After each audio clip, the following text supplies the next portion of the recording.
Okay, so we have just finished the basic part of our substance tutorial. Now what we're going to do is we are going to work on our advanced material. And for that I want to create a tarmac ground. Now it's not just going to be a basic plain tarmac ground, that's where the advanced part comes in. So I want to get a tarmac ground and I want to use the power of substance, of the procedurality, to have a slider so that I can make it go from perfectly clean tarmac all the way to very broken up tarmac. So for example, when the slider is just fine, it will look more in the direction like you can see over here. But then we are gonna go ahead and break it up in the direction like this with all these little stones. The reason I want to do this is because I have this idea in my head for the final scene that I will be creating, like for presentation purposes, to have a road, and on the road we will have the tarmac and I can simply like paint in and out this broken tarmac, and I kind of like want to try and capture that.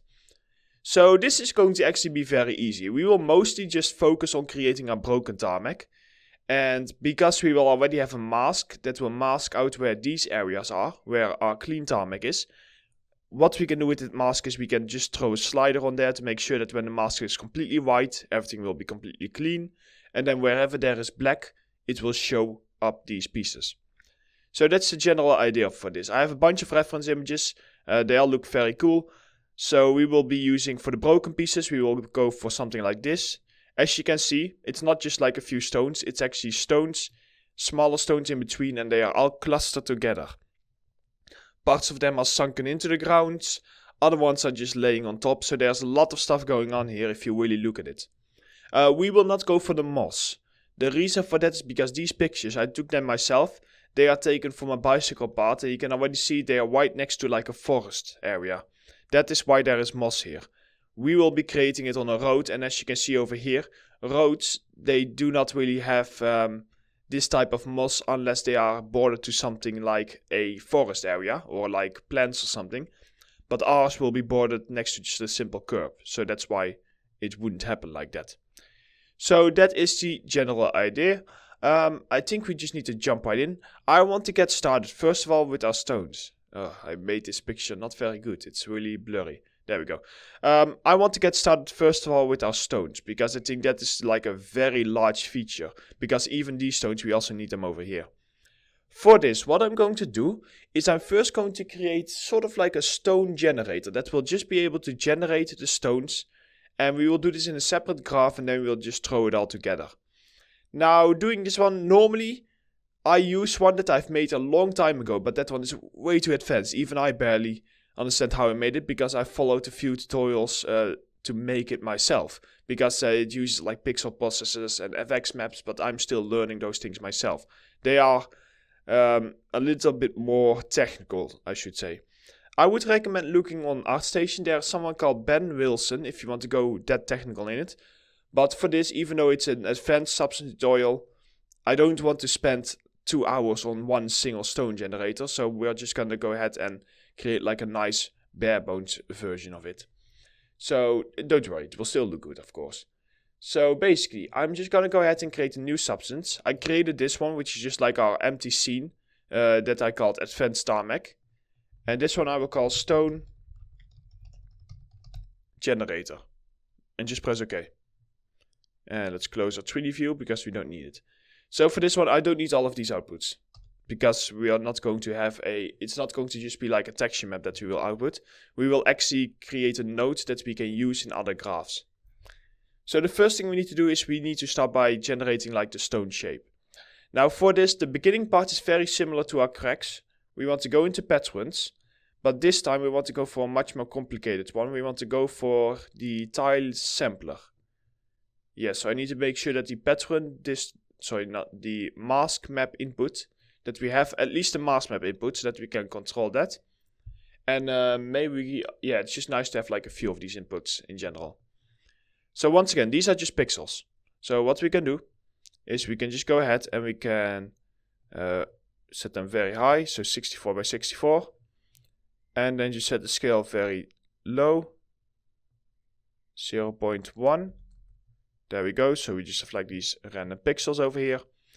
And now, because we are going to once again use like a distance node, the way that we scatter these around, that is where how big and small the stones will be. So if I go in here, set my scale to 0.0. Okay, that's too much. 0.05. There we go. 0.05, that is fine. Now position random. So yeah, you can change the position random over here. That will create some clusters.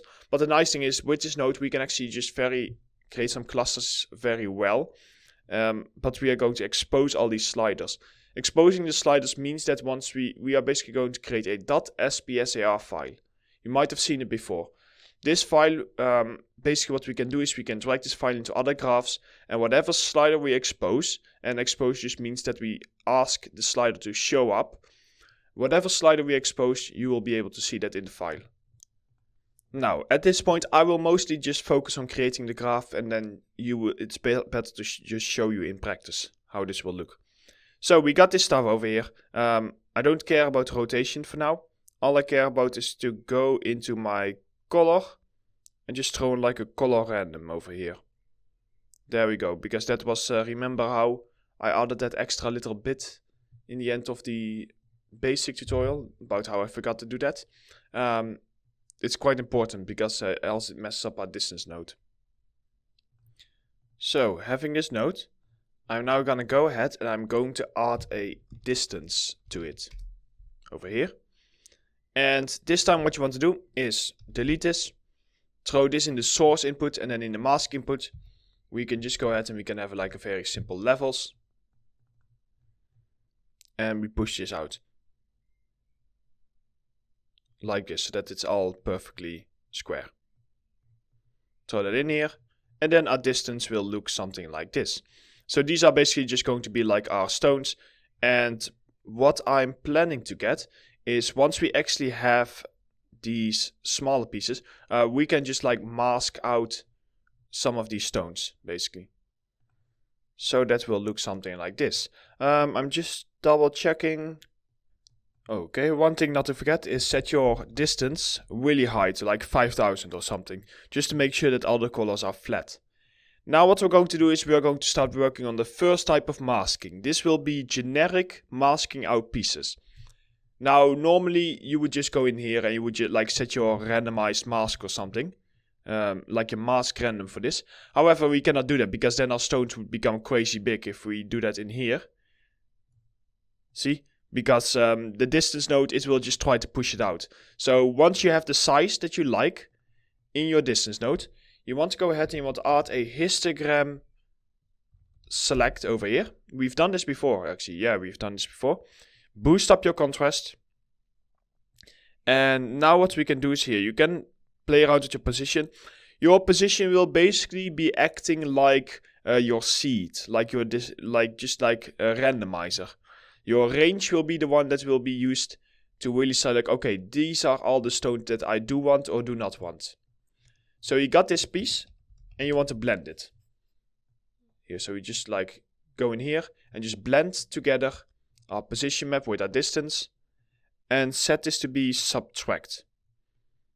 There we go. So now if we would go into here, I can just quickly check. Range, yeah, see, more stones. All the way to like only like a few stones. So that's quite nice. So we got that.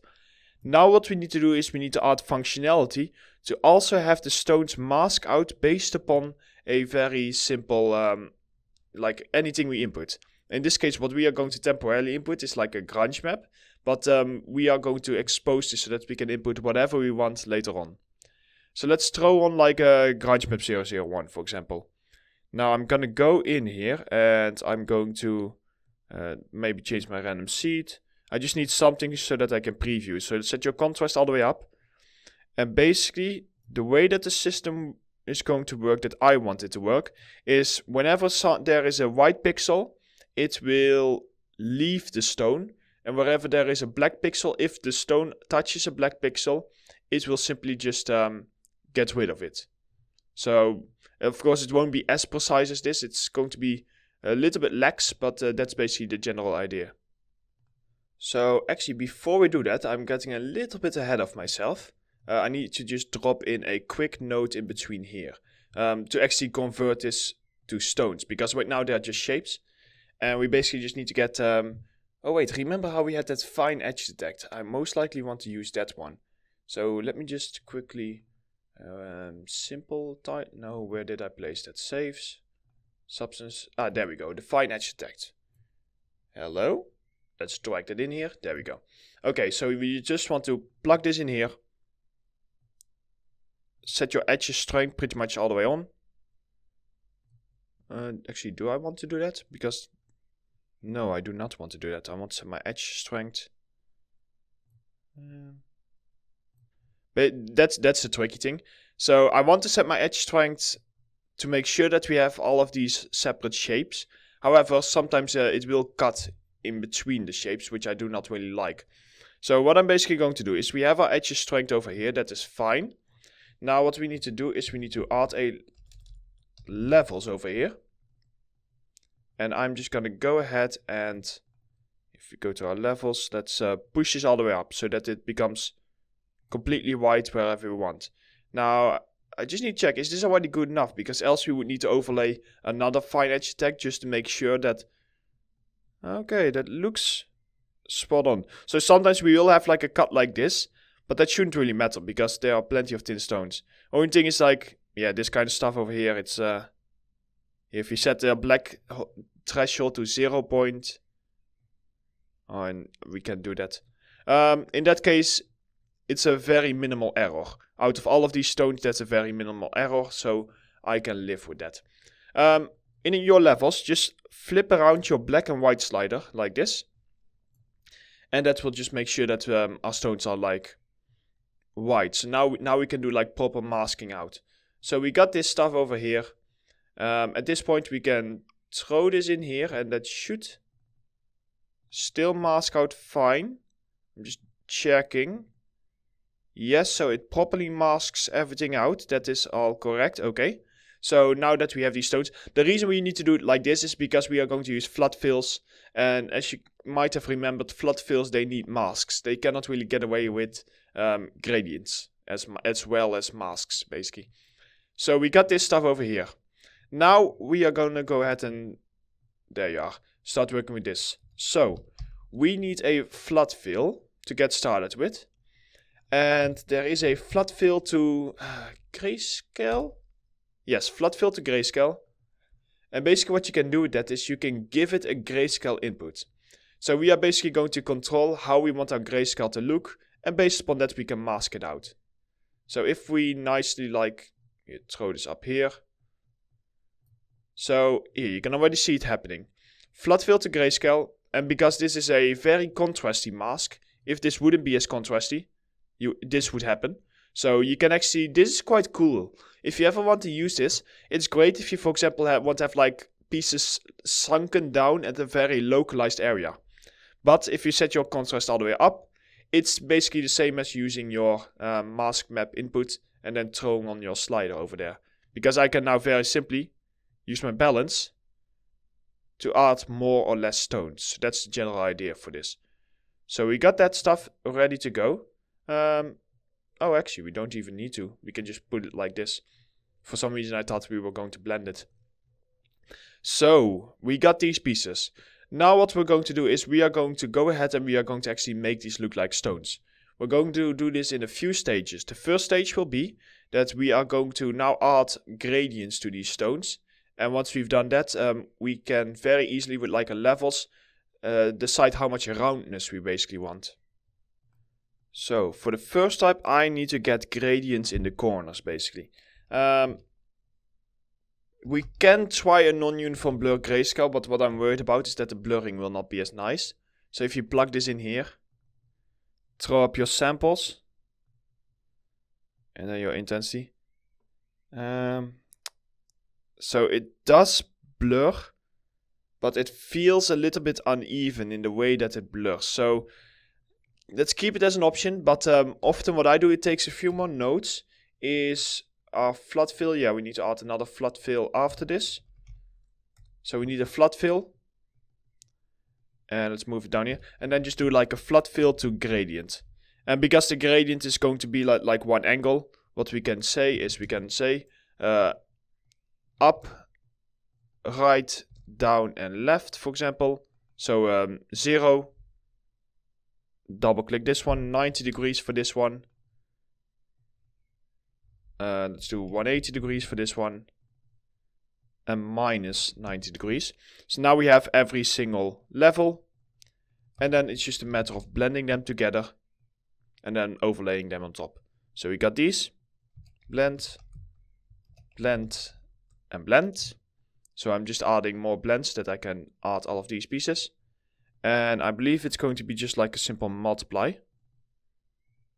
Multiply. And multiply. Okay, so we got this. Now it's a little bit dark, so let's try and add an auto levels on top of this. There we go. Actually, the auto levels is a little bit too strong. That's interesting. Let's add normal levels. Or you can add a histogram select. I think we actually want to go for an histogram select in this case. The reason for that is because normal levels, it's great if you don't need to touch it. But if you want to expose it, you would need to expose all of these sliders in order to just get this effect. In order to just get like, here, see, you can see already how I'm going to like make this a little bit round later on. So instead, and I'm always mistaken which one it is. Is it histogram scan, I believe? No, it doesn't feel like a histogram scan. Oh yeah, actually.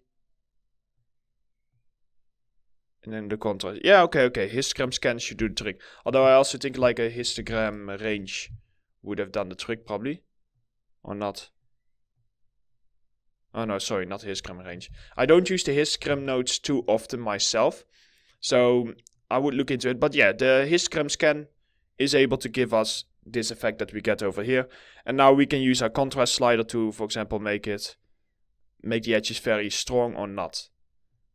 So let's play around a little bit more with my position. Let's set the position to 0.95. And then our contrast sliders, for now, let's leave it at like 0.45. Okay, so we got this structure over here to create like some general blur. Now, I also want to go ahead and I want to add some, how you say it, pointiness. It's hard to show you this on the reference because this is still just like the technical pieces in order to make them look good. So yeah, it's basically just pointiness. Right now they're all very nice and even. So for the pointiness, basically what you want to do is you want to go ahead and add a, let's see, we have our flat fill. Let's add an invert grayscale node, I believe. Yeah, we need to invert it. And then we want to add a distance node. But this distance node, we're not going to actually plug anything into our source input. Now the maximum distance, I always forget what to do, but we'll see. So let's add an invert grayscale first. Here, see? So when you do not do that, you get these points over here. And once we've done that, we can add a auto levels like this here. So I'm basically looking for like this pointiness. So let's see, we got this piece over here. Let's blend this together using our points. And that's why we needed to invert it, because else it will pick the wrong areas. So we blend this with the points and we add this to be a multiply. Ooh, that's really strong. But I believe that we can just, yeah, here, see? So now we can just control like how pointy we want our stones to be. And if you want, you can even go ahead and we can like mask this stuff out, but that's something that we'll work on later on. I first need to get the bare bones before I can work on that. I believe your distance in here can control. Yeah, actually it doesn't do much, so let's just leave it at 10. I was expecting it to control a little bit more of like the pointiness, but it looks like that isn't the case.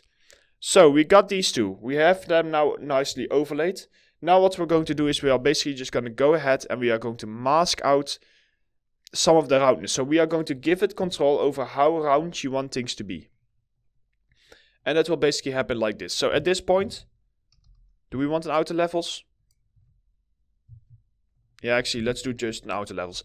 Because with these kind of pieces, I like to keep them that the levels are going from 0 to 255. If we don't really do that, yeah, we sometimes just get that with such a generator, it goes broken, basically. Wow, I really cannot speak in this tutorial for some reason. So I'm going to add a blend. And now I'm just going to control the roundness of our stones. Because of course these stones, sometimes they have these points. Sometimes they have these nice sharp bits. But also sometimes they just have like now some nice roundness going on. Like over here. So that's the next thing that I want to work on. And after that we'll call this chapter done. So add a histogram scan.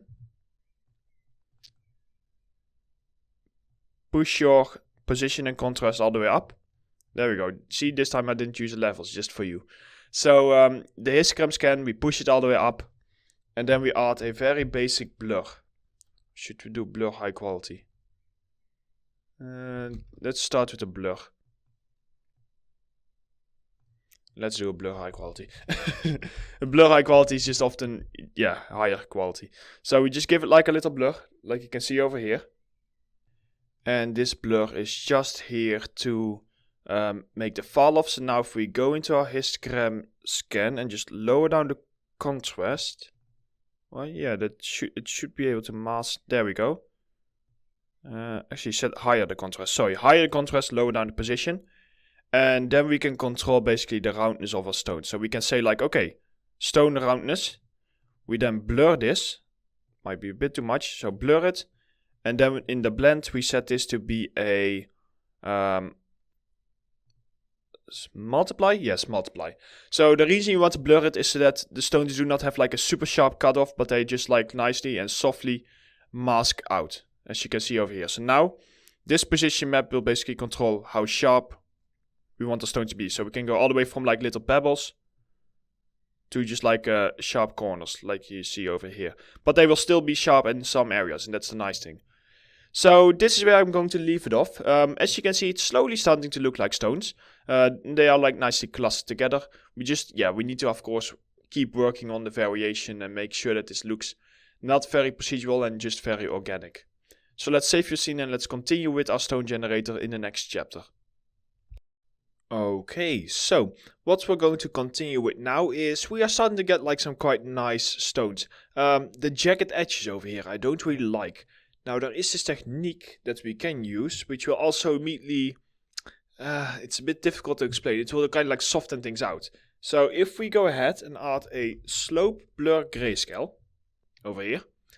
And then if we go ahead and add a blur high quality grayscale at the top. What we can do is if we just give this like a little bit of like a blur. Throw this into our slope blur grayscale. Set the samples all the way up. Intensity down, and then you get like, here you get like this bit of like a soften effect.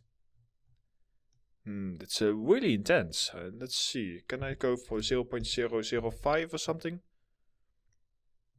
0.001. Here, so basically just gives us a soften effect, and it allows me to also push things out a little bit. So, but the values are way lower than I expected, 0.005. Here, so it does work. Here you can see the difference, that they now become like these nice soft pebbles. But yeah, I need to keep in mind that the intensity, the clamp for this, and with clamp I mean like the how sensitive it is, seems to be very sensitive right now. But okay, so we got these pieces over here. Now we can already just quickly add the normal maps and then throw this to OpenGL and set this to 3. So, okay, we are starting to get some pretty decent stones. Now let's start by getting into the variations of this. One variation that I want to do is I want to have some of these stones just simply being cut. And the way that I tend to do that is I tend to add a flood fill. And I believe at this point we would need to turn this back into a mask. Or can we just use... let's see. Can we just use this one? I just need to check, because I am, of course, here I'm pushing things out a little bit. Yeah, you know what, that should be doable. If I go ahead and add this histogram scan over here to our flood fill. And the reason why I don't want to turn this one into mask is because these edges are so close together that it might give us errors. So then add a flood fill to gradient over here. So if we just set an angle variation, we now basically have random gradients, which means that we can randomly cut off some of these pieces over here.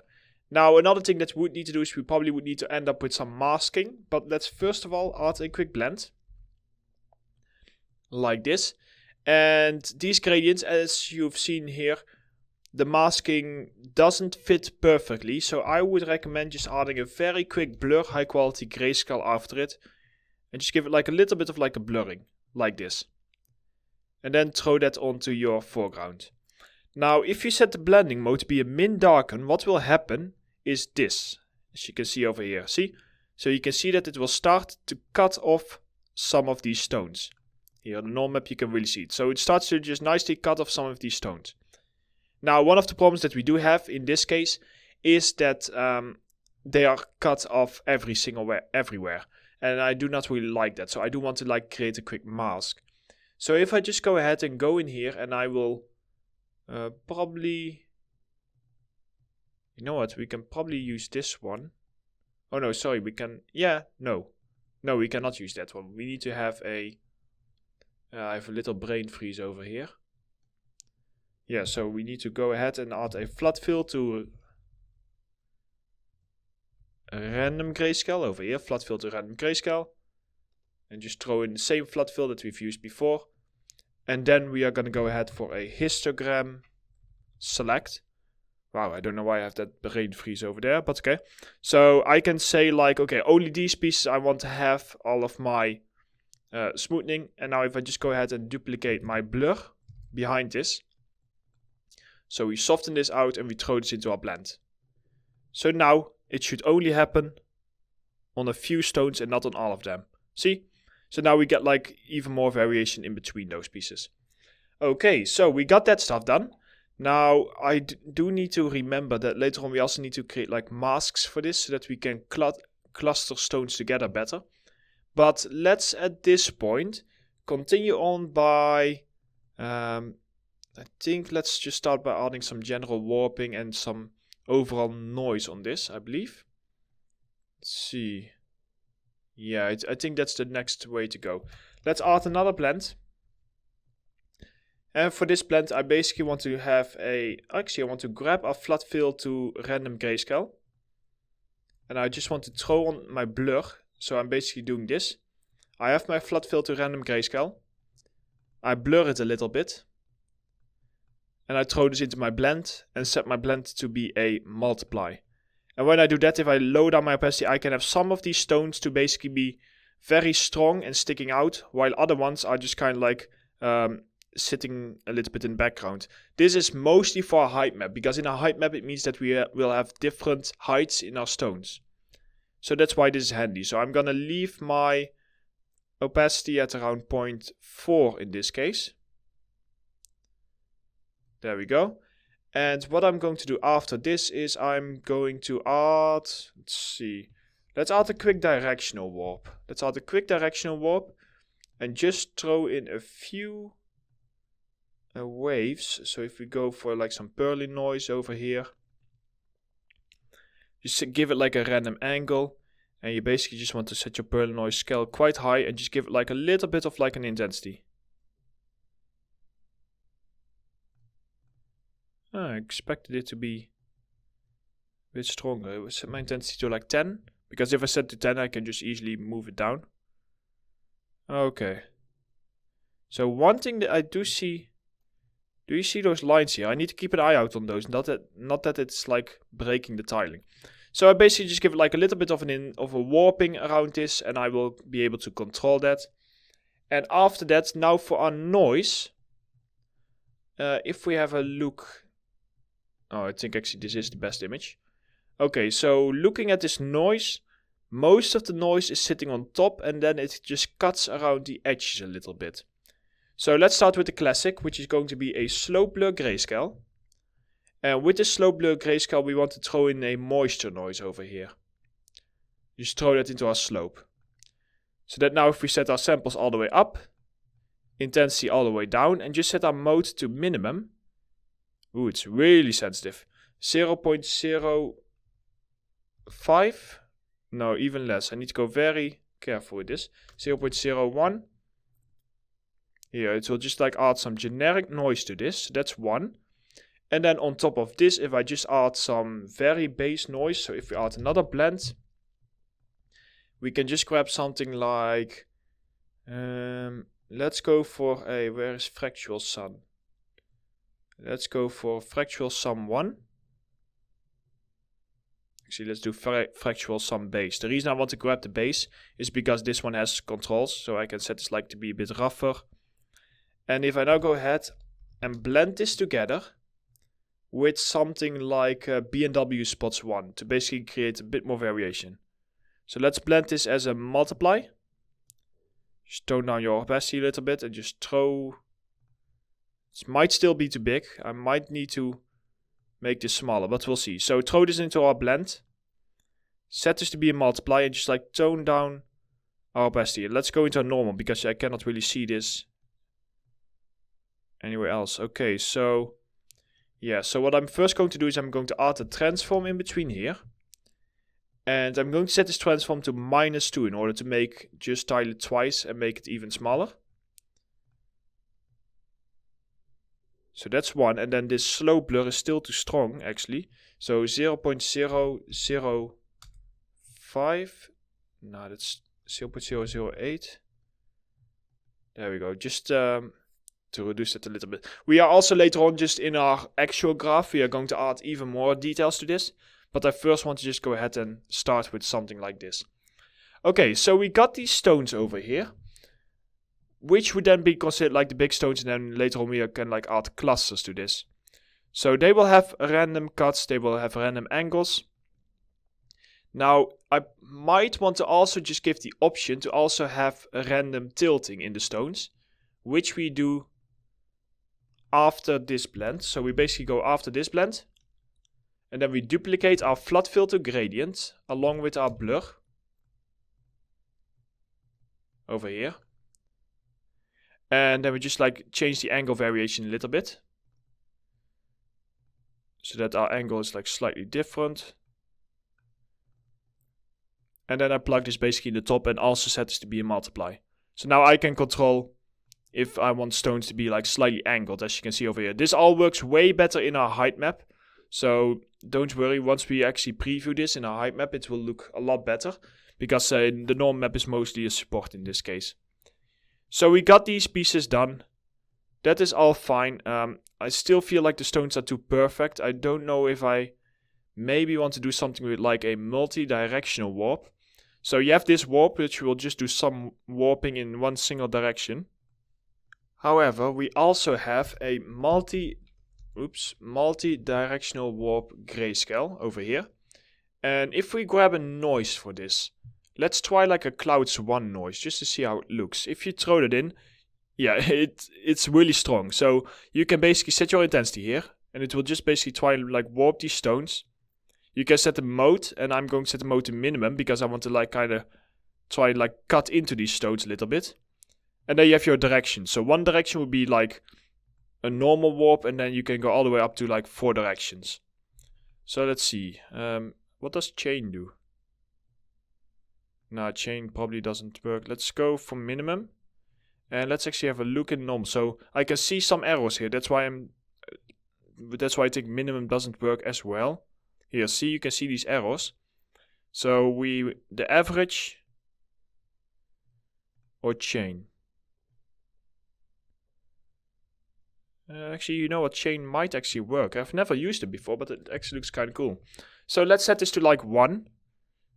And let's just call that a day for now. Okay, so we got this stuff here. I'm just going to set my opacity. Oh, that is the warping, isn't it? If I go to this slope blur grayscale and set the intensity off. Oh no, wait, it's still this slope blur. I know why it happens. It's because we have a lot of gradients now sitting in here. And the slope blur, it will try to go around the edges, but it has a difficult time doing so. So maybe I'm actually going to get rid of it. Before? No, I don't want to get rid of it. Then I'm just going to set very low. 0.005. No. 0.003. Yeah, that looks a bit better. There we go. Okay, so we got some base noises sitting in here. And we got these stones. Now we need to have a think about how we are going to use all the functionality to also cluster it here. The first thing I need to do is I need to give it an option to also basically place stones and apply a mask where you do not want to have stones. This is for later on. So now we're really going to go ahead and we are going to start with the exposing and everything. So before I forget, I need to do this mask because I'm always very forgetful for this stuff. So if we go all the way to the front, let's see, where do we mask out again? Wait, we do that over here, don't we? So generic mask, and here we are starting to add this mask over here. Now what I basically want to do is I want to be able to have this grunge map. And then I want to add a blend to it.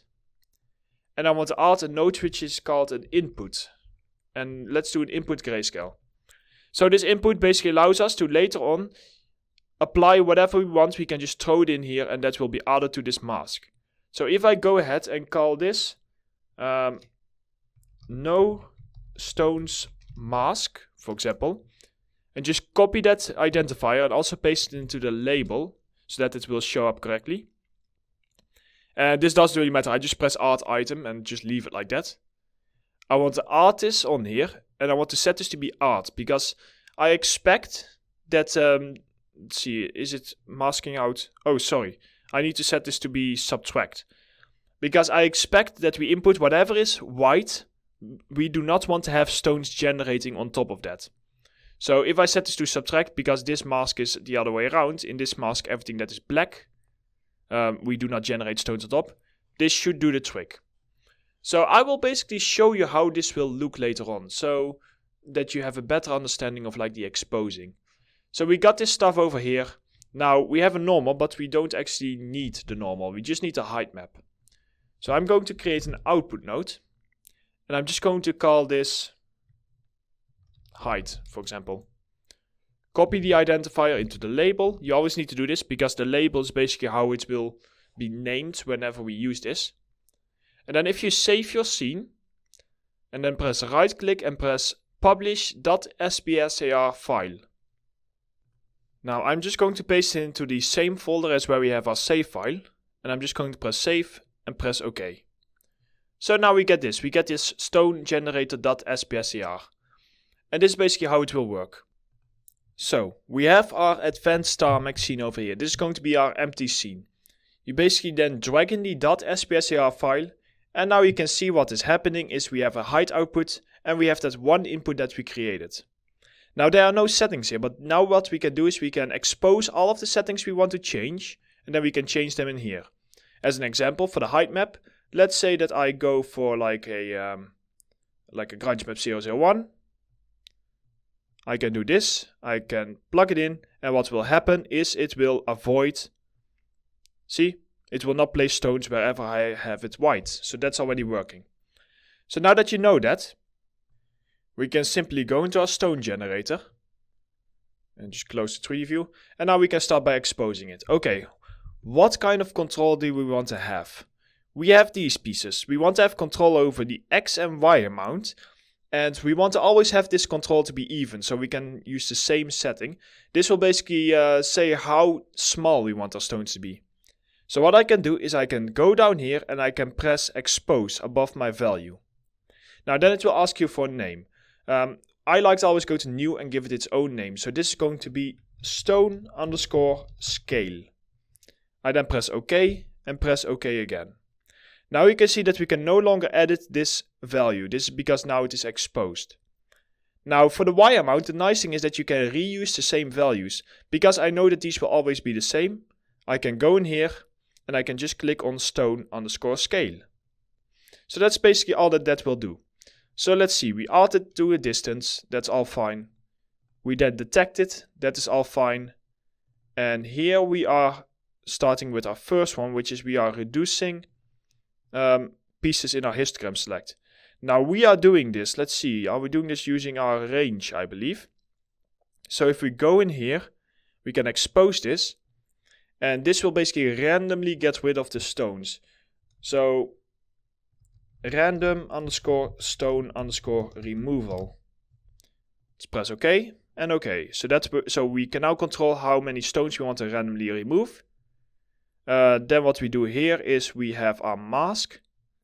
So what we can say with this one is we can give it a mask input. So let's add another input. Actually, if we add another input. Oh yeah, you know what? I'm going to do this. Because what I was thinking about, in the other graph, we would probably just combine all the masks together where we do not want to have stones. So we can just as well input a single mask here and just say, okay, so this is going to be our random stone input. Now at this point, because this is black, you can see that nothing will really work anymore. So I'm going to temporarily leave this on here. And I just need to remember because it's just for previewing purposes. So what do we do next? Over here we add our roundness. So we do that using, so this is just like the pointiness. And I don't think we need to do anything with that. Yeah, we don't need to do anything with that. I just want to go into my, let's see, outer levels. There we go. I want to go into my histogram scan. And I want to expose my position. And just press new and call it stone underscore roundness. And press OK. Okay, so we are exposing the stone roundness. So now we have control over that. Then what we are doing is we are basically pushing this out. I can go in here and I can expose this and just call this stone underscore blowout. Because we are basically pushing out the stone towards other pieces. So just press OK. And then we blend it, and this is going to be the angles. So if we go for, let's see, flat fill. No, the angles are fine. I just want to go in here. And I probably want to control this one, this range. So expose this and just call this angle underscore cut off underscore amount. Now I will show you another thing that we can do in case you want to make this node very generic for many different projects. Is, for example, over here we have without angles. What we can do is we can actually add a switch. And it's called a switch grayscale. And what you can do with this switch is you can say if. So we can expose this and we can say if, for example, angle cutting is true, we will cut the angles. So if angle cutting is true, we use this blend. But if it is false, we will use the blend before we cut our angles. And doing it this way with a very simple switch, we can turn on and off the actual cutting of our angles over here. This is handy, for example, if we want to create pebbles, like the actual smooth pebbles that we often have, I don't know, like on the beach or whatever. So let's see. Then what we do is we add, okay, so this one, expose, and call this random height variation. And I'm just exposing the simple opacity, so that you can pretty much expose anything you want with this.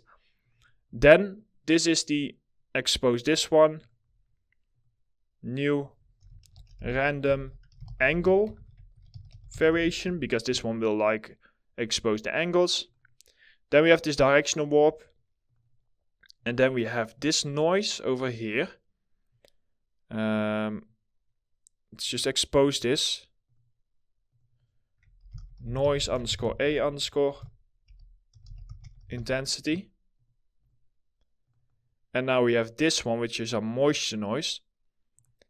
No, it doesn't. There we go. Expose. New, and just call this stone cutting amount, I guess. Just I'm bad with naming. And then we have our generic noise sitting on top of here, so I can just go ahead. Oh yeah, that's this noise. Oh, I had that turned off. Well, we can still use it. We can expose it and just new and just call this generic underscore noise underscore amount. And press OK. Okay, so we went through our entire graph and we have now exposed a bunch of different pieces. Now all we need to do is, let's first of all save our scene. You want to click on your stone generator, and here you get all the settings of what we just exposed. Now, remember how I was talking about the labels? Here you can see that these do not all have the correct naming. If that is the case, you simply want to copy the identifier and paste it into your labels over here. Just like that. And that will just make sure that they are always called the same whenever we use them in different graphs, because else it might of course be a bit tricky. Then here you can see my switch, so I can here turn this on and off. See? I can very easily change the angle cutting.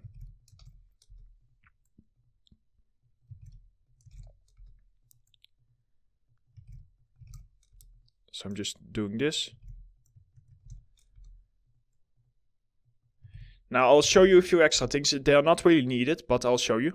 If you go to presets, you can change whatever you want. So here you can see all of our exposed values as sliders. So in presets, you can just give it a name. So you can call this default. And these are the default settings. And you can just simply press new. And when you will do that here, you can see that it like just gives you a new preset, which you can very quickly select in your .spcer file. Another thing is if you want to limit the amount you can use something, for example with the stone amount, you can set your minimum and maximum. Right now the minimum is 1, the maximum is 64. So what I can do is I can set the minimum to, well, 1 is the minimum, yes, but I can set the maximum to like 256 for example. So we can go much higher in that version. Once you're happy with it, you can save your scene. And then you can right click and press publish.spcer file as previous. And once you've done that, if you go to your new scene, it should have auto reloaded in here. Ta-da! And you can see here preset, so we can set the preset to default. And if I just have a look at this stuff, stone scale. See, I can very quickly now set my stone scale way smaller, so I can make very nice little pebbles, or I can make these very large stones. So we very quickly created a very simple stone generator. Random stone removal, little stones, many stones, stuff like that. It actually turned out surprisingly well. I was a bit worried at the beginning because it was like a long time since I've made a stone generator. But here I can say like stone roundness, so I can really make these like little pieces. I can go to the stone blowout, which that one is very sensitive, so it doesn't do much. The angle cutoff amount, I can make the angle cutoff like a lot of them or very little. Or I can just turn it on and off. Height variation. Angle variation is working. Noise intensity is working. This is like one of those pieces where you can set the limits if you want. So that you cannot go higher than like say 2 for example. Stone cutting amount. Oh, this is of course very small. And then the generic noise amount. So now I should be able to go for select preset and go back to default. And then it will just reset all of my settings because that is the default that we have created. Awesome. So in our next chapter, we are basically going to start by actually placing all of these stones together. So we will go ahead and create like a field of stones that will have big stones, small stones, all clustered together in a really cool way. So let's go ahead and continue with that. Okay, so now that we have our stone generator, we are going to put it into practice and we are basically going to start by placing our stones. The goal for this is to get like these clusters that you can see over here where you have big stones surrounded by small stones, but also the big stones are often in like small little clusters. Like you very rarely get like a single big stone just sitting there. They are always surrounded by multiple big stones. So that's something that we want to capture. So here we have our stone generator in our advanced tarmac. Now it is black because remember how we changed our mask to our input. So that's something that we just need to do. That does mean that for now I will just like grab something very generic because I don't have a mask yet. We need to create that, but I first want to create some stones. So I'm going to go in here and I'm going to say, let's see. Actually, yeah, let's just use this mask over here. So if these are going to be our larger stone clusters, like you can see here, there we go. Okay. So now that we have these, now let's go ahead and I believe that our preset over here is already fine because we pretty much already set it up. I'm going to have a few less larger stones. So is this, yeah, this is the size I want to go for, I think. And we can always change it later on. So random stone removal. Let's throw that up so that we have like a few less large stones there, but we still get like some of these clusters over here. Let's go for something like this. Okay, is there anything else I need to do? No, I think that is about fine. The generic noise and everything we can work on later on. I'm first focusing on position. So I'm now going to duplicate this. Oh, I need to expose a mask output. That's something I need to do.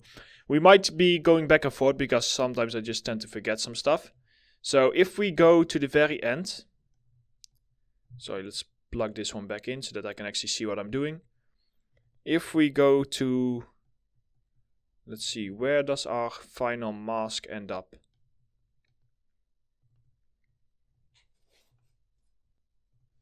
I think, yeah, because we do the blowout, so it might be better to add it after our directional warp over here. And then just blur it. Yeah, that might be better. So let's go ahead and add a levels after this directional warp. Push the levels out so that we get like this quite strong mask. And then just push it out even further so that it also surrounds like a tiny bit of space around our stones. So if we plug this over here and then add another output, and we will call this stone_mask. And don't forget, copy it also in the label. And now we can just go ahead and we can save our scene and we can publish our .spcar file. Okay, let's go back in here. Oh, that's too bad. So outputs themselves, for some reason they only work when we completely like reopen our graph, while our actual settings, they will just reload whenever we have it. So if we just close this and just go ahead and open it up again. I was afraid of that. In that case, I just need to redrag it in here. So it's good that I show it now. There, you can close down entire substance, but I'm not really in the mood to do that. So what I'm instead going to do is I'm just going to copy my stone removal.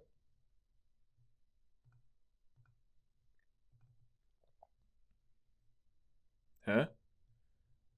Why are you the same setting? While that is strange. Oh, wait. There we go. Okay, so basically what we need to do is I just need to quickly go back in here again, because I once again forgot to set my input mask. So let's do this. Save. Publish our .spcar file. There we go.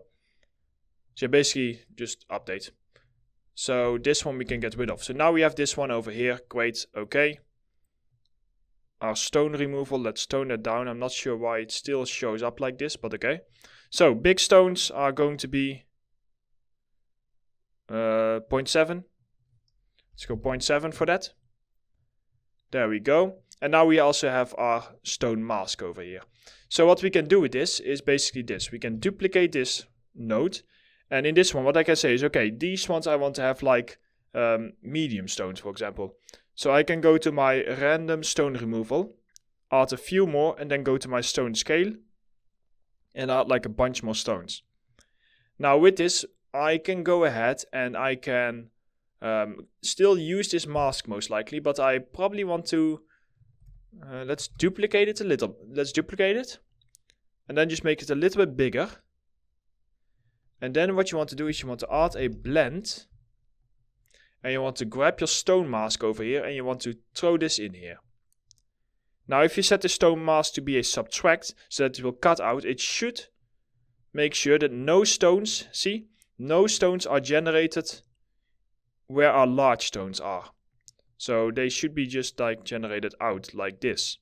So now we have these bunch of stones. So if we go in and we add a blend, we can blend our original ones, which are just like with our height, with the smaller ones and set this to be a max lighten blend. And there you go. So that's basically how we are going to create our clusters. As you can see over here, we now have these stones. Now I would say these are going to be medium, so not small yet. So I do want to actually remove a few more. But here you can see the difference between before. Now we add these clusters, and now what we would then do is, for example, duplicate our stone generator once more. And for this one, I'm going to set the size really small. And just like, I don't know yet what I'm going to do with the stone removal. We basically have this stuff. And now we do need to now mask out both of these. So if we just go ahead and grab a very quick blend, we can just blend these two masks together. Just set the blending mode to add. There we go. So this mask we can now cut out. So if I now go ahead and use this grunge map over here, the reason why I'm just making this one bigger so that we have like some spill out, but we can play around with this. Throw on our stones and set this to be subtract, like that. And throw this into our stone generator. There we go, so we have like all these really small stones. And now if we blend this together, using this height, max lighten, there we go, see? So now we get this effect. We really get like all of these little stone clusters that you can see over here. It still feels very generic, mostly because there's almost nothing in these areas, which makes sense because that's how we did our mask. And then there might be like a little bit too many in these ones. So I'm gonna go ahead and let's see. I'm going to start by probably making our stone scale a little bit smaller. It's also fun how you can like see how they become. So it looks like that. Expect them to go 512. I expect them to go much smaller. I think we cannot really go smaller. It's a limitation. And this limitation basically comes from the fact that the generator, because it needs to generate like specific shells, there's only so much it can do. So, but that is no problem. Like we can just scale down the overall thing. So what we would then do is something in the direction of this, where we have our larger stones over here. And we will probably set them to be even larger, like this. And then we have our medium stones over here. We would set those to be a little bit larger, like this. And then we will have our small stones sitting in here. There we go, see? Okay, so the small stones, those are much easier to get into these areas. So knowing that, what I would do is I would go ahead and probably just for now duplicate this grunge map. Once we have our actual mask, this will be much easier. But for now, duplicate it and just... let's see, I want to get this to be... Maybe if I just tone down my contrast, I can...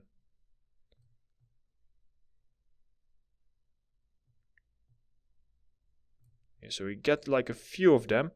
I'm just really worried because it feels like there's way too much stuff going on here. But let's actually preview this in a normal map so that we can have a better sense of it.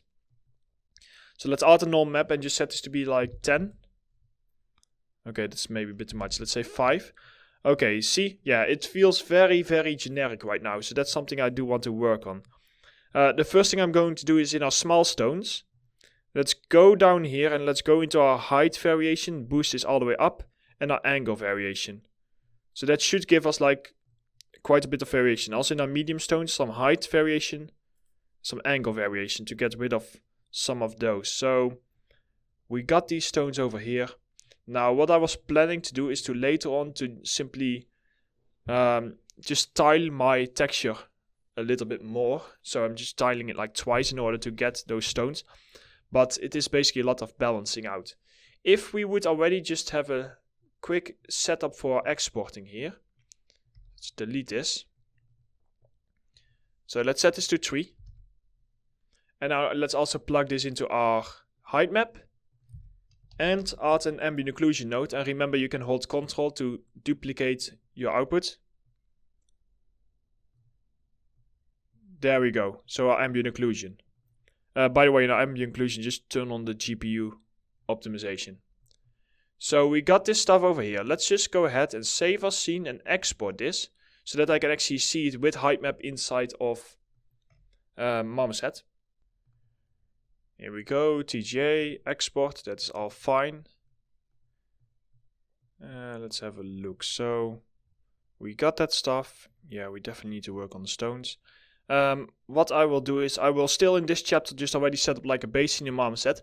I know that we had like already a scene set up for the basic version, but what I'm going to do now is I will slowly show you how to actually set up this scene. But we're going to start with something very basic. So here we go. Here we are inside of MatSDTuT. Now the first thing that I will do is I will actually give you the sphere that I used. So if I go into source files, meshes, in here. Now this sphere, you can actually find it inside the base installation folder of Substance Designer. So it is basically in the Substance Designer folder. And I'm just going to navigate. Here we go.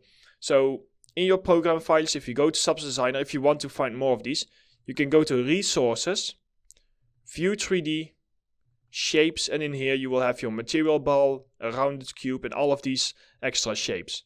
So that's literally where I got it from. I just go to my sphere, 2 tiles, press Ctrl C, and then I'm simply gonna go ahead and go to my actual folder where I can just supply it to you guys. There we go. So it's in the mesh folder, and then I just drag it in. There we go. So we just have like this very simple sphere in here. So what do we want to do now? Let's start with like a few settings. I'm not going to use ray tracing for a while in this case. And this is just because ray tracing is more like for a final render. I'm going to throw on my ambient occlusion over here. And I'm going to set the strength a little bit up. I always do that. I always set it around 8. I then want to go ahead and go to my, down here, to my resolution. And I just want to copy the 1920 and also paste it into 1920. Because what I can do then is if I go to my main camera, I can turn on save frames, and the save frames will basically react based upon the resolution we have set. So if you set the save frame opacity all the way up, we get this black bars which will give us full focus on just our sphere and nothing else. Now for the sky, I'm not sure yet what sky I want, so I'm not going to worry about it. I'm just going to set my mode to color. And when you set your mode to color, instead of our ambient sky, you can choose a background color. So I can just give this like a dark color simply by selecting color. And that's it for now, so it's very basic. All I really want to do now is just press the plus sign. Call these ones stones. For now, tarmac. And now all I need to do is I just need to go ahead and import those 3 textures that I have. So the first one is an easy one, it's the norm map. We can plug it in here. The second one we have already covered, it's the occlusion, which if you go down here and go to occlusion, ambient occlusion map. And the third one, oh wait, we have actually covered the third one. If you go to displacement and go to height, you can drag in your height map. Now the height map is often very strong, so just already tone down your scale and throw this in here. So this is what we get right now. Now the first thing I want to do is I want to set my roughness to be quite dull, because I just want this to be quite a dull texture. I want to set my ambient occlusion quite low, because I don't want to have it as strong. And I want to set my texture over here, the texture styling, to 2. These are settings you get used to them. They will be the settings that you use hundreds of times after a while. So the next thing is let's work on our displacement, because right now our displacement, as you can see, it doesn't have enough geometry. So very simple, all we need to do is go into our sphere 2 tiles and go into sphere and just turn on the subdivide. Now depending on how strong your PC is, you can go quite high with this. I'm gonna go probably up to like a few million polys. You can see it down here. So 6 million. Let's see, for now I think 6 million is fine just to preview. So what I can do now is I can just go ahead and I can like preview how strong I want everything to be. So these are our stones right now. They are okay, but they feel like something feels wrong. They still feel too generic. So I'm now just going to go stone by stone from the bigger ones to the smaller ones. And we are just going to play around with things. So let's get started with the big stones. What do we find? We find that, what do I find? I find that they are not, here we go to the side. They are not prominent enough. They aren't standing out as much. So I want to have them stronger to really pack a punch. And I probably want to have a few more of them. So I go in here. And the cool thing is about Substance Design that everything is procedural. If I add more stones here, so I can just set my random stone removal down to add more stones here, it will automatically detect all the masks and it will just generate all the other stones still around it. So we got that. I got like a few more stones. Good. Now what I'm going to do is I'm just going to go ahead and I'm going to probably, let's first of all try auto levels to see if I can push it as much. The thing is you can add levels, but there's only so much you can push it before the stones start to look strange. Yeah, like you can add it, but after a while they will look flat in certain areas. So it's just like we just kind of like need to see. So for example, now I have pushed them quite a lot. So I can now go into Marmoset and I can now see over here how well the height is working. So if I set my displacement up a little bit, it just had to reload here. So the height is working quite well. So I'm basically going to focus my displacement on like the small stones. The small stones are working really well actually, as in height-wise. See, because you can see some are higher and others are lower. So seeing this, the first thing that I notice is I need to tone it down a little bit. So I'm just moving my right slider back down. Going to Marmoset, and again, like the older Marmosets don't have this, but these ones you sometimes just need to double click on your displacement map in order to reload it. So there we go. So they are now standing out quite a bit more, and that's quite nice. I like that. They are quite smooth, but I'm not too worried about that. I'm more focusing now on how everything will look. If I now go in here, what I sometimes like to do is I like to just go to, like, for example, this blend and just turn it off for now. Because then I can just focus on these pieces. Here, so now I can just turn this on and off. See? So I can now just really focus on these little stones that we have over here. What do I notice? The stones, I probably want to make them a little bit more pushed out and more or less. No, I think I have enough of the stones. Yeah, they are these ones, right? So maybe make them tiny bit smaller. So let's go in here. And let's set the stone scale down a little bit. Or, well, set it up a little bit, depending on how you look at it. So, and I will also actually later on just go into my generator, see if we can push it down even more. So let's see. So I'm adding these over here. Now I'm adding a mask down here. What I can try to do if I'm careful is I can try, and this mask is most likely very sharp. It is. So if I add a very quick blur, high quality grayscale, and plug my mask in here and just set it on like a low level, and then add the levels, I can then push this back in. So that now if I go to my blur high quality grayscale, here I can do this, and I can basically control how close I want my stones to generate to my actual masks. So if I go and blur this more, you can see what will happen is that the stones will generate pretty much on top of our other stones, and that's what I want. So not literally on top, I don't want them in like the center, but I don't mind if they are sometimes overlapping a little bit like you can see here, because it will give us the feeling like they're really close by. Now the next thing I want to work on, stone roundness is fine. Stone blowout, that was the pushback, right? 0.5. Yeah, that was the pushback. So if we set this to 0.1, that's fine. So the angle cutoff amount. For these stones, they are smaller. I think I want to just set like a few more angles to be cut off. A random height variation and angle variation I was already happy with. Let's go for a noise A intensity. Okay, that's really sensitive. Let's go for 1.2. Okay, let's see. So we are placing these. They are quite close together, so they are being clustered, so that's good. If I just go in here,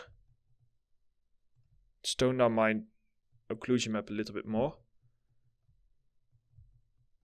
Okay, so let's see. So they are being clustered.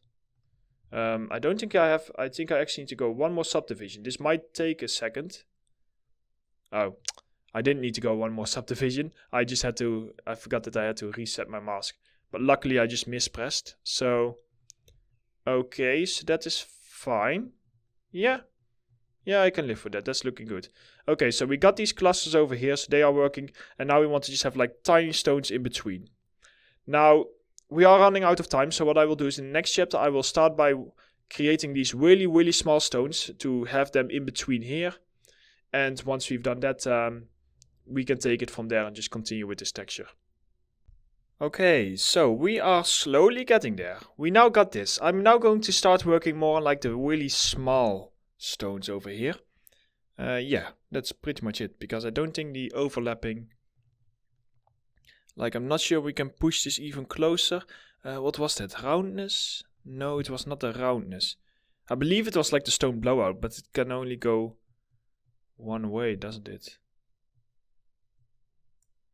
Let me just quickly check. Let's go into our stone generator. And it's basically... Oh. Basically what I want to look at is this... Where are you? This one, I believe. So I'm doing the blowout over here. Okay, so I didn't expose it, so that's why I couldn't find it. Yes, so I did the intensity for this one, but I also want to go ahead and expose this one, and I think that was what I was missing. So this one I'm going to call stone underscore fatness. I honestly I don't know. I'm just gonna give it like a random name. Oh, and well, it doesn't actually matter that I already switched here because I can just save my scene, publish SPSER as previous, and now I just need to double click on here so that it reloads. Okay, so excuse me. Don't tell me I just lost all my work, did I? That's not normal that it resets the presets. That's definitely not normal.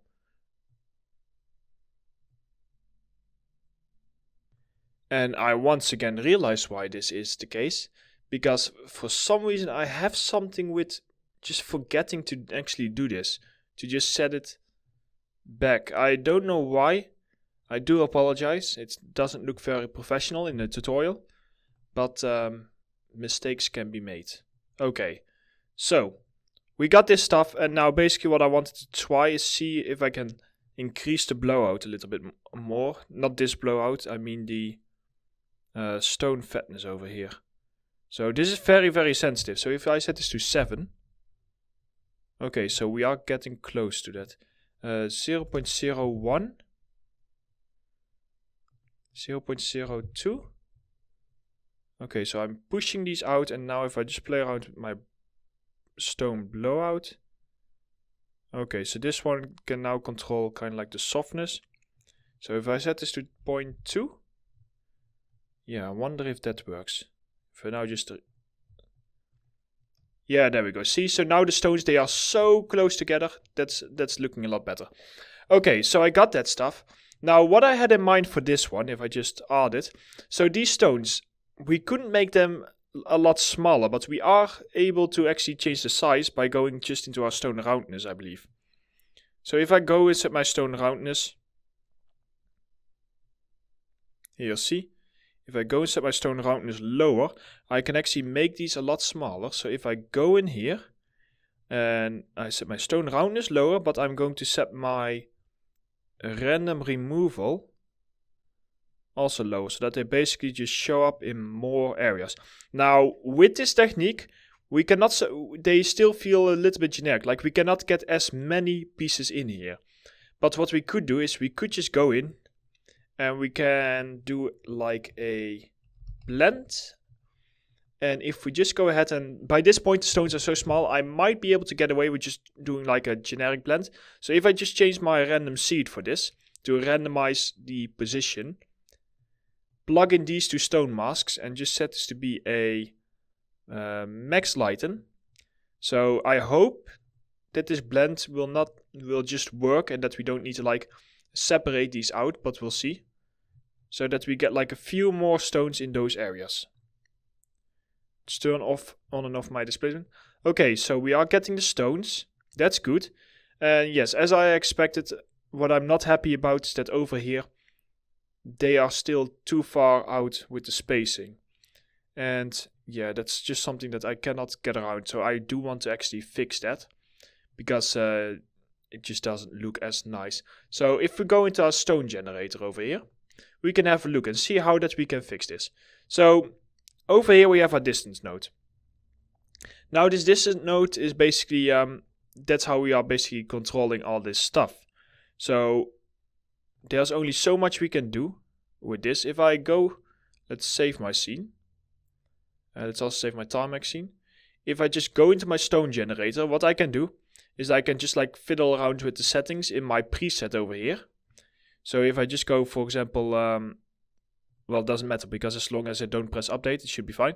So if I set my stone scale all the way up, they become lower. If I go 512, here, see, there's only so much they can do. So, and it's probably has to do with like the amounts over here. That is quite interesting because I would have expected the amounts to be just increasing basically. So 512. Are they getting smaller? It feels like I'm getting more. Do I just need to push this to like an insane amount? So let's see. If I go like 2000, so just come on, little dude, give me 5000. Give me an insane amount of. Wow, it really has difficulty. Okay, now it starts to break. So now it is starting to break. So it does actually give me some really small stones. I'm just not sure how far we can push it and why that it doesn't add more to this. My levels still added. Am I doing anything with like my masks over here? No, I don't think so. So I'm not masking anything out. I think this is just a limit of the system. I think we cannot just push this anymore. Now we could try like set like the overall scale bigger in order to have them filled up more, like you can see over here. Ooh. Like you can see over here, the scale was too small. That was the cause. So basically, if I'm setting the scaling lower, it's not able to capture as many pieces. So if I set my scaling to, let's set the scaling to the point that we want to have the most pebbles. So if I go in here and I set my scaling probably to, because this is too much, 0.2. I think that is as small as I want to go. I think if we go any smaller, I think it's already going to break the system. If I will not forget this time. Let's go into the very front and let's just see if this broke the system. Ooh, it is very close. It's very close to our limit, but it should be doable. Okay, so that's great. So now that we've done that, we can just go into our stone generator and just press reset on this. So now that we know about these stones, we can save our scene and we can publish our .sbscr file again. And that should do the trick. So I'm glad that it wasn't anything more difficult. I was quite surprised that it didn't work, but knowing Substance sometimes, yeah, you just miss something. Okay, so we now got these pieces. I'm now going to actually get rid of this stuff because I no longer need it. I just need this one. And I'm going to set my stone scale.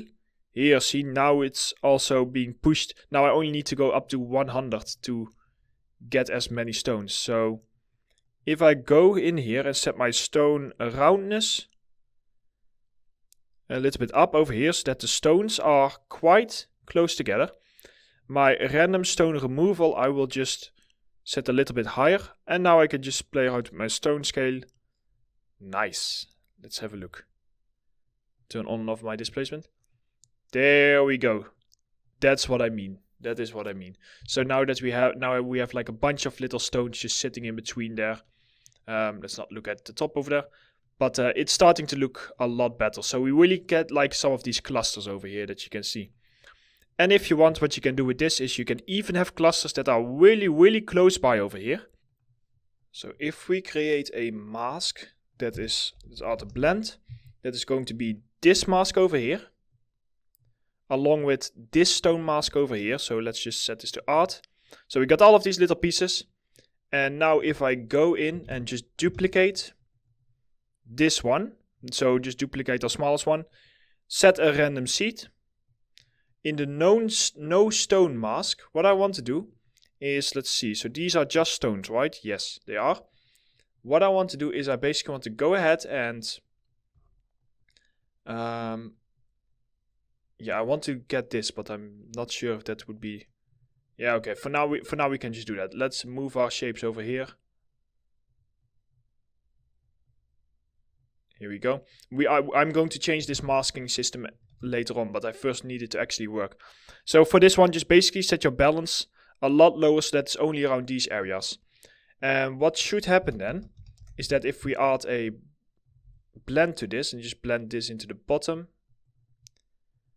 so let's do subtract, it's that we only capture basically the white spots in between of all of the larger stones. So capturing only those white spots means that we will have most of our stones here. If we set the random stone removal quite low, or like this, most of those stones will be in between here.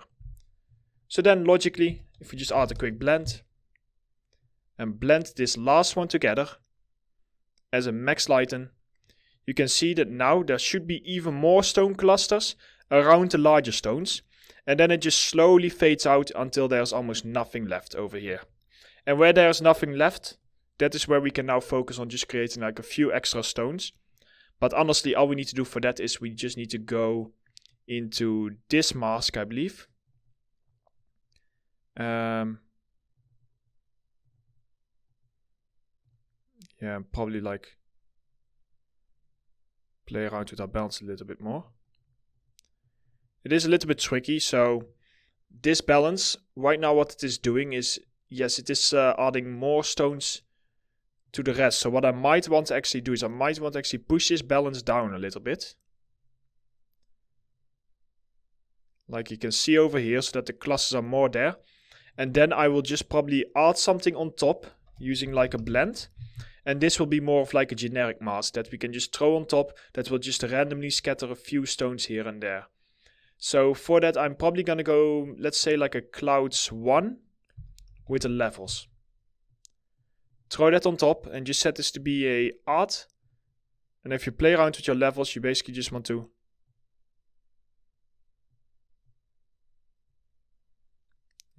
just want to see if I can like maybe set my cloud scale up. There we go. So I'm trying to capture that it will just randomly be placed in certain locations. See?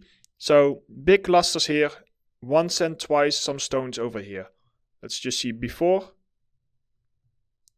and after. Yeah, that works. So we got those extra clusters. Now if I go in here, turn on and off my displacement. There we go. I think we got it. So we now have our fairly decent stone clusters going on. That is really nice. And yeah, I think that looks great. One last thing I will do in this chapter, and that is that I will just create that effect. Sorry, where the sand is kind of like piling up against all of the stones. Because this is quite an easy effect to do. The only thing we really need to do for this is we need to go in here. And then we need to, first of all, yeah, we need to create like a mask from this. But we can probably just steal this one or not. No, I think we don't need to steal it. Let's add a non-uniform blur grayscale. That's what it's called. And I want to throw this into my grayscale. Then I want to add the levels in here. And push these levels all the way up. This is just to mask out our stones, basically. Throw this into my blur map. And I then need to invert my levels. There's always a few steps. I need to then invert my levels. Add the samples all the way up. There we go. And now we basically, if I lower down my intensity here, you can see like a fall off happening between our stones. Once you've done that, there is a reason why I didn't make these levels as strong. It is because I now need to like reduce my levels until they properly blend. And this is the reason why I didn't pick this map, because this mask over here would be way too strong. So if I do this, it might reduce some of the stones. So I kind of like need to see how it looks. It needs to be very subtle. Oh wait, I don't think it's actually plugged in. It is not. If you just hold shift, you can swap around your masks over here. Okay, so we got that stuff. Here, so now we got some of these stones. And now they are starting to sink into the ground. So that's what we have here, and that's what I'm trying to get. Let's set our intensity a little bit lower. And yeah, then the levels, it's a tricky balance to get between the really small stones, but still having like around the big stones some more pieces. Let's see, how does that look? Because what I'm worried about is that it will give us like a little trim around it. That doesn't look too bad, that trim, now I look at it. So we got this. If I just do a very quick blur high quality grayscale, let's see how, if it, oh, there we go, see? So if we just blur this like a tiny bit, 0.2. There we go, see? So now we don't have this hard edge around it that you can see. So now we get like a little bit of like that sand that you can see over here. It's just slightly piling up in between our stones. And that's looking really nice. When we turn this texture into like a 4K texture, it would look even better. The way that you would want to do that is you simply go, you probably also need to go to your stone generator. But yeah, if you click on your advanced tarmac in here, you can set your texture to 4K. And then it will also export as 4K. The only thing is when doing that is the SPSCR files, they themselves would also need to be in 4K in order for it to work. So if I set this to 4K, and then I do need to double check that it's still looking correct, because else, okay, so that's still looking correct. Because 4K does change some of the masks a little bit. But if we, for example, save this and publish it, we should then be able to go back to our advanced tarmac, and you should be able to see the resolution down here, 4K, there we go. And now I just want to look at my end result. If it isn't too much. Here, see, so now you can see that some of these stones have become brighter. And that's what I mean with the problem that, and here you can see like these details really sharp. But that can sometimes be a problem. But it doesn't look too much like a problem. So this is now our texture in 4K. So yeah, you can see that it looks quite a bit nicer. If I would open up my subdivision levels once more, which will turn it into like 24 million, I believe. So it's a lot of subdivisions. That's why it's taking a second load. Wow, that was spot on of me. Yeah, 24 million, you can see that it really starts to look nice in how our displacement works. But of course, this is a very expensive texture now because we have 24 million polys on it. But it's just for previewing purposes. So we got this stuff. What we're going to do in the next chapter is we are going to focus on creating our flat tarmac and creating a mask in order to blend between the two. So let's go ahead and continue with that, but this is already a really good result. So let's continue. Okay, so we are making some good progress here.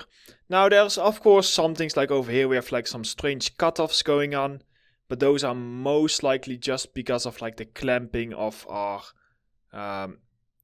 here of like these levels. So basically what you can do is you can just go into your normal, click on your levels and just push this down a little bit more, see, until we are getting rid of those really small little pieces that are being cut off. So we got this.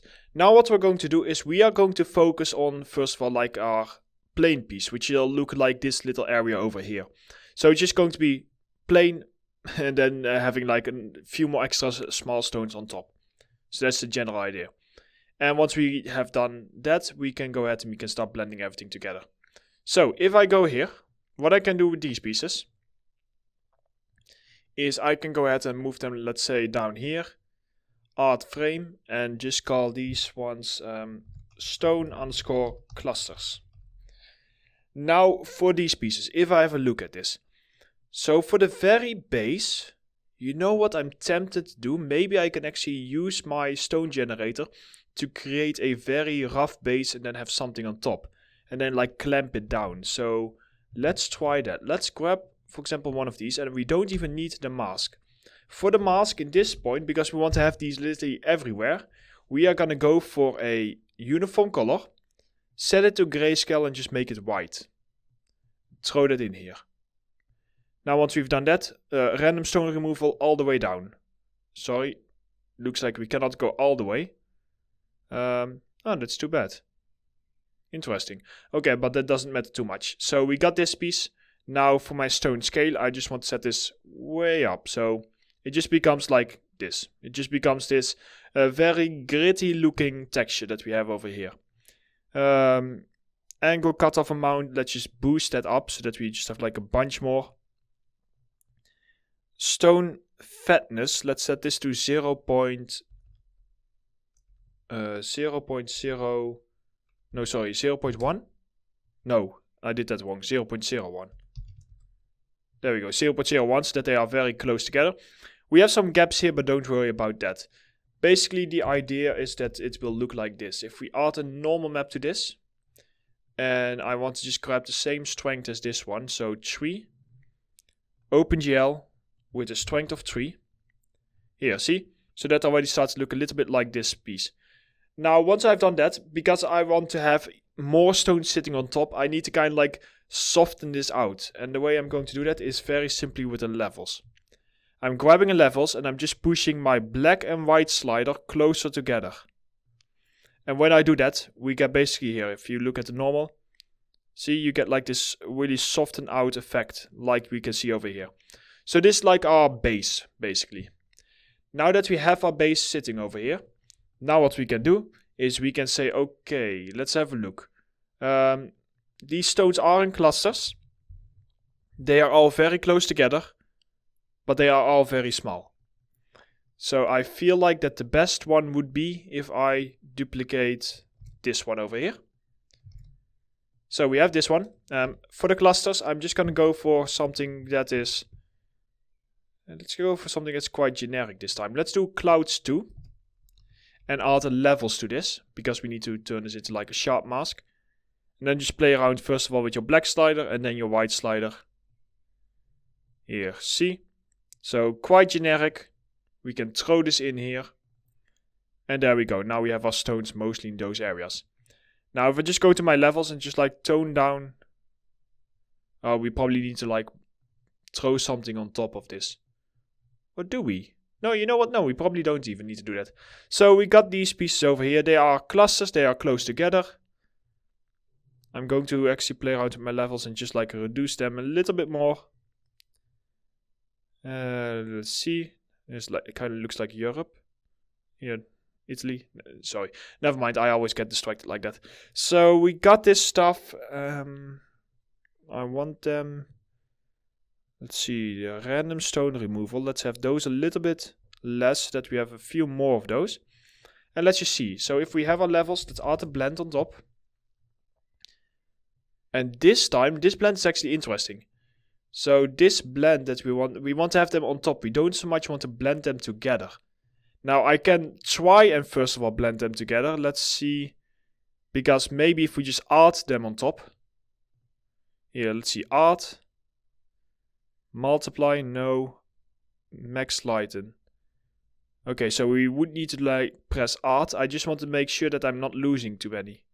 Okay, so I'm not losing too many. So we can just add these on top like this. And then if we go into our blend, we do probably need to just set our opacity like a little bit lower. I think this one is more important within the color to actually work with. So we got those pieces like sitting there. Here you can see that they are slightly different color. There are sometimes some patches over here. And these patches, I think those are quite interesting to capture. Yeah, here if we do that.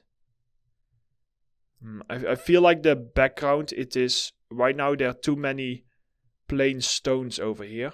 So what I'm going to do is I'm going to add some patches, and those patches will basically just have like a variation that is, the stones are so small they're just going to be pixels.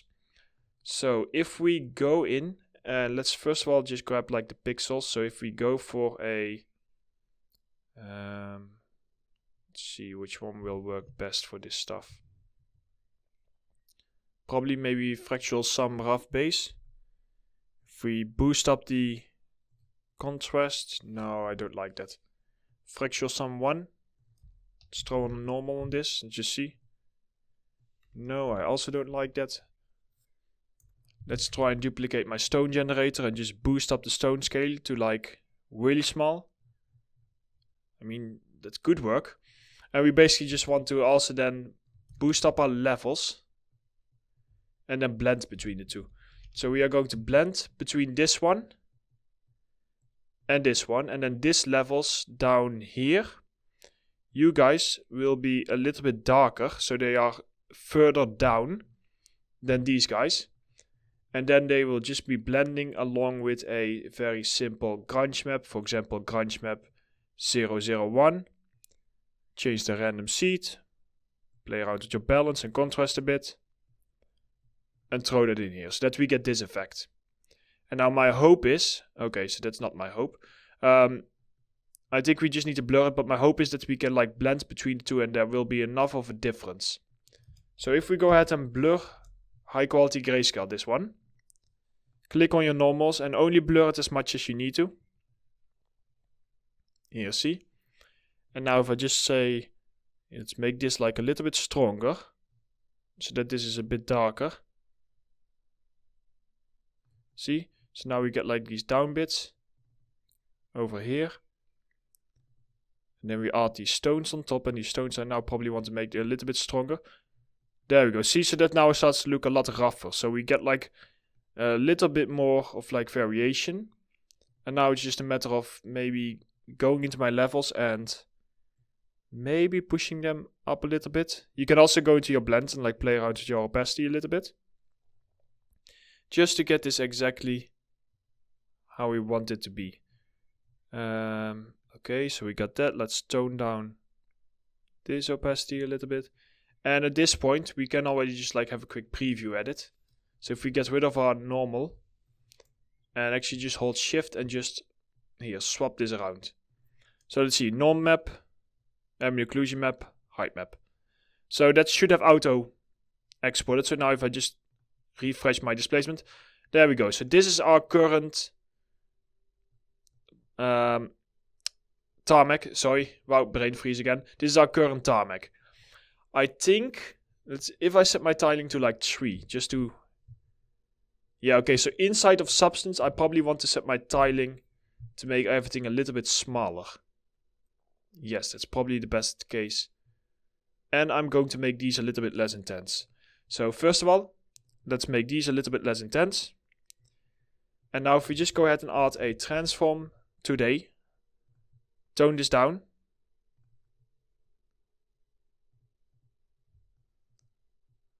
I'm not sure if I like that.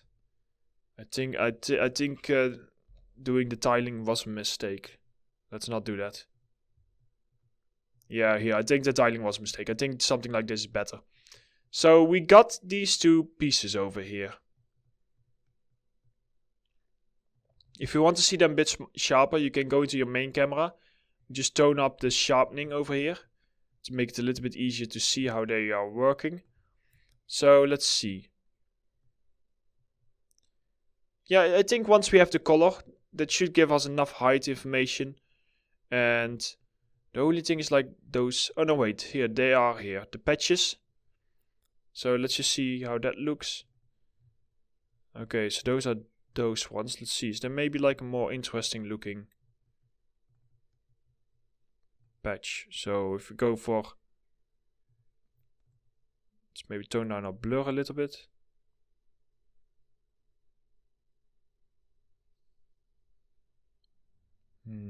Another thing that we can try is this. We can try out, I'm basically just playing around with it. It is okay, but I just want to make sure that it is as best as we can. So what I can do is I can play around with this and just blur it and then add the levels on top, which will give us this very sharp transition, but it will hopefully, okay, it definitely did not do it the way I wanted to. Yeah, let's not do that. Okay, in that case, I'm going to call this one done. So we now have a base. We probably still want to play around with it a little bit later on. But let's say that this is already like our base tarmac. So we can go add a frame, call this base_tarmac. And now what we will do in the next chapter is we will start by blending these two together using a mask that we will create. And then everything all of a sudden really comes together, and then we can just add some extra details and then move over to the next texture maps. So let's continue with that. Okay, so we got our masking here done. It can still use some cleanup, but I like to only clean up my graphs at the very end because there's just so much that's going to change probably. So what I'm going to do now is basically if we swap to Marmoset, I will go over with you on like things I want to improve. Now I will do this in real time. Like I'm not gonna go turn off the camera, magically know exactly what I want to improve, because that's not how the process goes. I will basically, the way that it just works, it's very simple. I look at my reference over here, and I then of course look inside the MatSDTuT. Now, of course, when doing this, there's a lot of stuff we still have missing because we still need to work on it. So just try and keep that in mind. So, for example, what's the first thing I see? I see that my plain tarmac over here is a lot softer than it is over here. So I want to have that less strong. So then we just go back and forth with these kind of things and just do like some nice balancing. So this is mostly these ones over here. So if I go in my blend and tone those down, let's see how that looks. Sometimes you just want to turn on and off the displacement. Okay, I feel like maybe the general displacement is also a little bit strong. So if we just go into our... Oh yeah, so we do that here. So if we clamp these down a little bit more. Like this, so that they become less strong. And these ones also. Here we go, so we soften it out. We add our pieces. How does that look in our normal? Okay, I think that's starting to look a lot better. Yeah, here. So that's now already a bit softer. We have over here these patches, which are where we're denting everything in. I want to have those a little bit less, so I'm just going to go in here and just make this like a little bit lighter. Just with your sliders. There we go. So that should get rid of those patches. I know it's a little bit annoying that I need to keep doing the displacement thing.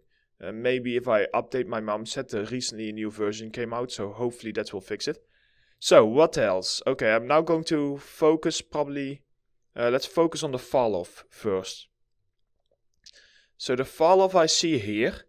What I often see here is that the fall off, it has like much rougher stones around that. So I do want to see and capture that. We already have these stones on the top, so maybe we can just use those. So we have these. And if I just make these a little bit stronger, I might be able to use these if I can capture my mask. So, and that is this mask over here. Okay, so if I capture this mask, and if I do an edge detect, and then invert it, I should be able to detect pretty roughly like these edges. Sometimes if you're not sure, you can just add a blend and just blend these two together quickly, and just set the blend to be like subtract and then tone down the opacity. See? Okay, so we are hitting exactly the edges. That's exactly what I wanted to make sure of. So with this edge detect, because we have this stone generator or this mask in our stone generator, I can blend these on top, and I want to set these to art. Yeah, I believe art. Yeah, okay, so when I set these to art, I can make sure that there are actual stones sitting there. Now, another thing that I need to make sure of that is when we blend this out, okay, so the stones are on top. I just want to make sure that we do not accidentally just mask it out. Now, this over here basically happens because we are pushing out the colors a bit too much. And I do not really like that. So the first thing I can do is I can go in my bevel and see if I can do some smoothing. Okay, so the smoothing actually makes it worse. And that's interesting.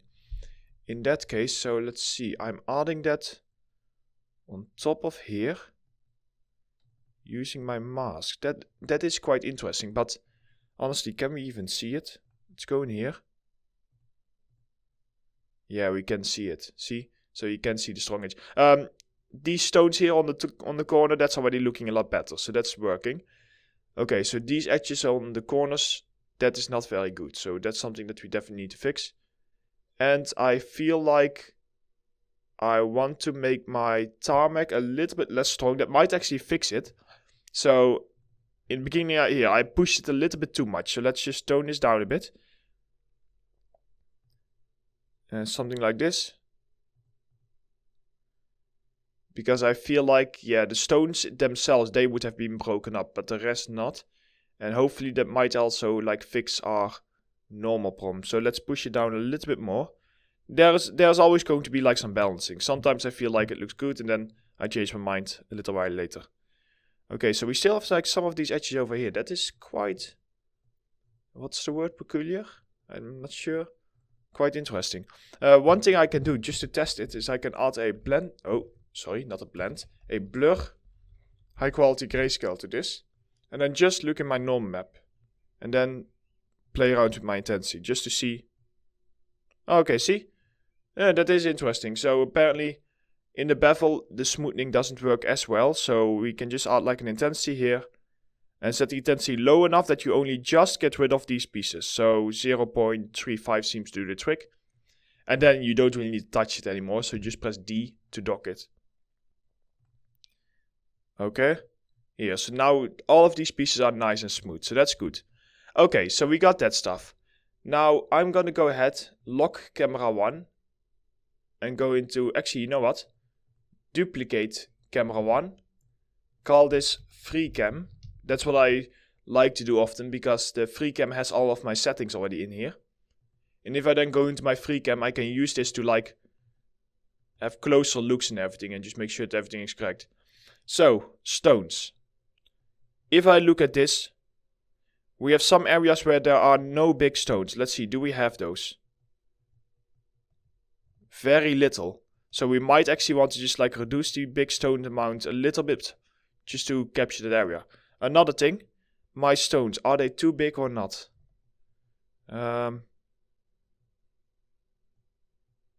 Maybe make them a tiny bit smaller. So we'll make them a tiny bit smaller. Let's see, the stones in between. It works great over here. Like these areas are looking good. Also over here. Maybe I'm going to create like a few patches where we have an insane amount of stones. Just like scattered out in a few very small areas. So I'll do that. Okay, so before I forget, let's do that. So, a little bit smaller. Wow, I already forget half of what I said, but don't worry. These ones. I should really stop saying too often. Sorry about that. So, stone scale. Let's go set my scale. I need to go higher in order to make them smaller, so there we go. Just want to be careful. Oh yeah, I want to not have as many of them. Before I do that, I just need to make sure that... Okay, so the stone scale is now good. Now what I want to do is I just want to reduce them. So first of all, let's go for the random stone removal. Oh, wrong side, wrong way. Let's do that, and if we just have a look... Yeah, so they are still all over the place. So if I go to just this one, and I'm going to adjust my mask a little bit, I'm going to add a blend to this mask. And I actually know of a grunge map that might work. It's grunge map 004, because it's literally patches. So if you just push this, sorry, not the balance, push the contrast up. That might, I don't know if it removes too much, but we'll see. We can set this to be subtract. Okay, so let's see how that looks in our norm map.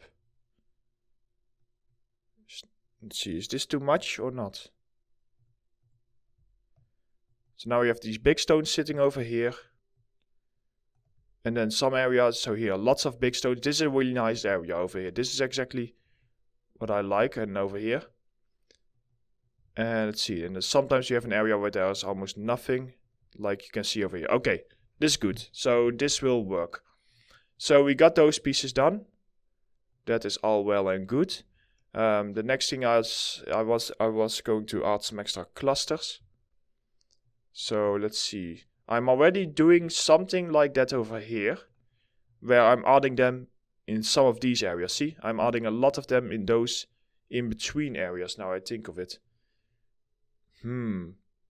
If I'm already doing that, then what would be the best way? Because I don't want to have this overwhelming. If I look in... Okay, I didn't do that. That was automatically. If I look in that area, where's the area with like all these stones? Probably in this area. Yeah, you know what? I'm not sure if I... Maybe around some of these edges I want to add like a bunch more stones. That could be doable, and yeah, let's do that. So let's add around the edges a bunch more stones, and I'm just going to add those as like their own little thing. So I'm going to add a blend on top of this. I'm going to duplicate my stone generator over here. And for the stone generator, I basically want to... We have this edge detect, but I think I want to... can I use this? Yeah, you know what? This is far enough out. I should be able to use this. So if I add a blur... Sorry. Actually, I changed my mind. Let's add a blend. And let's just go ahead and add our edge detect on top of this. And now we basically need to break up our edge detect so that it's not all over the place. Didn't we have like a clouds 1 in here? Here we go. Let's see if we can do that. Let's plug in a clouds 1. Set this to be subtract. So here, now we have some of those edges. And if I plug this in here, some of these edges will have like lots of stones. Now, I'm not sure if this will look as that's good. So that's something we will see. Let's plug this into our blend. And set this to be max lighten. So let's see, before, after. Okay, so we really start to push in those clusters. And you know what? That actually, yeah, that works. Yeah, you can see like we have added a bunch of stones just sitting in like some of these areas. I was a bit worried about like the transition, but I think this might actually work. So yeah, let's go back to camera 1. Okay, so that's pretty good. So we got like those stones sitting in there. That's all fine. Our normal map is...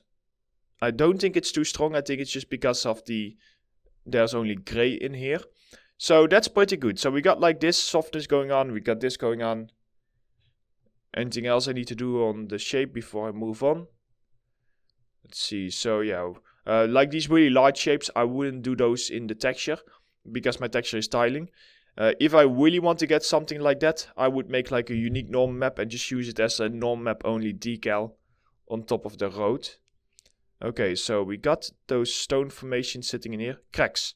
Let's start by just adding a few more cracks in between our stones. I think that's quite nice. I almost forgot about that. And for those cracks, honestly what we can do is we can just open up our basic material. Where are you? Basic. I need to find it. 1 second. I found it. So, what we are going to do, because why would we remake the exact same thing? I'm going to steal up until... yeah, you know what? Let's steal up until this point. The cool thing is you can literally just copy this. You just need to remember, actually, let's also copy this mask. And this mask, because else it wouldn't work. Copy this. And you can then just go into your advanced tarmac and you can just paste it in here. So I can now go in here and this needs to be in the broken tarmac, so just do this. Oh, we did need that. And now of course we need to do some cleanup, make it work for our version. But what we can do is we can just select it, right click and add a frame and just call this frame cracks, for example.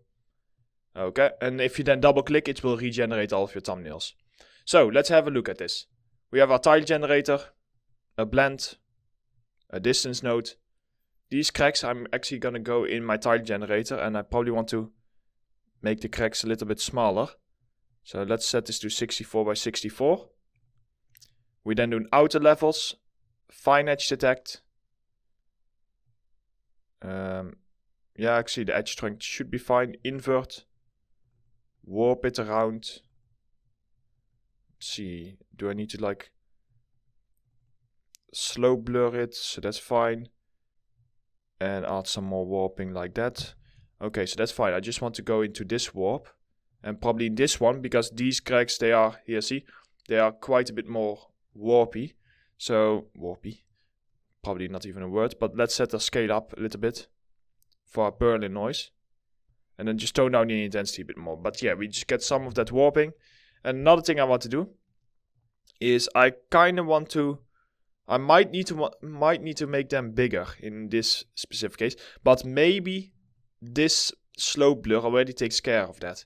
So what I can do is we have this blend over here. I can add another blend on top. And just throw in our cracks. And then if we go ahead and set this to be... multiply. Yeah, okay, so now we have our cracks on top of this. Now what would be cool is if we have the in-betweens of those cracks a little bit rougher. So this one that we have over here, let's see, if we look in the intensity, one thing that you sometimes might want to try is add a transform on top of your moisture noise and just set it to x2, which means that we scale it up. Now this will often give us larger details, although in this case they are too large. So in this case I'm not going to do that, but if you do that, I would also recommend, because if you press space, you can see that it's no longer tiling, because if you scale something up, it is no longer tileable, only if you scale it down. So then I would add like a make it tile photo grayscale node. That will just make it tile again. In my case, I'm not going to do it because it turns out that it actually looks nicer like this. So we'll just have to see. So we have these cracks here. Let's tone down the opacity quite a bit. They can be quite sloppy because we break them up, and what we will do is in the version where we will have only clean tarmac later on, in that version we won't have them as strong. So let's start by doing an opacity of around 0.17. Okay, so that is really intense. So the cracks work, but I need to really mess them up a lot more. So first of all, let's start by just like fixing our intensity. 0.09. I think 0.09 works, and now I'm just going to basically go in and let's start by, for example, this over here. Let's oh, we cannot push that too much actually. 0.04. Seeing this one here, let's push this one up to an uncomfortable position just to see if it breaks, because it might look very noisy, but what I'm hoping is that because there's so much noise going on over here, that it would actually work. So seeing this, now that we've done that, we actually want to probably make this a little bit stronger. 0.17. Sorry if I don't always call out the values, but there are so many values that we're working with that I sometimes forget. Okay, so that's looking pretty good. We got those cracks. Let's go into our free cam. Okay, so we got those cracks.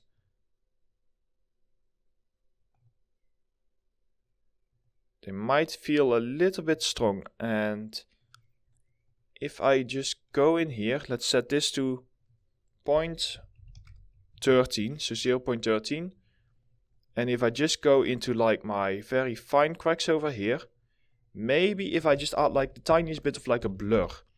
So blurring it will just make it and look softer, but also look a little bit bigger.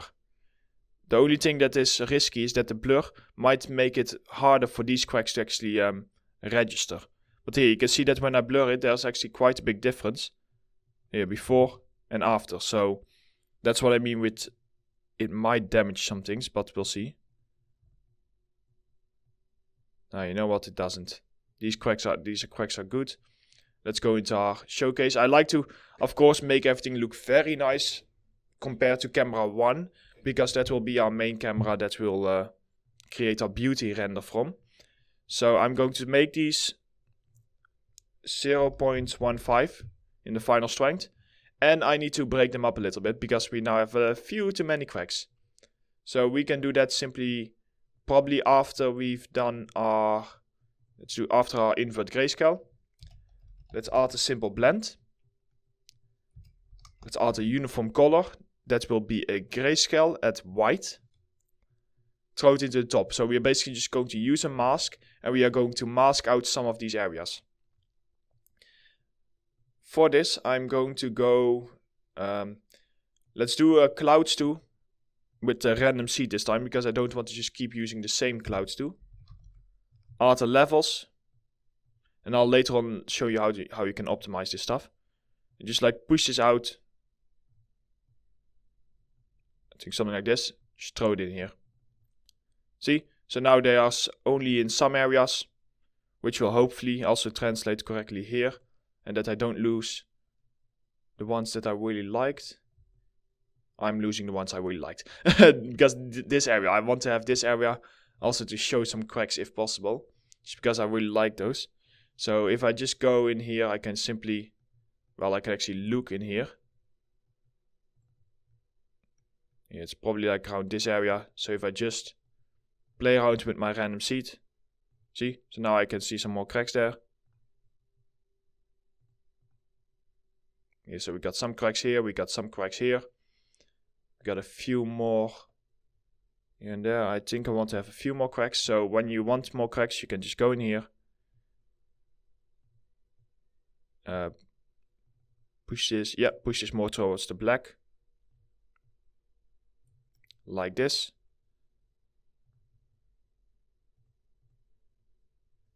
There we go, that should do the trick. Okay, cracks, check. We've done those things. I still feel like my asphalt is too high. But when I look at it from the side, nah, it's not. See?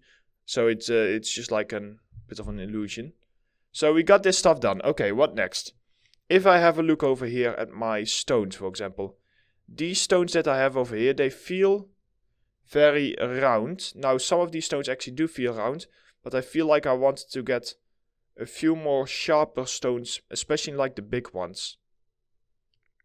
That might be nice if I can capture that. So now that we've done our cracks, because we are running out of time, in the next chapter what we'll do is we will go ahead and we will continue and start by improving the stones, and after that we'll have another look at what else we need to do.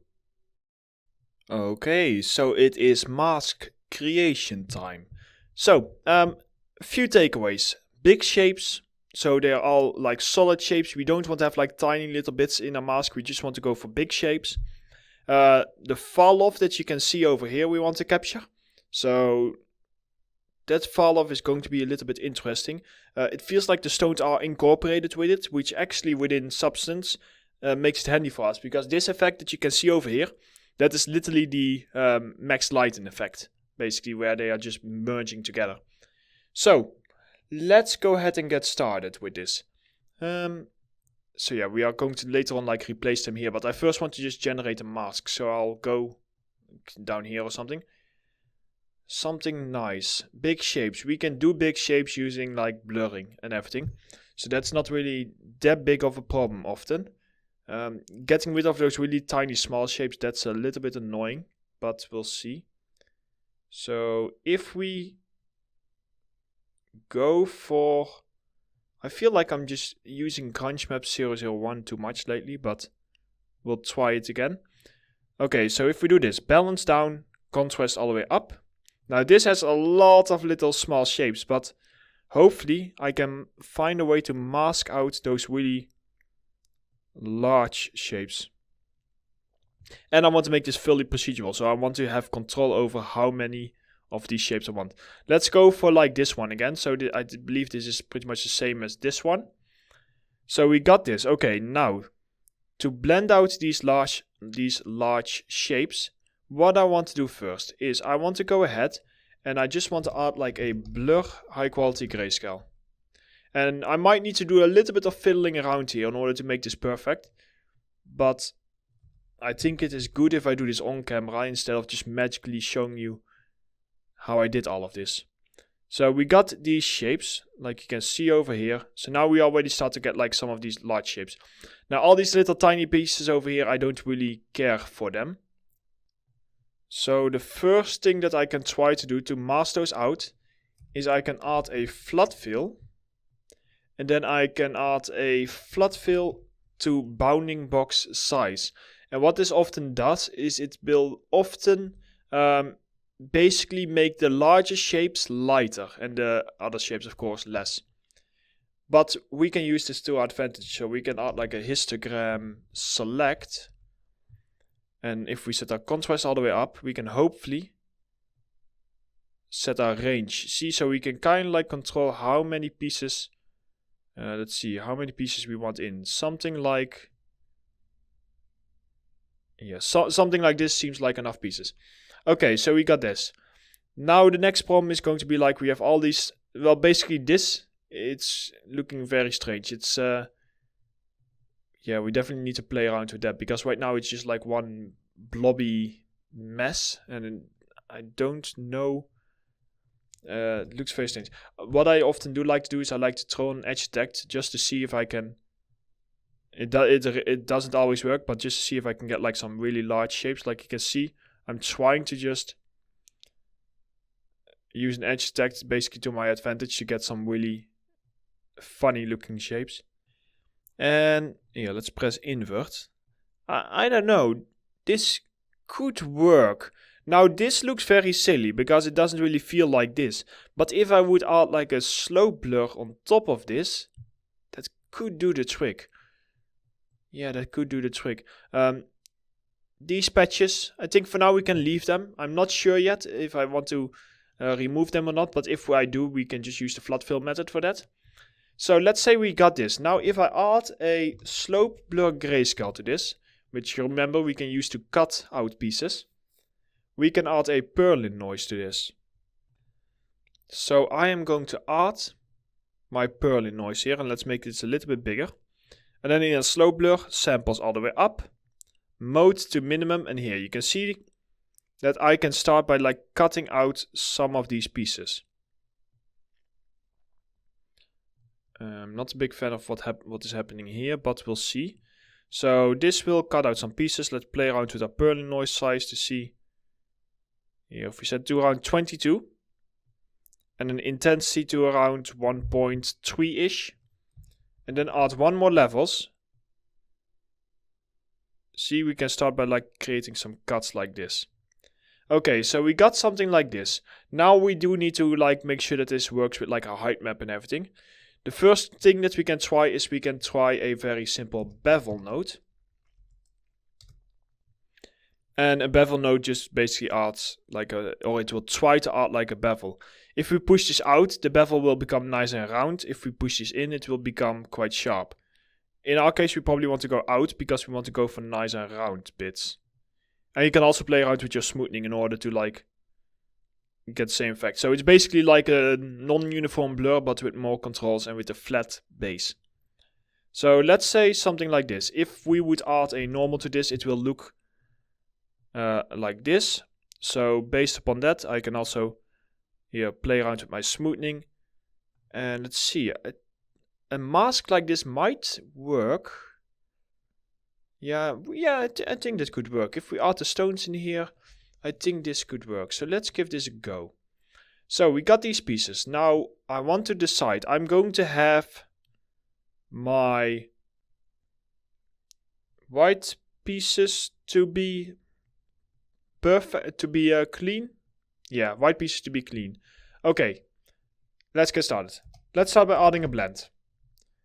We want to add this to here, which is our clean tarmac. And then we want to add over here our broken tarmac to the top. And I'm going to first of all just get started by adding my height down here. Okay, so this would now be blending together. Now what I want to try and kind of like get is I want to mimic also having some stones over here. So let's see, right now I'm just masking this out. I basically need to make sure that I'm not masking out accidentally like other stones. But the coincidence is because this is the exact same look that they do fit quite well. So let's first of all just see how this looks, just because I'm quite curious about this. So if we just hold shift and just flip this around. Oops. Here we go. Okay, so I'm not sure if the height is working as well, but we'll see. Yeah, here. So when I see this, a few things. We need to make sure that these stones, they keep going around the corners. Now, so for the rest, we can keep the stones here. They are actually working quite well. So coincidentally, I do not need to do too much about these masks that we have over here. I can just kind of like leave them. But yeah, I definitely need to get the stones closer to these edges. And I need to have the fall off to most likely be... Yeah, I need to have the fall off to be stronger. So let's get started by... See, our bevel fall off. Actually, our bevel fall off is fine. I think what is wrong is it is the blend over here. So if I just add a quick auto levels. Here, see? Oh, yikes. Never mind. Because we have very specific levels in this. We just need to add the normal levels. And if we go in here, we basically want to push this all up. So that over here it also gets pushed up. Here, see, so now this gets pushed up quite a bit, which is good. So now we are getting close to like the height that I want. Okay, so the next step is going to be having the stones closer to that area.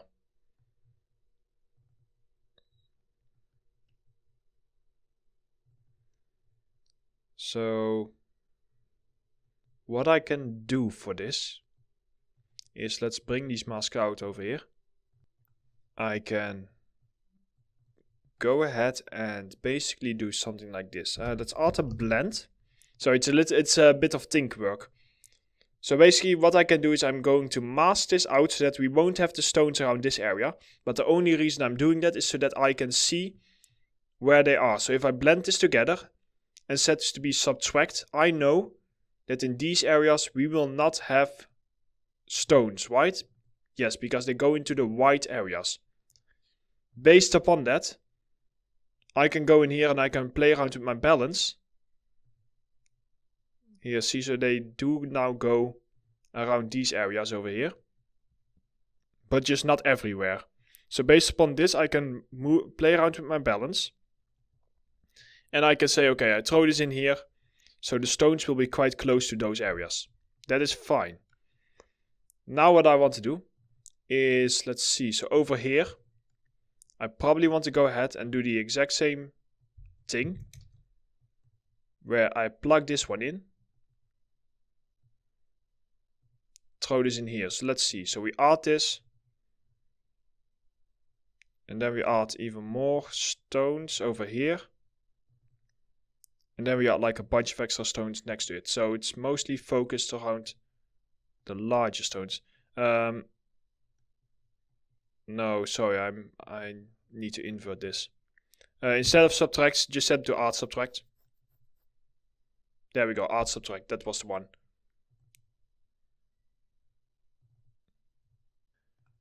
So add subtract, and now you want to go ahead and push this out. That's not working the way I want it to. I think I'm gonna go ahead and I'm going to invert this. I'm going to invert my mask because I normally add subtract is like a cheap way to very quickly do it. So we are going to set this one. There we go, multiply. That should do the trick. Multiply should do the trick. Because now the stones are being placed. Oh my god, I'm still messing this up. Subtract.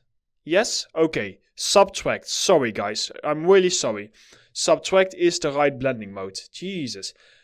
Okay, I'll take a break after this one. So, we set this to be subtract, but we need to do it with an invert, like this. And what that will do is it will basically place all my stones around here, add these extra stones, throw it all together, and boost it like that, which means we get this. So now the stones are very close to our other pieces. Great, that is exactly what I wanted. It just took me a while to get there. Okay, so that's looking pretty good. So we have our stones sitting in here. I feel like the fall off and the intensity can be a little bit stronger. So if we go, first of all, for an intensity, push up the white levels. And then for the fall off, if we go over here, let's see, maybe it's the smoothing that is causing. Here, maybe if I set the smoothing a little bit lower. Yeah, that should hopefully work a bit better. There we go. See, so now we have like a stronger fall off going on. Okay, so now we get a look like this, which is pretty decent. What I'm going to do now is I'm just going to finish off by just doing like some very basic render setup so that we can like get a better look at this. Let's get started by going over here and just right click and press Add Camera. Now in camera 1, this will be like our main camera that we are not going to move. So let's turn on safety frames. And using this camera, what I'm going to start with is I'm just going to give it like a nice angle. You can hold shift and right click to like move your sky around. Let's say an angle like this. Just place it into place, something like this. And then what you can do is you can press the little lock next to your camera so that you can no longer accidentally move it. Now it also locks my settings, so I just need to temporarily turn it off. Set my sharpening a little bit sharper. Set my bloom to around the same level as my size. And tone my vignetting a little bit, just to give it like some dark corners around here. Next to this, what I also tend to do is I tend to go to tone mapping and set this to HAJL. And then I just like play around a bit with my exposure and contrast. So this will just give me like a bit more interesting tone mapping, which will make it look a little bit sharper. So we got those pieces. Now the next one would be, for me, so lock to go into our sky. And we probably want to go ahead and we want to just grab like a sky. So if you go to presets in your sky, here you have all of your skies. If you've not yet downloaded them, you need to double click on the sky in order to download it. If you have downloaded them, it's just a single double click and then it will apply. So alley, hallway, see, I can very quickly apply my different skies and just find something. And for now, I want to go for something that is quite neutral still.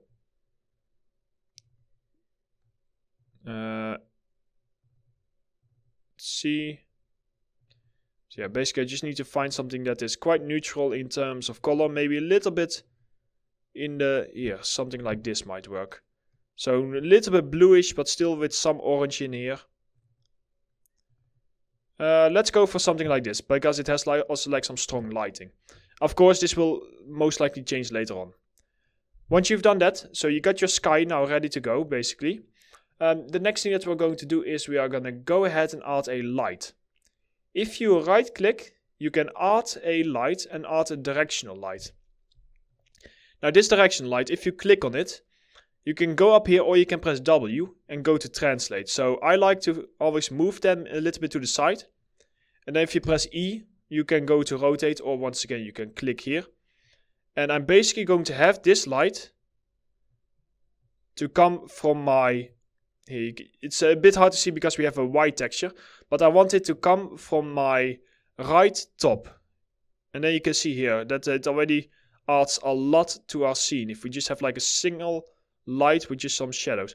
You basically want to get this light to have, if you want you can even set the brightness, to have half of our cylinder or half of our sphere into the light, something like this. And once you've done that, just tone down the brightness. Give it a little bit of like an orange color. That's what I often do. Just mimic like the sun. And for now, let's go for 6.5. Of course, remember, we are looking at a white texture, so it might change. Next to this, I also often like add some rim lights, but they often don't yet work as well with white.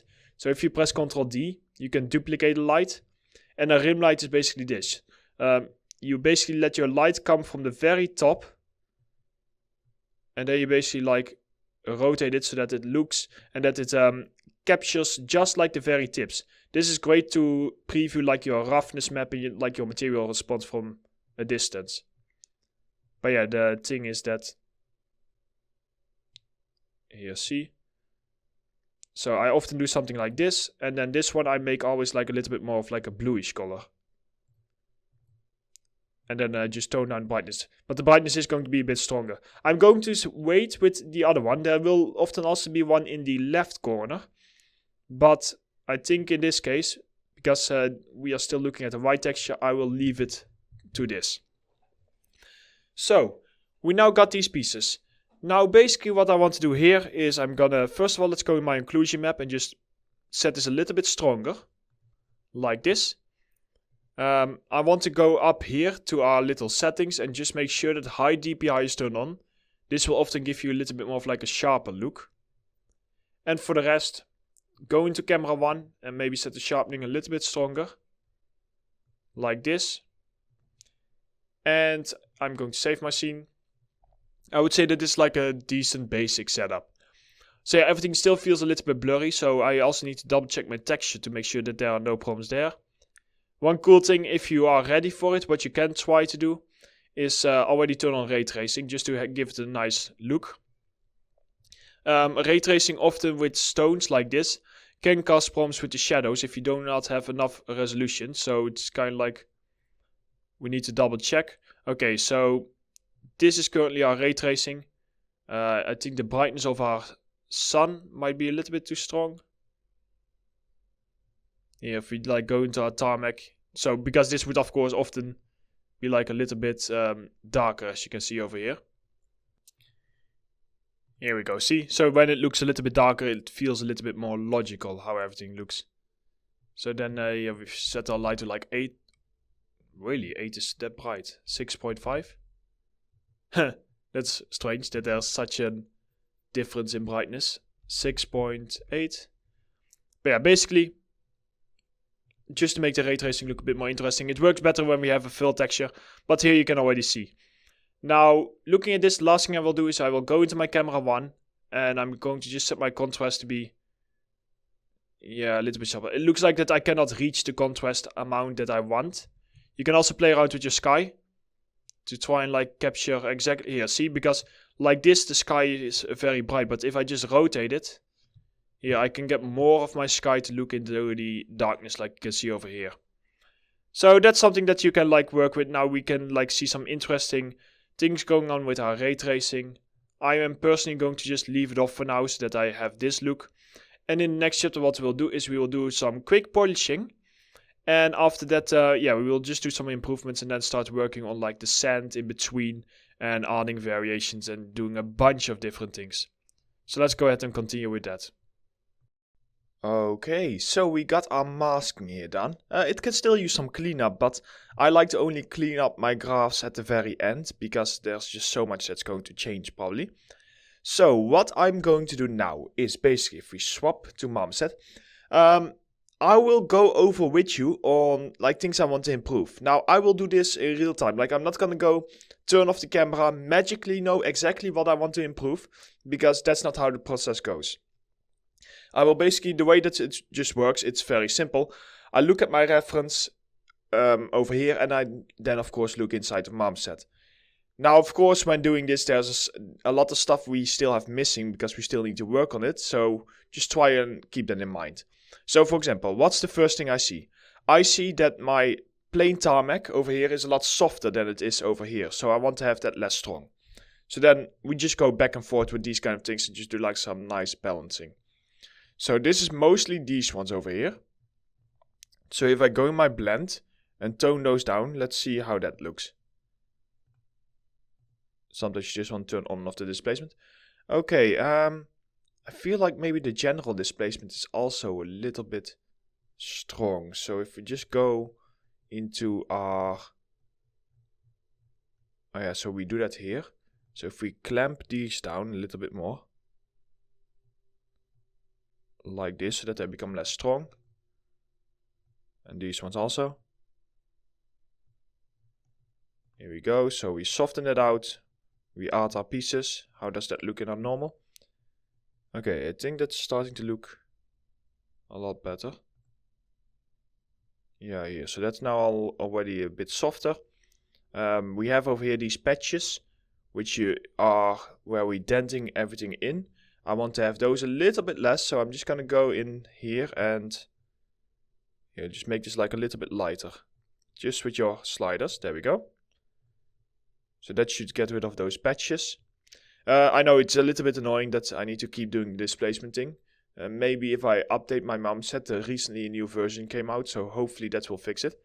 So what else? Okay, I'm now going to focus probably, let's focus on the fall off first. So the fall off I see here, what I often see here is that the fall off, it has like much rougher stones around that. So I do want to see and capture that. We already have these stones on the top, so maybe we can just use those. So we have these. And if I just make these a little bit stronger, I might be able to use these if I can capture my mask. So, and that is this mask over here. Okay, so if I capture this mask, and if I do an edge detect,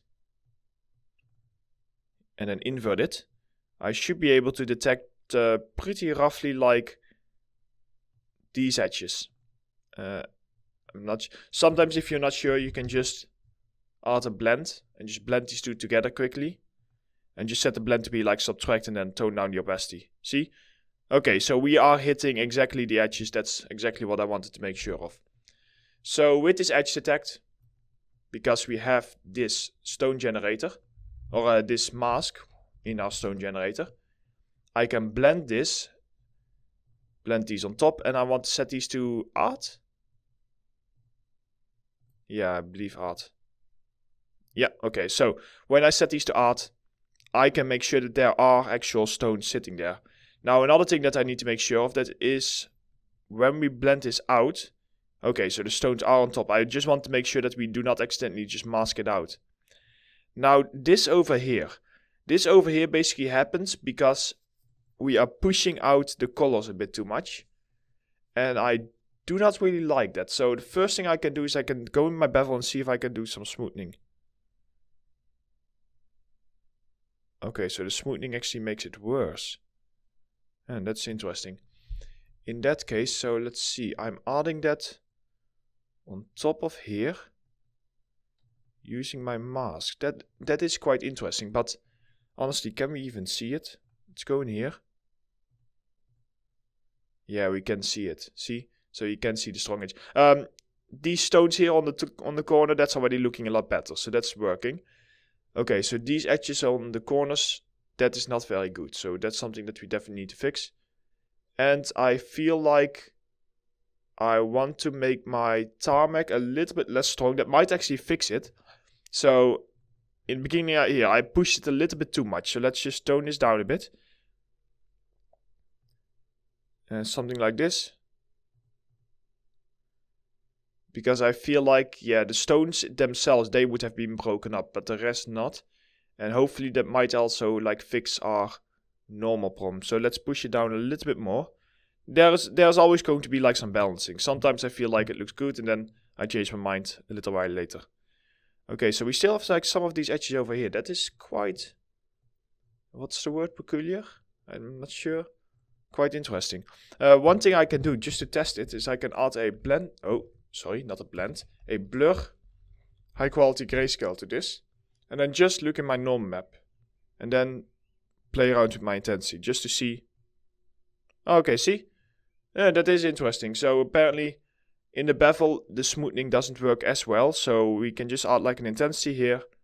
And set the intensity low enough that you only just get rid of these pieces. So 0.35 seems to do the trick. And then you don't really need to touch it anymore. So you just press D to dock it.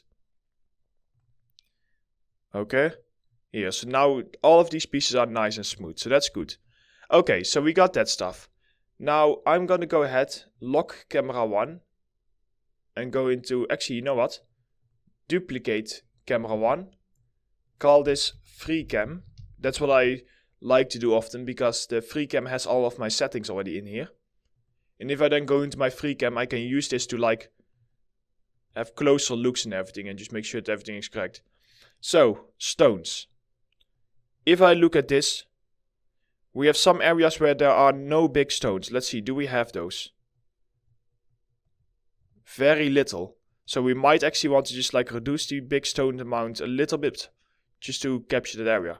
Another thing, my stones, are they too big or not?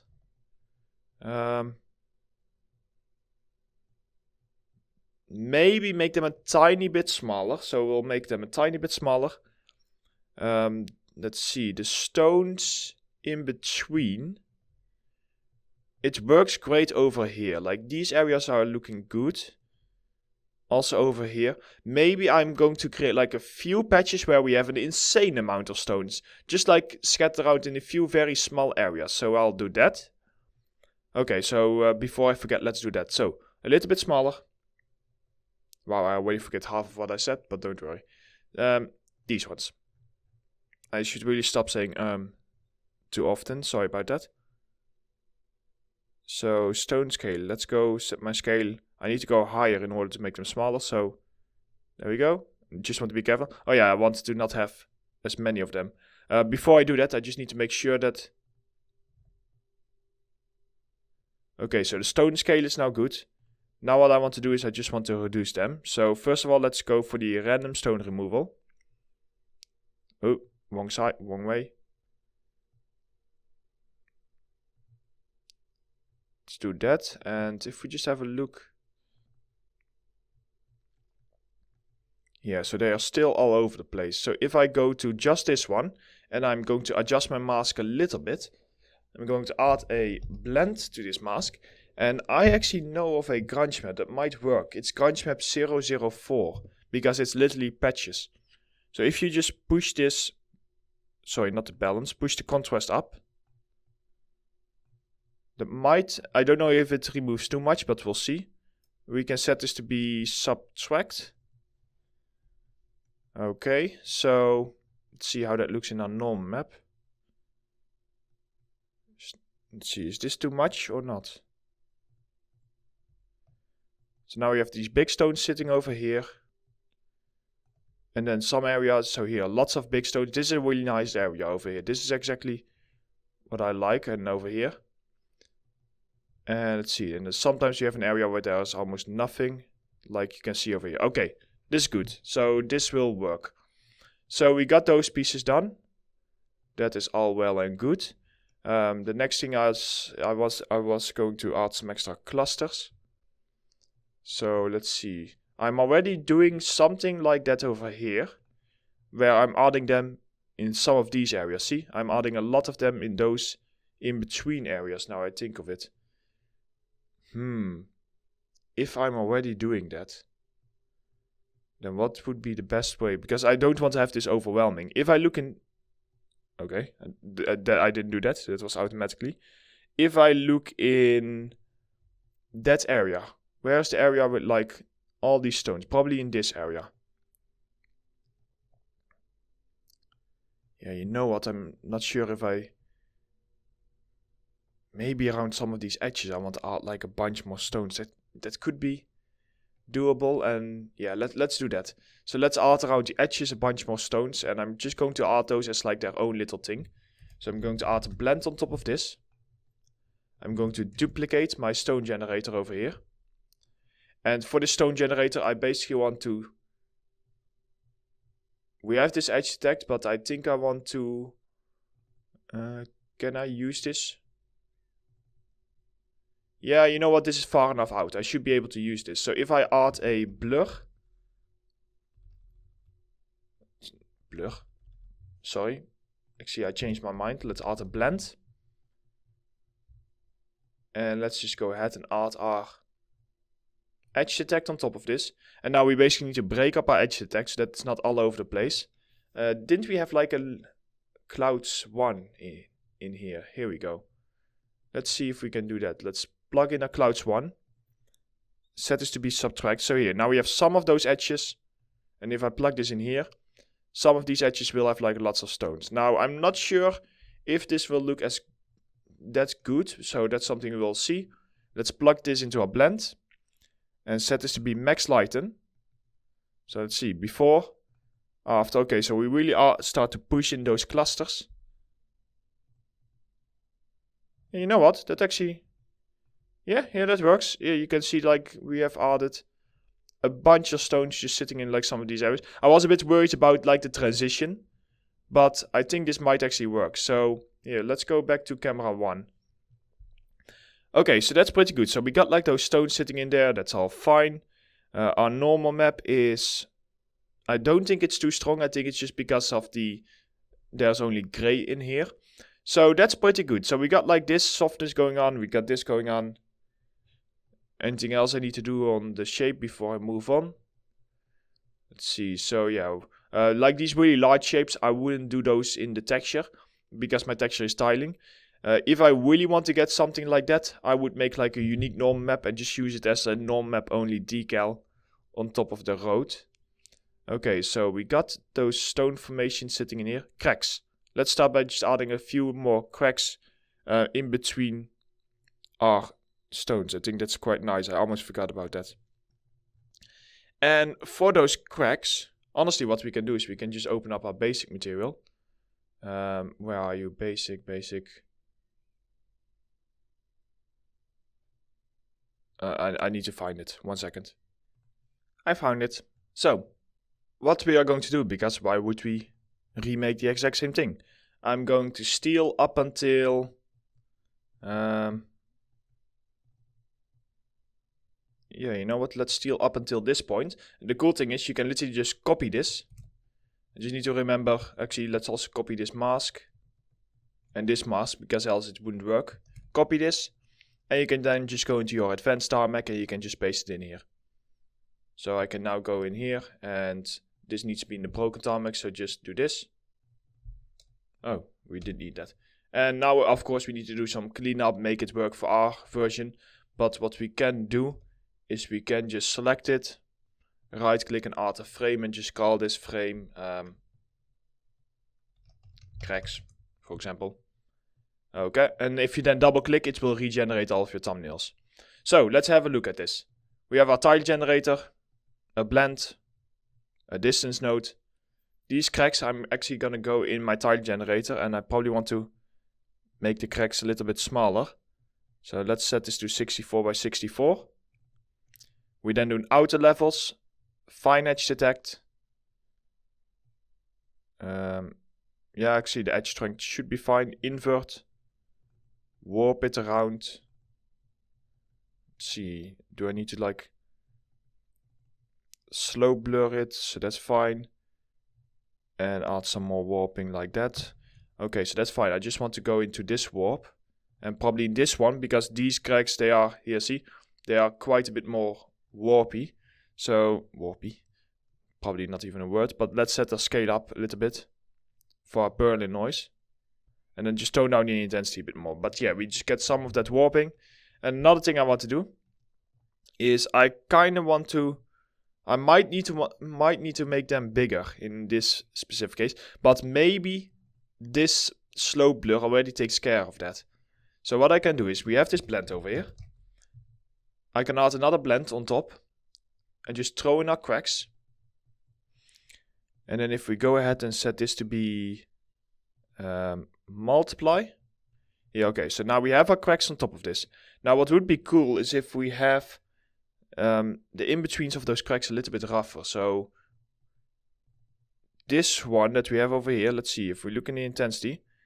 One thing that you sometimes might want to try is add a transform on top of your moisture noise and just set it to X2, which means that we scale it up. Now this will often give us larger details, although in this case they are too large. So in this case I'm not going to do that, but if you do that, I would also recommend, because if you press space, you can see that it's no longer tiling, because if you scale something up, it is no longer tileable, only if you scale it down. So then I would add like a make it tile photo grayscale node. That will just make a tile again. In my case, I'm not going to do it because it turns out that it actually looks nicer like this. So we'll just have to see. So we have these cracks here. Let's tone down the opacity quite a bit. They can be quite sloppy because we break them up, and what we will do is in the version where we will have only clean tarmac later on, in that version we won't have them as strong. So let's start by doing an opacity of around 0.17. Okay, so that is really intense. So the cracks work, but I need to really mess them up a lot more. So first of all, let's start by just like fixing our intensity. 0.09.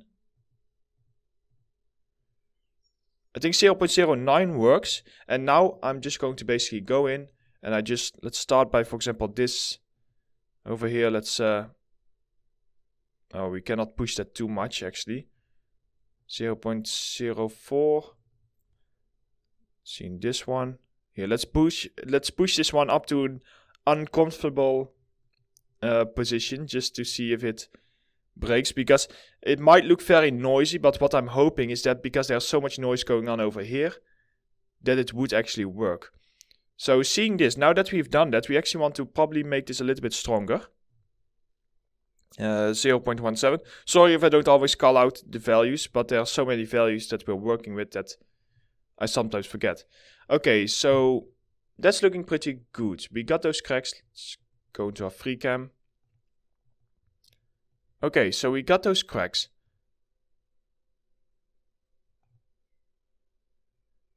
They might feel a little bit strong, and if I just go in here, let's set this to 0.13, so 0.13.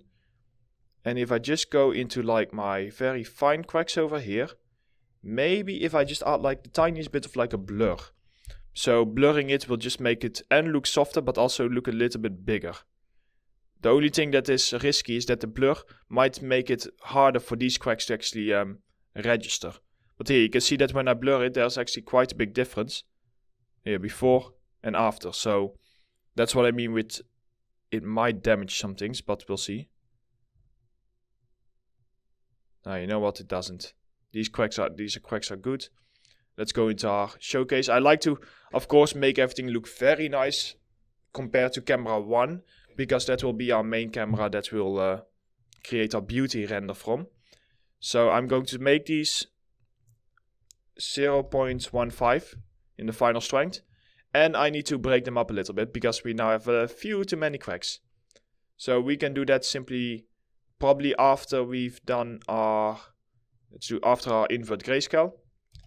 Let's add a simple blend. Let's add a uniform color.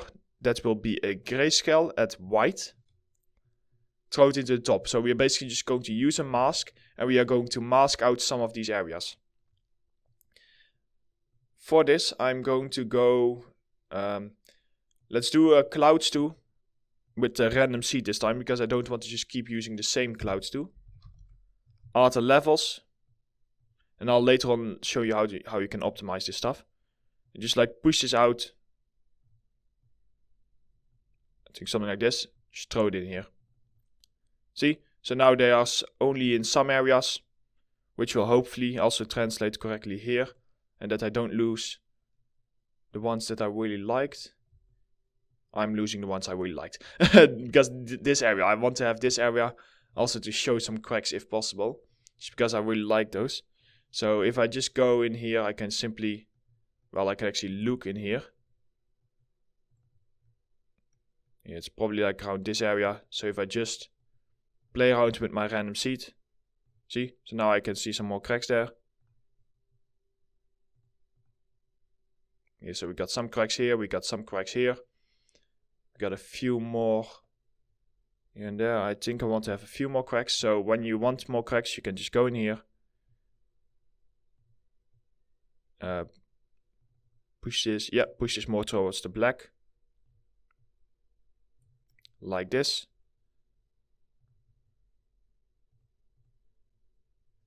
There we go, that should do the trick. Okay, cracks, check. We've done those things. I still feel like my asphalt is too high. But when I look at it from the side, nah, it's not. See? So it's just like a bit of an illusion.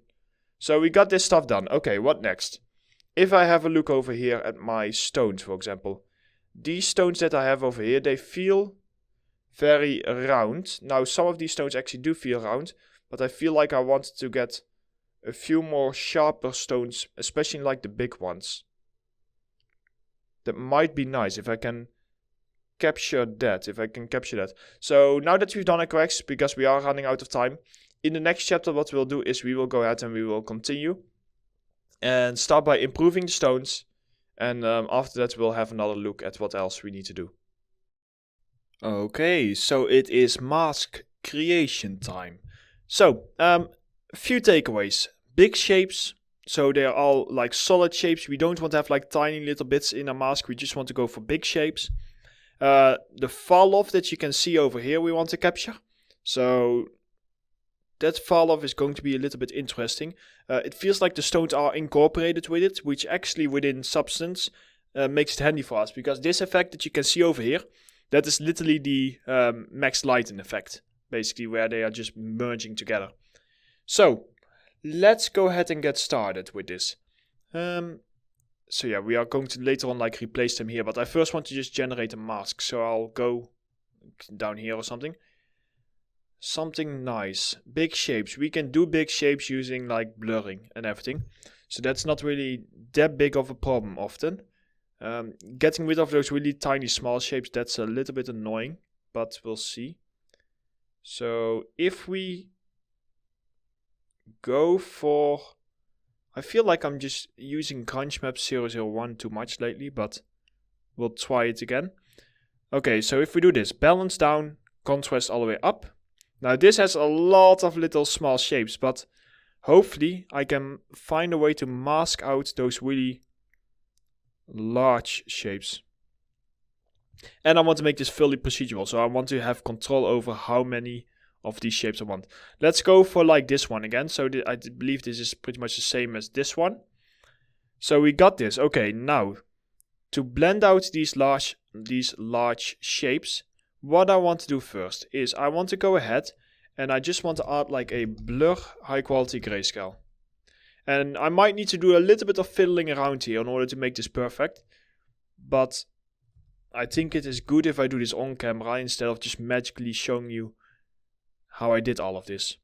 So we got these shapes, like you can see over here. So now we already start to get like some of these large shapes. Now all these little tiny pieces over here, I don't really care for them. So the first thing that I can try to do to mask those out is I can add a flood fill. And then I can add a flood fill to bounding box size. And what this often does is it will often basically make the larger shapes lighter and the other shapes of course less.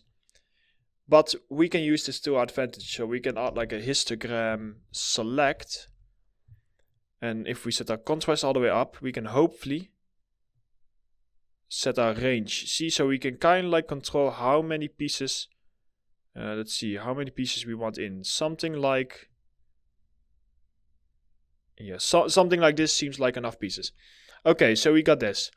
Now the next problem is going to be like we have all these, well basically this, it's looking very strange. It's, yeah, we definitely need to play around with that because right now it's just like one blobby mess and I don't know, it looks very strange. What I often do like to do is I like to throw an edge detect just to see if I can, it doesn't always work, but just to see if I can get like some really large shapes. Like you can see, I'm trying to just use an edge detect basically to my advantage to get some really funny looking shapes. And yeah, let's press invert. I don't know, this could work. Now this looks very silly because it doesn't really feel like this. But if I would add like a slope blur on top of this, that could do the trick. Yeah, that could do the trick. These patches, I think for now we can leave them. I'm not sure yet if I want to remove them or not. But if I do, we can just use the flood fill method for that. So let's say we got this. Now if I add a slope blur grayscale to this, which you remember we can use to cut out pieces, we can add a purlin noise to this. So I am going to add my purlin noise here, and let's make this a little bit bigger. And then in a slope blur, samples all the way up, mode to minimum, and here you can see that I can start by like cutting out some of these pieces. I'm not a big fan of what is happening here, but we'll see. So this will cut out some pieces. Let's play around with our purlin noise size to see. Here, if we set to around 22 and an intensity to around 1.3-ish, and then add one more levels. See, we can start by like creating some cuts like this. Okay, so we got something like this. Now we do need to like make sure that this works with like our height map and everything. The first thing that we can try is we can try a very simple bevel node. And a bevel node just basically adds like or it will try to add like a bevel. If we push this out, the bevel will become nice and round. If we push this in, it will become quite sharp. In our case, we probably want to go out because we want to go for nice and round bits. And you can also play around with your smoothing in order to like get the same effect. So it's basically like a non-uniform blur, but with more controls and with a flat base. So let's say something like this. If we would add a normal to this, it will look like this. So based upon that, I can also here play around with my smoothing. And let's see, a mask like this might work. Yeah, I think that could work. If we add the stones in here, I think this could work. So let's give this a go. So we got these pieces. Now I want to decide. I'm going to have my white pieces to be perfect, to be clean. Yeah, white pieces to be clean. Okay, let's get started. Let's start by adding a blend.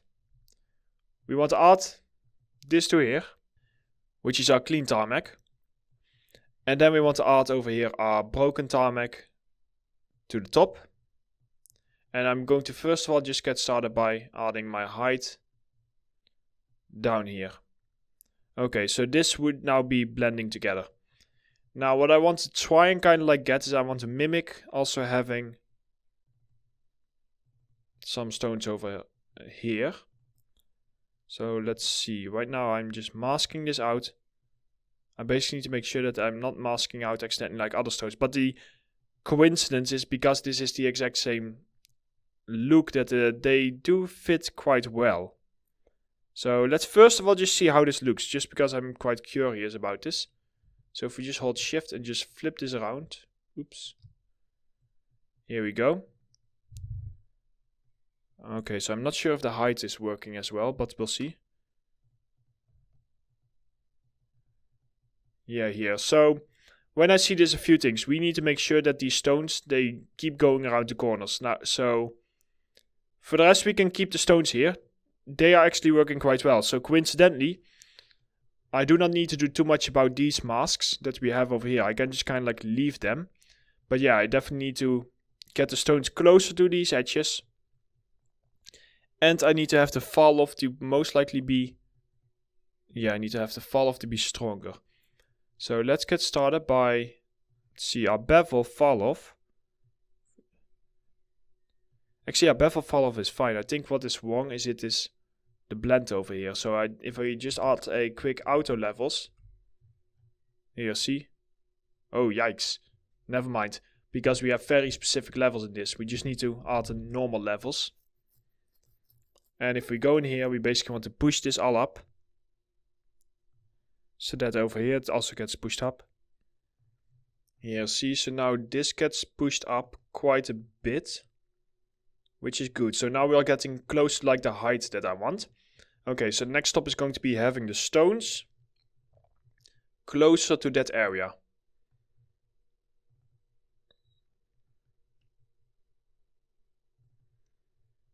So what I can do for this is let's bring these masks out over here.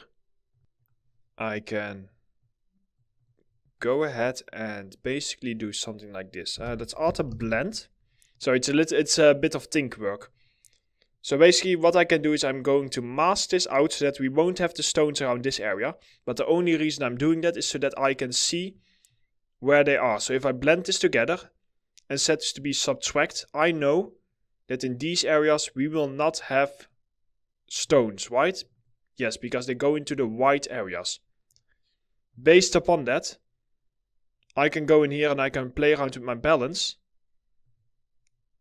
Here, see, so they do now go around these areas over here. But just not everywhere. So based upon this, I can play around with my balance. And I can say, okay, I throw this in here. So the stones will be quite close to those areas. That is fine. Now what I want to do is, let's see, so over here, I probably want to go ahead and do the exact same thing. Where I plug this one in. Throw this in here. So let's see. So we add this. And then we add even more stones over here. And then we add like a bunch of extra stones next to it. So it's mostly focused around the larger stones. No, sorry, I need to invert this. Instead of subtract, just set to add subtract. There we go, add subtract. That was the one.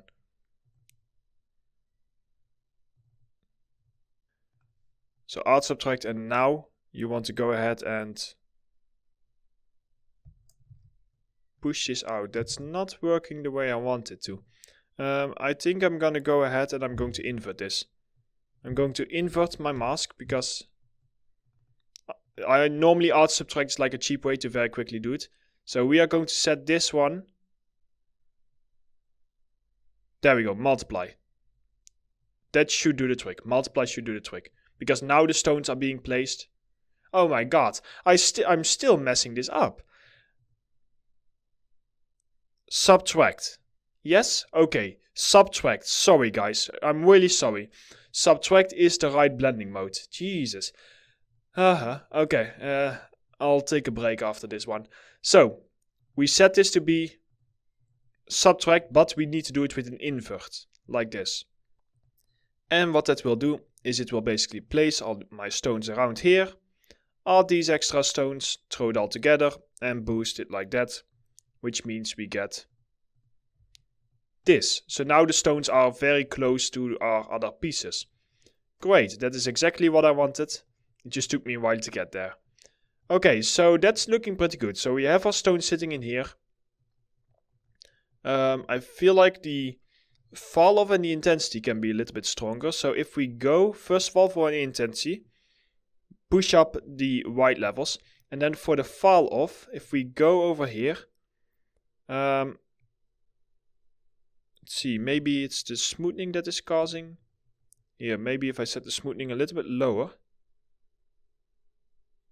Yeah, that should hopefully work a bit better. There we go. See, so now we have like a stronger fall off going on. Okay, so now we get a look like this, which is pretty decent. What I'm going to do now is I'm just going to finish off by just doing like some very basic render setup so that we can like get a better look at this. Let's get started by going over here and just right click and press Add Camera. Now in camera 1, this will be like our main camera that we are not going to move. So let's turn on safety frames. And using this camera, what I'm going to start with is I'm just going to give it like a nice angle. You can hold shift and right click to like move your sky around. Let's say an angle like this. Just place it into place, something like this. And then what you can do is you can press the little lock next to your camera so that you can no longer accidentally move it. Now it also locks my settings, so I just need to temporarily turn it off. Set my sharpening a little bit sharper. Set my bloom to around the same level as my size. And throw on my vignetting a little bit, just to give it like some dark corners around here. Next to this, what I also tend to do is I tend to go to tone mapping and set this to HAJL. And then I just like play around a bit with my exposure and contrast. So this will just give me like a bit more interesting tone mapping, which will make it look a little bit sharper. So we got those pieces. Now the next one would be, for me, so lock to go into our sky. And we probably want to go ahead and we want to just grab like a sky. So if you go to presets in your sky, here you have all of your skies. If you've not yet downloaded them, you need to double click on the sky in order to download it. If you have downloaded them, it's just a single double click and then it will apply. So alley, hallway, see, I can very quickly apply my different skies and just find something. And for now, I want to go for something that is quite neutral still. Let's see. So yeah, basically I just need to find something that is quite neutral in terms of color. Maybe a little bit in the, here, something like this might work. So a little bit bluish, but still with some orange in here. Let's go for something like this, because it has also like some strong lighting. Of course, this will most likely change later on. Once you've done that, so you got your sky now ready to go, basically. The next thing that we're going to do is we are going to go ahead and add a light.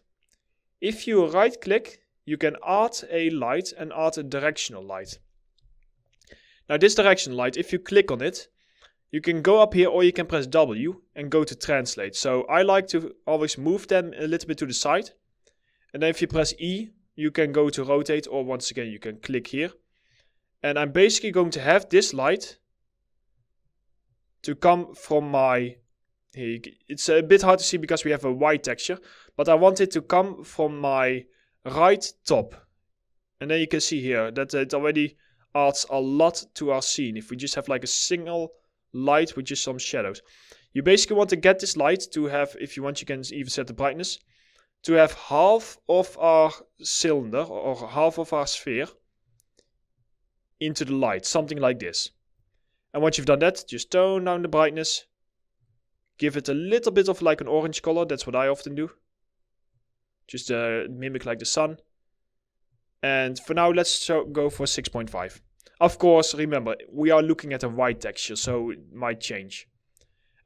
Next to this, I also often like add some rim lights, but they often don't yet work as well with white. So if you press Ctrl D, you can duplicate a light. And a rim light is basically this. You basically let your light come from the very top. And then you basically like rotate it so that it looks and that it captures just like the very tips. This is great to preview like your roughness map and like your material response from a distance. But yeah, the thing is that here, see. So I often do something like this, and then this one I make always like a little bit more of like a bluish color. And then just tone down brightness. But the brightness is going to be a bit stronger. I'm going to wait with the other one. There will often also be one in the left corner.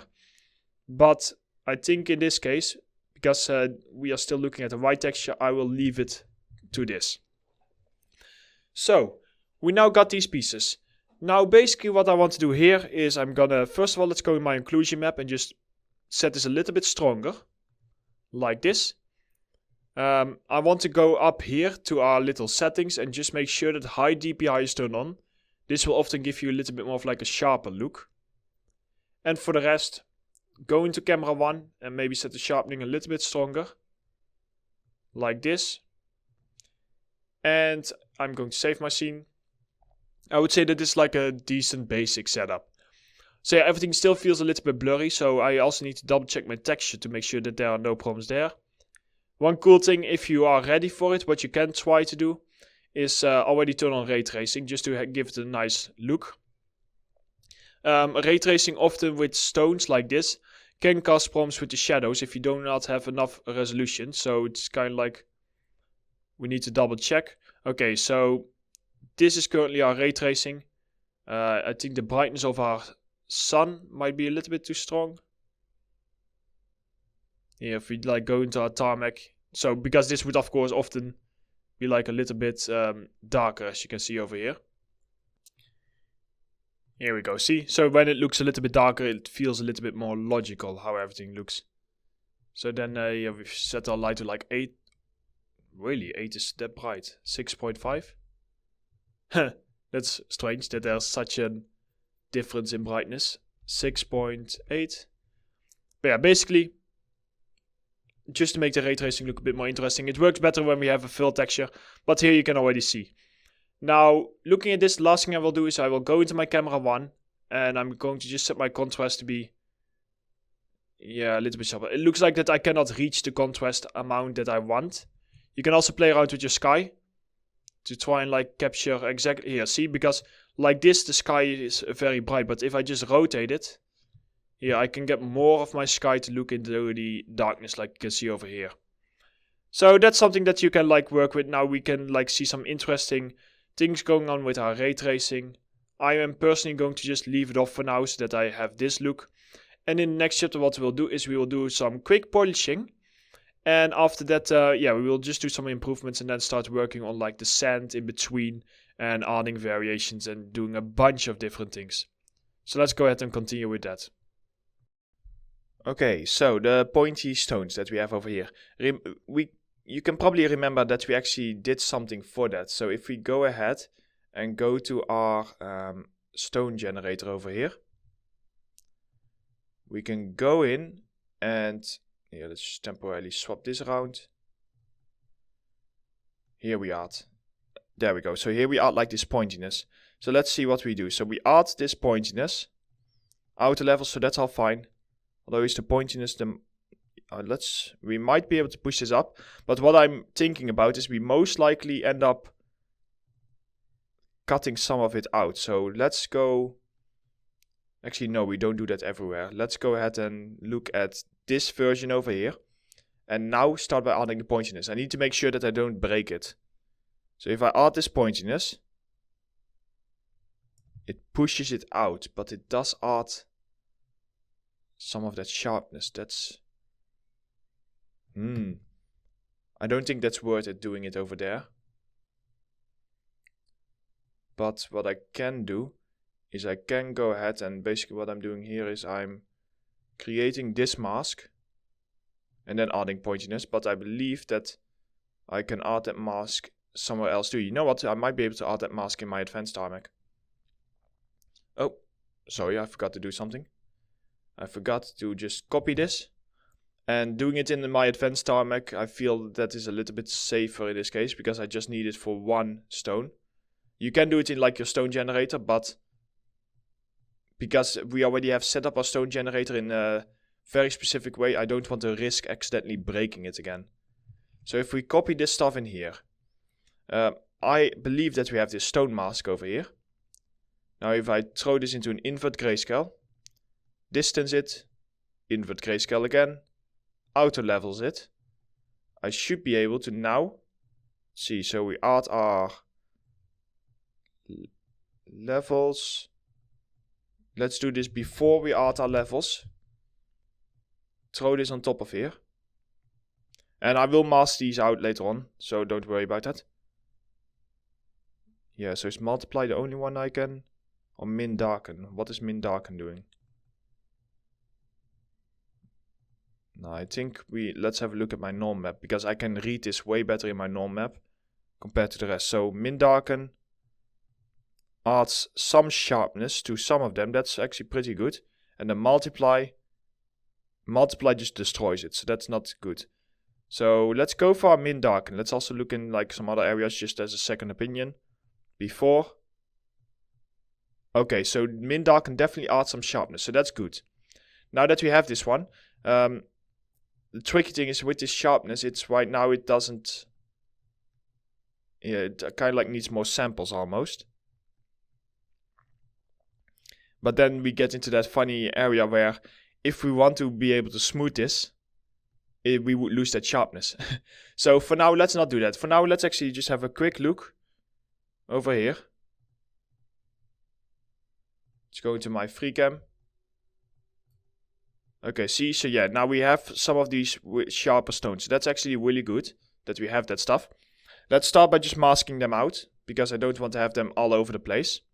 And I can just very simply do that by going over here. So here we have our invert grayscale.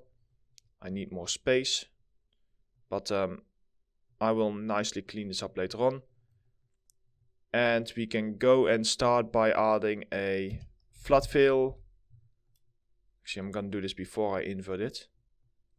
Flat fill to random grayscale. And then in histogram select. Push up your contrast. Tone down your range so that you don't have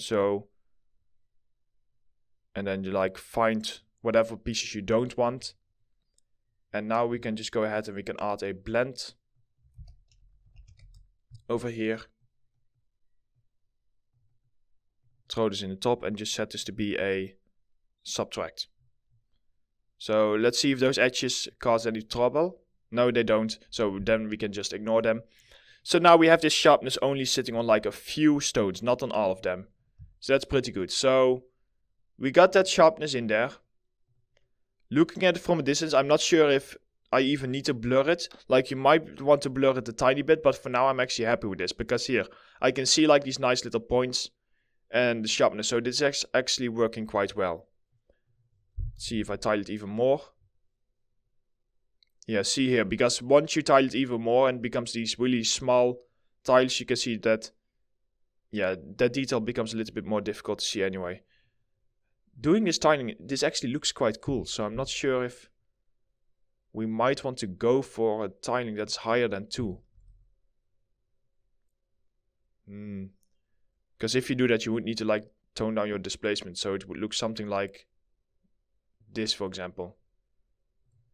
Let's see how that looks. I think this might actually be a nicer render for us to work on, because here we can still see everything quite well, but we get a bigger overview of the entire material. So yeah, let's do that. I quite like that. Let's start by doing something like this. Let's hope that the ray tracing will also still agree with me. Looks like it does. Okay, so that's quite cool.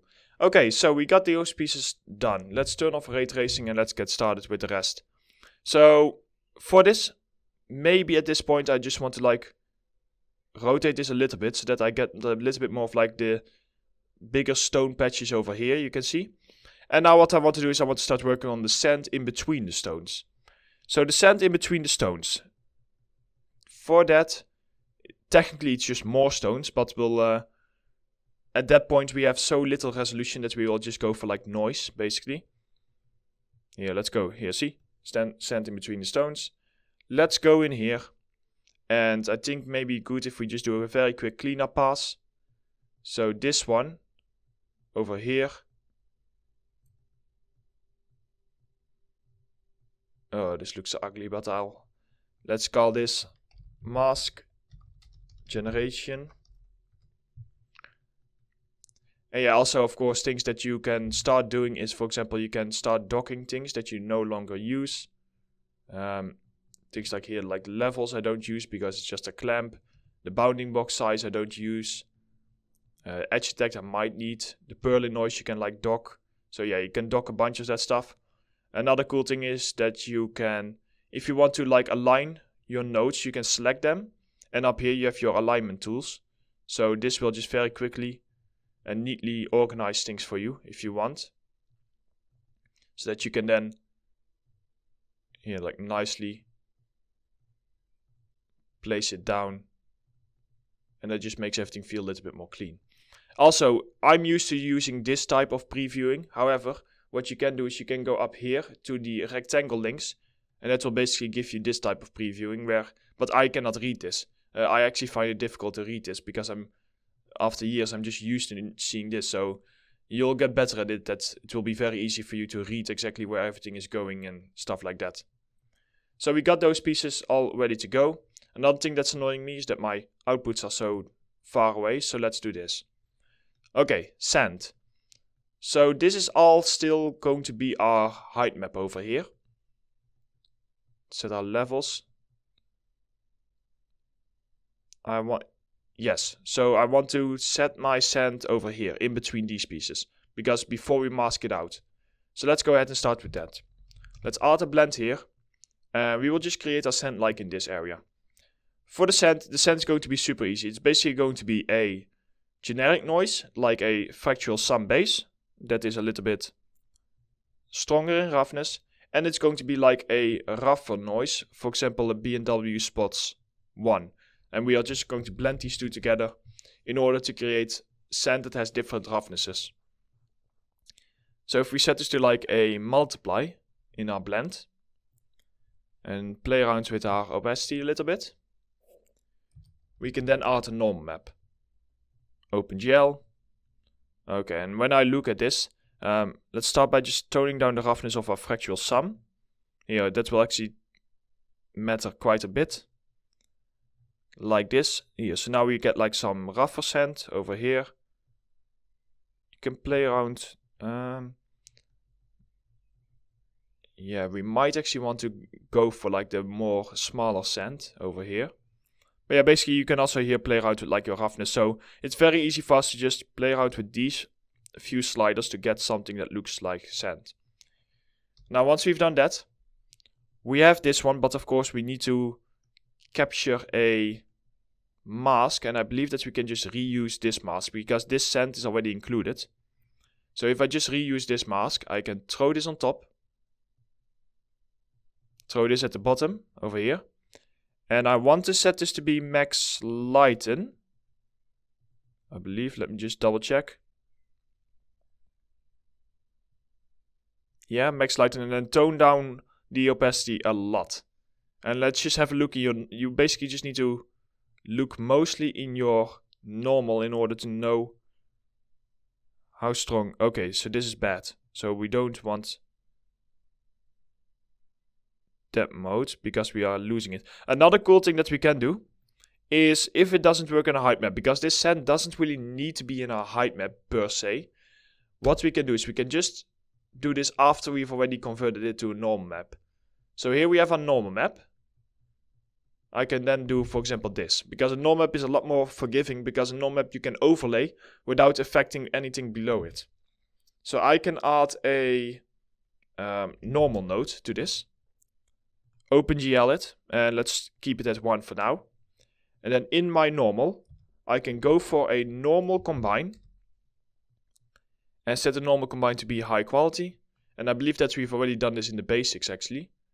And now with this normal map, just add a quick blend.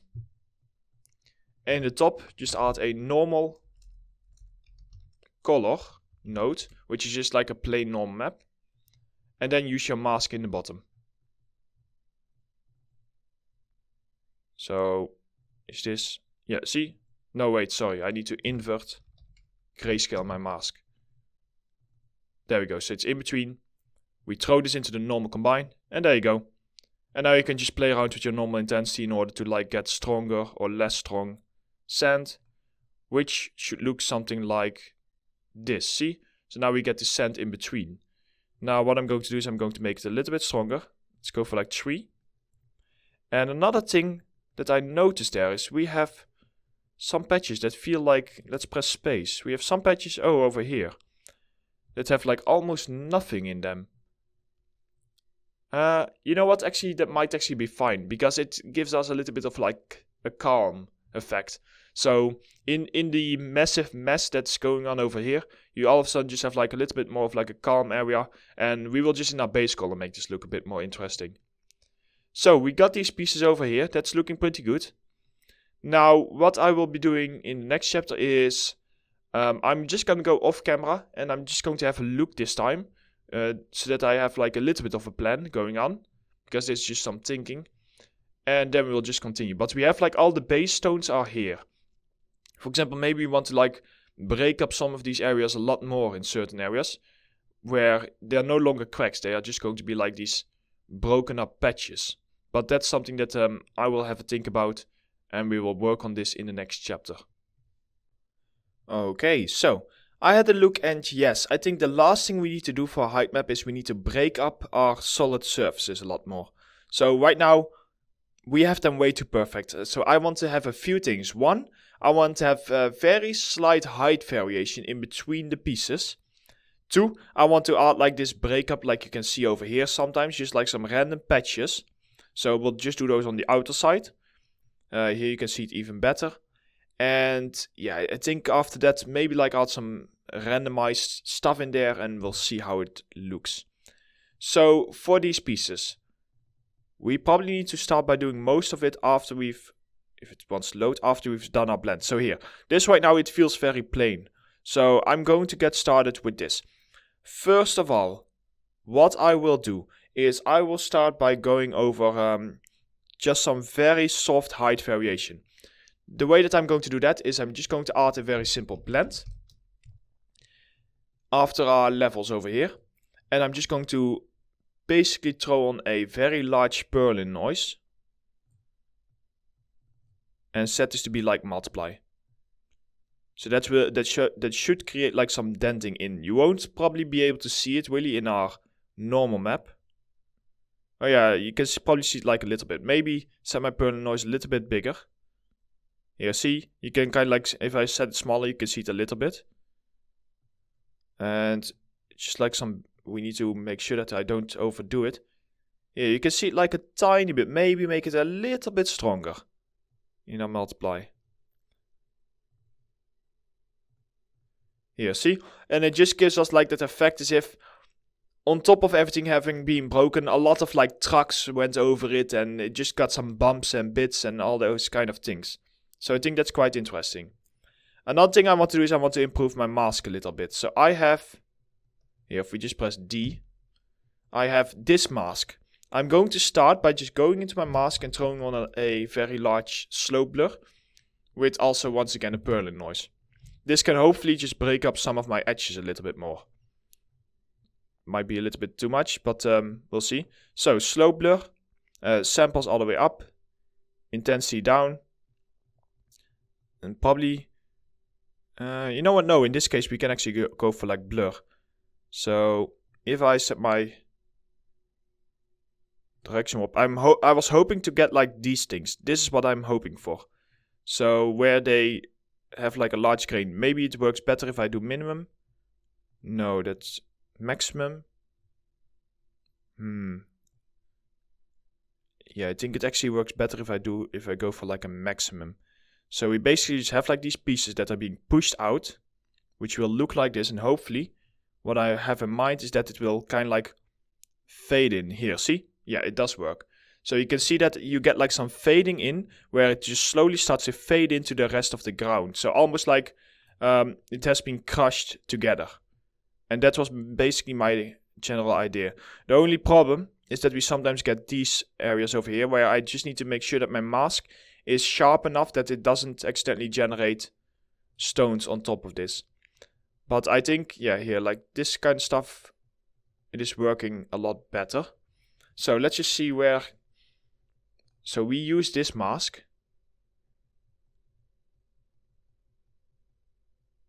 Oh, but we aren't. Oh wait, because we are pushing it out, that's most likely the problem. Here, because we are pushing it out, it doesn't work over here. So instead what I want to do is I probably want to go in and use this mask. I will only use it in this one over here. No, wait, I need to use it in all of them. I'm going to use it over here. I have this. Come on. It doesn't allow me to. That's always so annoying. There you go. Okay, so we need to add it over here. So we have this mask. We plug this in here so it's still soft, and then we hold shift and plug this around. And then this mask, because this one goes over here, before we do the invert grayscale, I will just leave this on here. That's not really a problem. The goal is that right now it is picking up on this mask, which means that it will hopefully not generate everywhere. Here, see, and now some of those stones get removed. And that's looking a lot better. Okay, so we got that stuff going for us. That's pretty good. Let's go into our camera 1. Now that I have that softness, I feel like that maybe we want to push this out a little bit more. Sorry if I'm switching between FreeCam and everything a lot. Yeah, I think I want to push it out just like a little bit more. So if I go up here, we have these levels. Let's just push them out a bit. Because we are, of course, kind of like reducing them again. Because we are adding a purling noise on top. There we go. Yes, there we go. I think I'm looking mostly around here in the top left corner. And I think I'm happy with this. Okay, cool. So we got that stuff all ready to go. Now we are going to just break up some of these edges. And that's probably the last thing. So I don't want to have it everywhere. I just want to have sometimes some random edges that have like these broken up patches. Now we had a noise and I will see if that works. The grunge map, this one. So this might actually work if we push up our contrast. And it's not so much this one that works. What will hopefully work is a edge detect on top of it. So if we set the edge detect and just tone down our roundness and just set like an invert, we can almost use this as like cracks basically. So if we have this version, and let's start adding that. Here, let's start adding that on top of here, just because I can see it a bit better. So we will push out this version. I will start very easy and just throw this already in here. And just set this at like a subtract. And let's see how it looks. Okay, so we are pushing it out in certain locations. Do I need to do this in more locations? No, I think this is fine. Now what we need to do is we need to mask out to only have this in like the very edges. So if we do another edge detect, we probably just want to grab this one. Make this a very large edge detect, something like this. Oh, and invert it. So now we have these edges over here. Let's try some edge width a little bit higher. So there we go. So we got these patches. Now if we blur this, because we do of course want to not have them as strong here. So we kind of like just fade them out. Like you can see over here. So just fade them out a little bit. And now lastly what we need to do is we just need to go in here and just steal some of these pieces. Ctrl C. Ctrl V. Here we go. So we steal this, this, and then it goes in here, which will hopefully break up the edges even more. Another thing that we can do is in the edge tag, this time we can set our edge width to be probably a little bit thicker, because these do look a lot thicker over here compared to all of our other cracks. So we can make those a little bit thicker. And I feel like that maybe we want to add a few more. And the way that I do that is I just add a blend and a transform.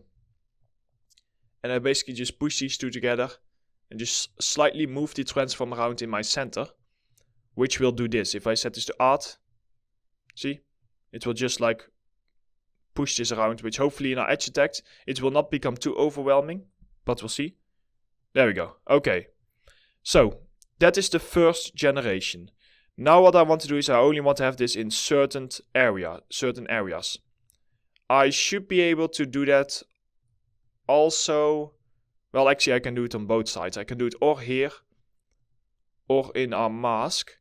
Let's try our mask first. Let's add a blend. And we are basically going to grab a Berlin noise at like a large level. Maybe change your disorder in order to get like a slightly different angle. And then add a levels. And we basically want to use these levels to push out some of the blacks and whites to get something like this. If we throw this on top and set this to be subtract, that should mask out. Here if I now play around with my disorder, see it should be masking out in certain areas, and now we can just choose how much or how little we want of these broken up pieces. Let's say something like this, and you can just play around with your disorder to get them exactly in the areas you want. Finally, tone down your opacity so that they are not as strong. And let's actually have a look in our normal first. Okay, so they might feel a little bit sharp in our normal, but we'll fix that later on. Let's actually see how this looks. I see almost nothing. I need to make them bigger. Let's go ahead and set our edge detect a little bit stronger. Also in here, let's set this a little bit stronger in our opacity. Now I'm starting to see them. Okay, see? So we start to get these broken up pieces. Let's go into our free cam. I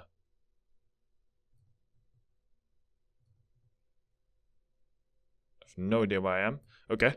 Anyway, here we go. I just want to get something with like shadow. Okay, so we got these pieces sitting in here. What I want to do is I want to have them a little bit less strong.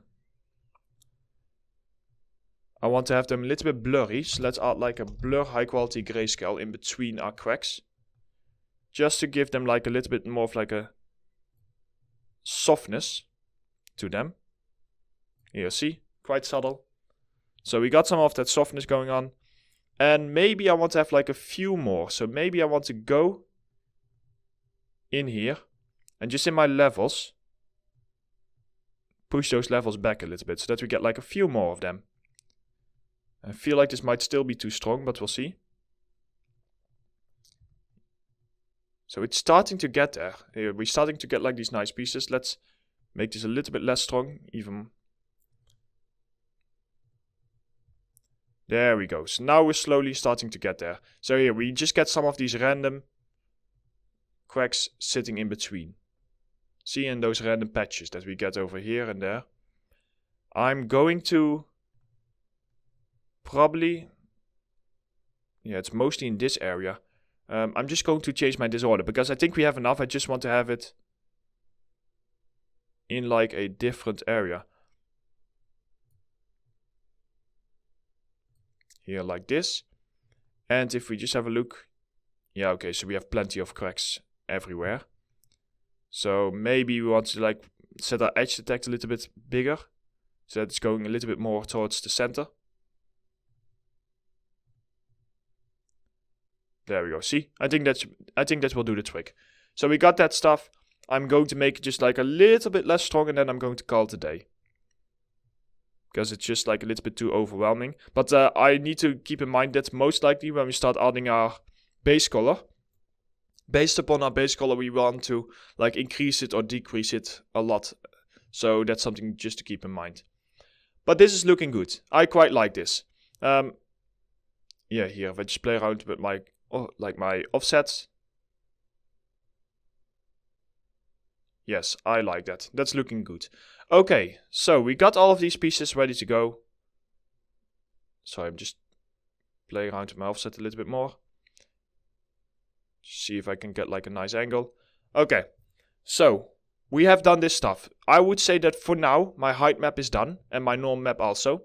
So, and not as many nodes. If you even imagine, like this was me 5 years ago, I believe. This was me 5 years ago to create a similar material and see how many nodes I used and how unclean it looks. So it just practice makes perfect to be able to know how to do your materials in even less and less nodes, and at one point you will just get less and less and less, and it just becomes very nice like this.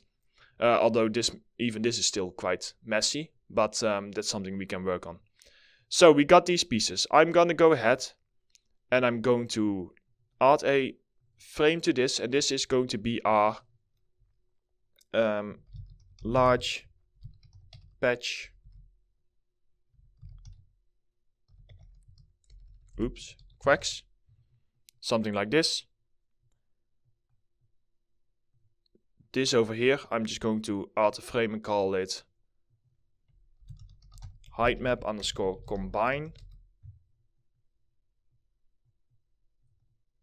This one will just be called normal map. These pieces we can call outputs. So yeah, this is just some cleanup before we move on to our base color in the next chapter.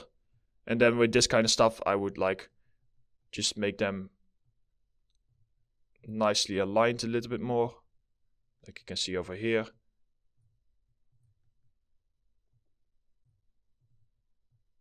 Just to clean them up. And what you can also do already if you want is you can see if you can like clean up some of these nodes.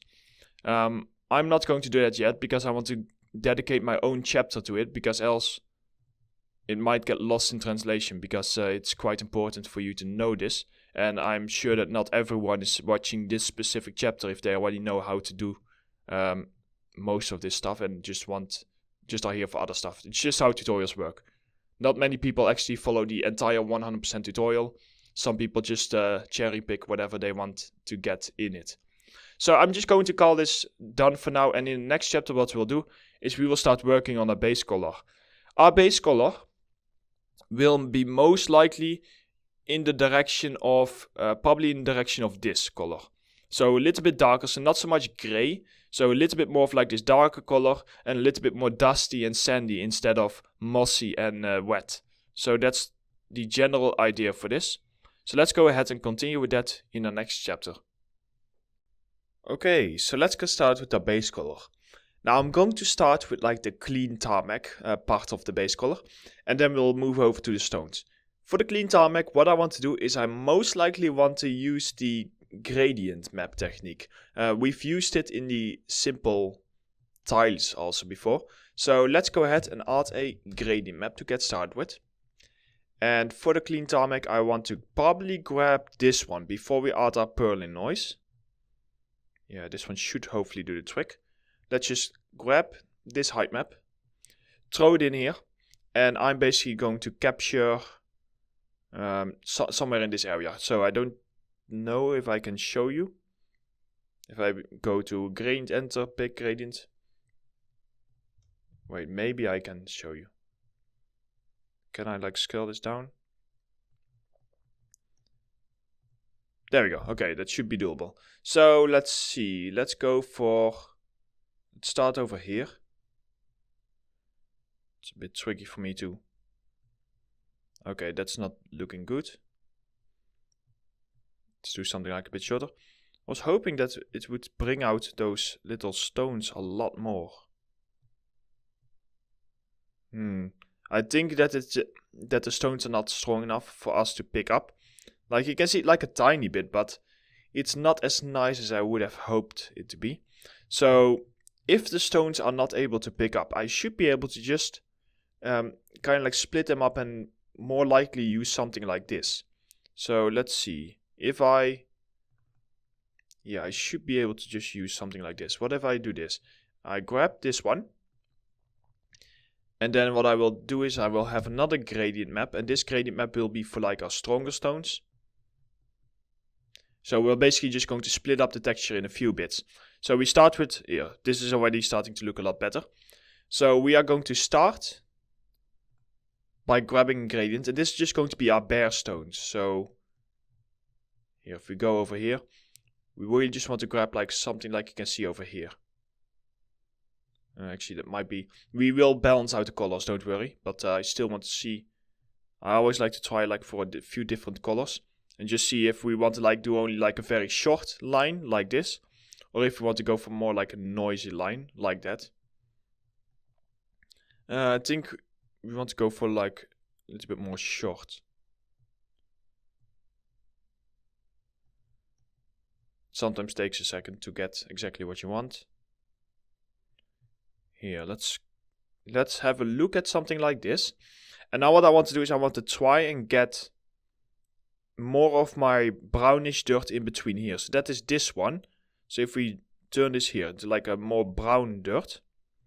And let's see. So here we have our flat stones. I want to have these a little bit more grayscale. I'm just, here, let's delete this one. Delete this one. Let's delete this one and this one and this one. Because there's almost, yeah, these gradients don't really do much. Because they are not affecting as much. And now we can just go ahead and we can like by hand maybe like balance out some stuff. Yeah, let's turn this into like a bit more of a darker, something like that. So we just balance it out. And then here we have our orange. Let's turn this into like a more darker orange. Let's get started with something like this. So this is like a very, very basic base. And then this one over here, we can do a gradient editor. And we can grab, for example, like more of like the darker bits, like over here.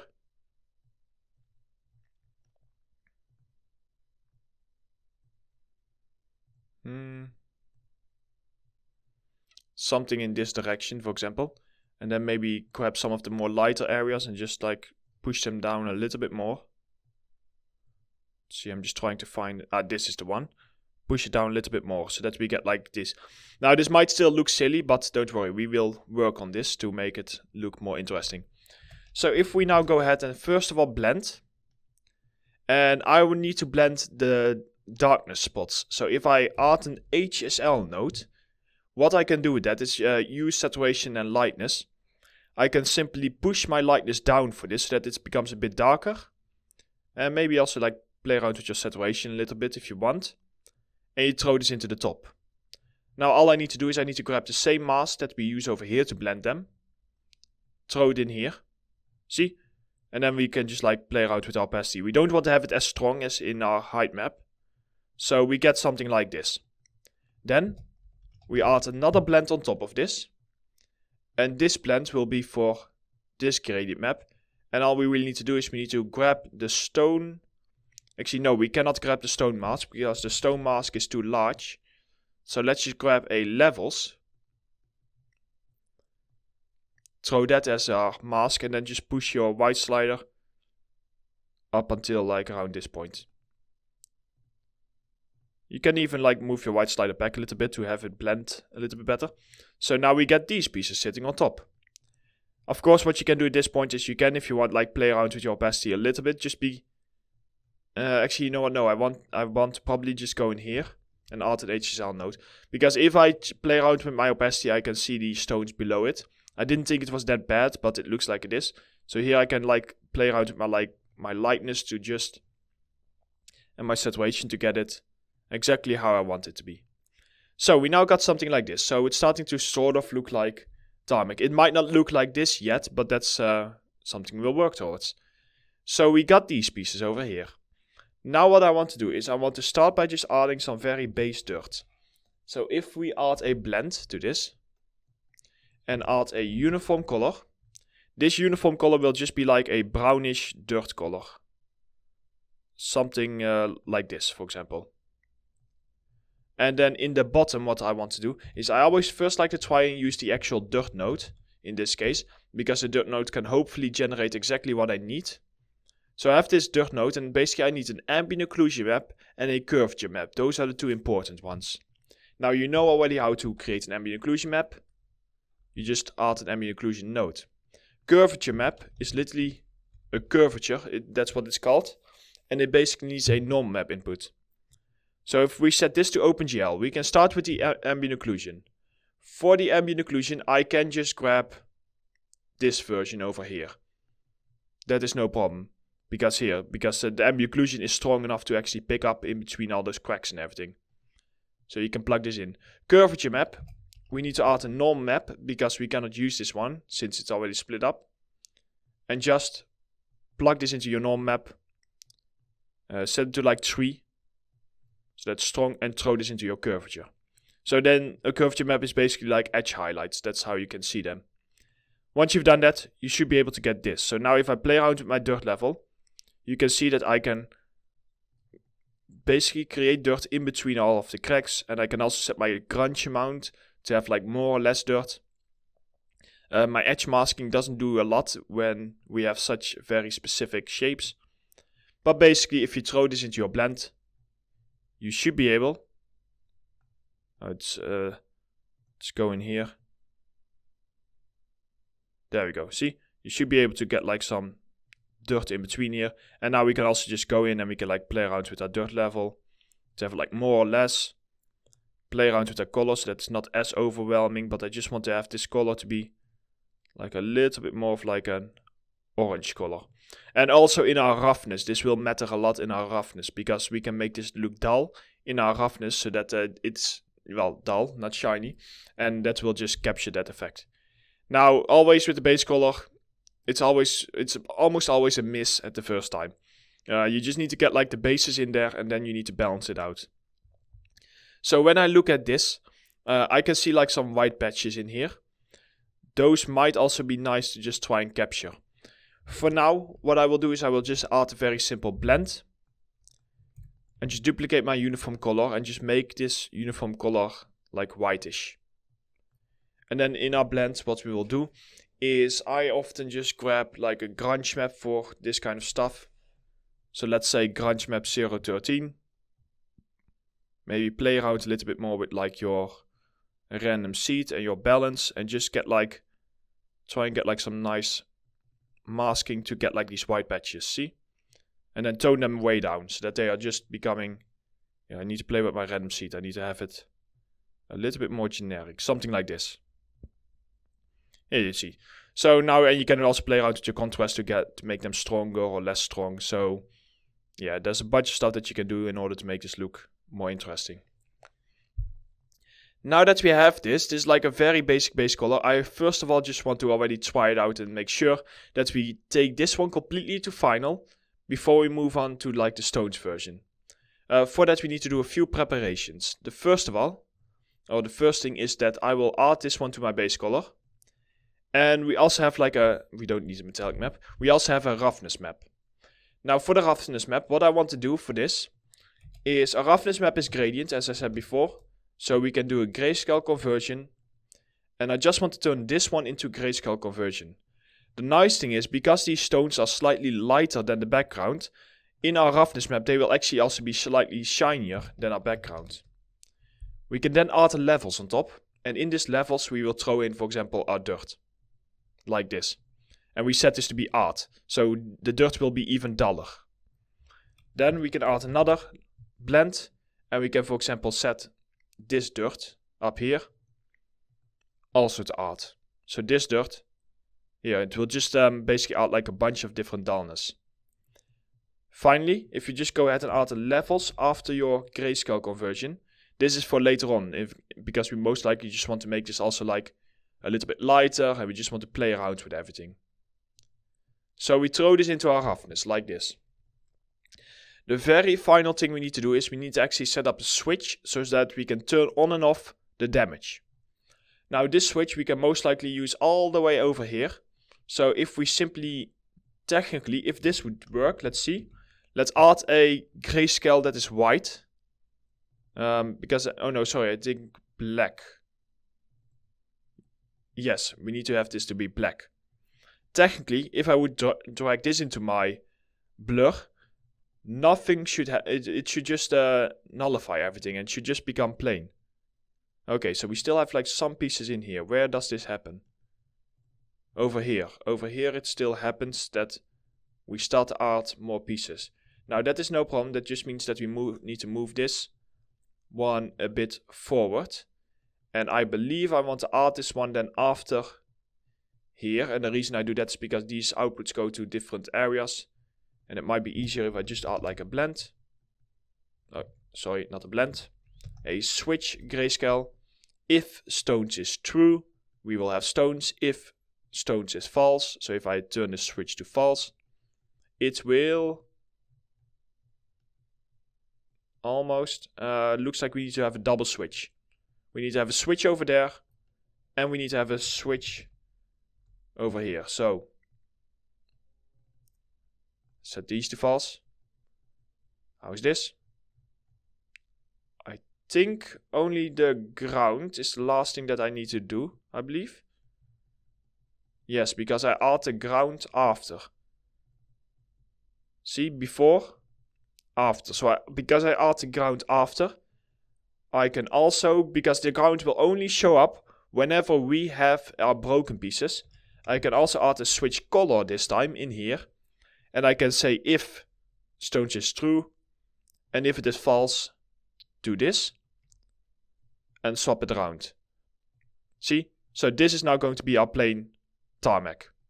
So, knowing that, we can just already expose this, because I don't want to go to 3 switches all the time just to turn them on and off. So I can go in here and I can press expose, and I will call this damaged underscore tarmac. So if damaged tarmac is true on all of them, it will happen. So this switch, use the same value, damaged tarmac, and this switch, use the same value, damaged tarmac. And that should do the trick. So now if I, for example, look at my normal, I click on my advanced tarmac, we have this switch over here. Once again, just duplicate your identifier into the label, and damage. Give it a second to reload. Ta-da! No damage. And there we go. So that very easily turns it on and off. So now this is all going to be like clean tarmac as far as I can see. Yes. So let's give that a go. I don't know how the height map will react. Oh, okay, so the height map seems to be reacting just fine on this. Perfect. So let's go in and let's actually start by dragging in the textures. It's always a scary moment, but we'll see. Set this all the way white in our albedo map. Don't forget to do that. And drag in your base color and drag in your roughness. Okay, yeah, it's not too bad. At this point, I would like set my displacement to be like a little bit stronger often. But okay, this is not too bad. First of all, it's way too shiny. So let's go in and set these levels a lot higher, and then push all of these pieces also like up. Like this. Oh, by the way, I actually want to invert this because I want to have my stones to be darker and not the background. So if we invert this and just swap around our levels, we should be able to get this effect where it's more like the stones are darker and not the rest. Let's see, and then we have like our dirt in between. Here, see? So now if I go to like my free cam, you can really see, hopefully see it. The stones should be like a little bit more shiny. Let's make them even more. Let's go into my levels.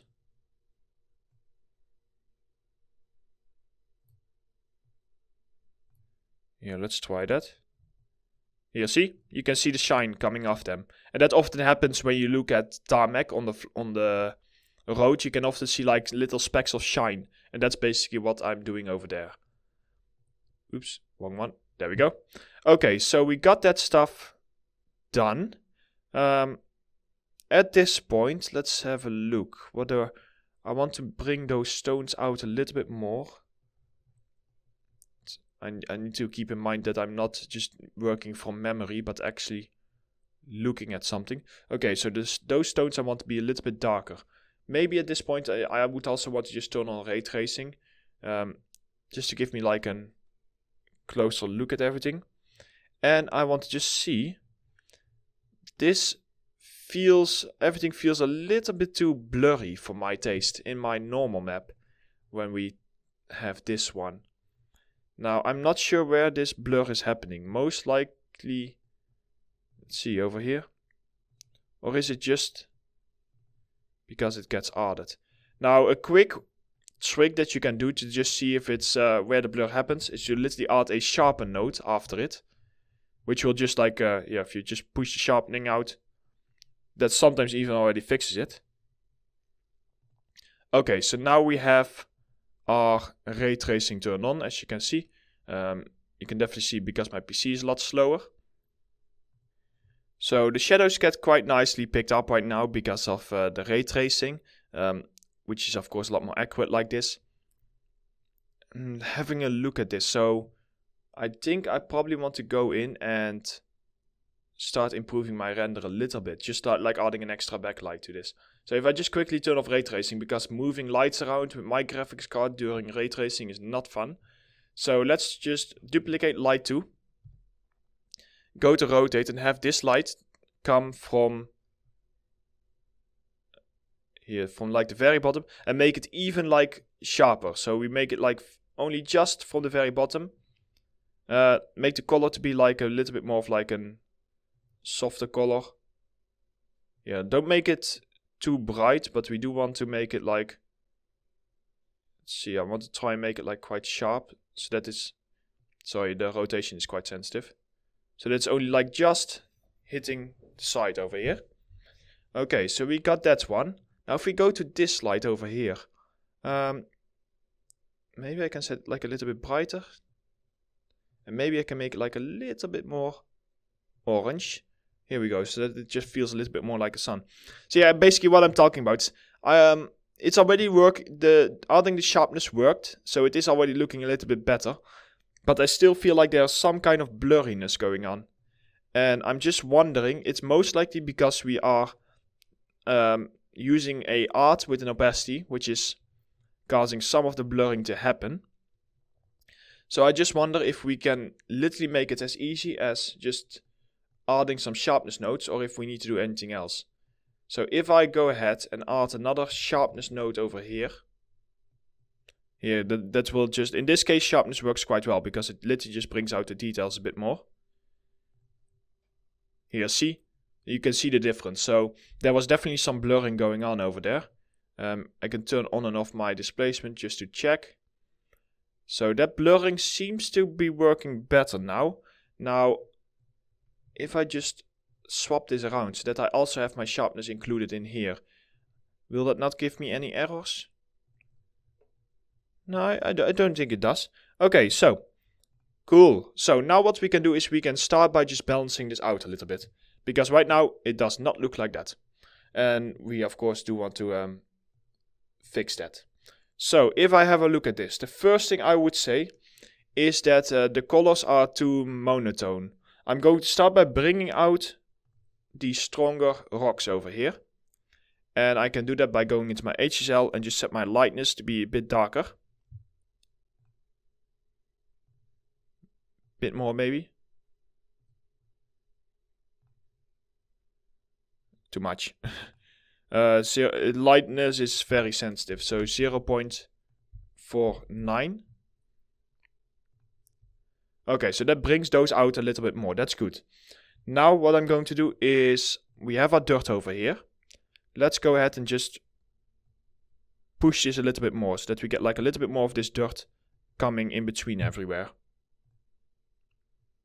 Okay, so that adds that little bit of extra dirt. That is good. Now on the base, I feel like it is too monotone, which makes sense here. It looks very monotone. So if I just add a blend, actually let's do this after we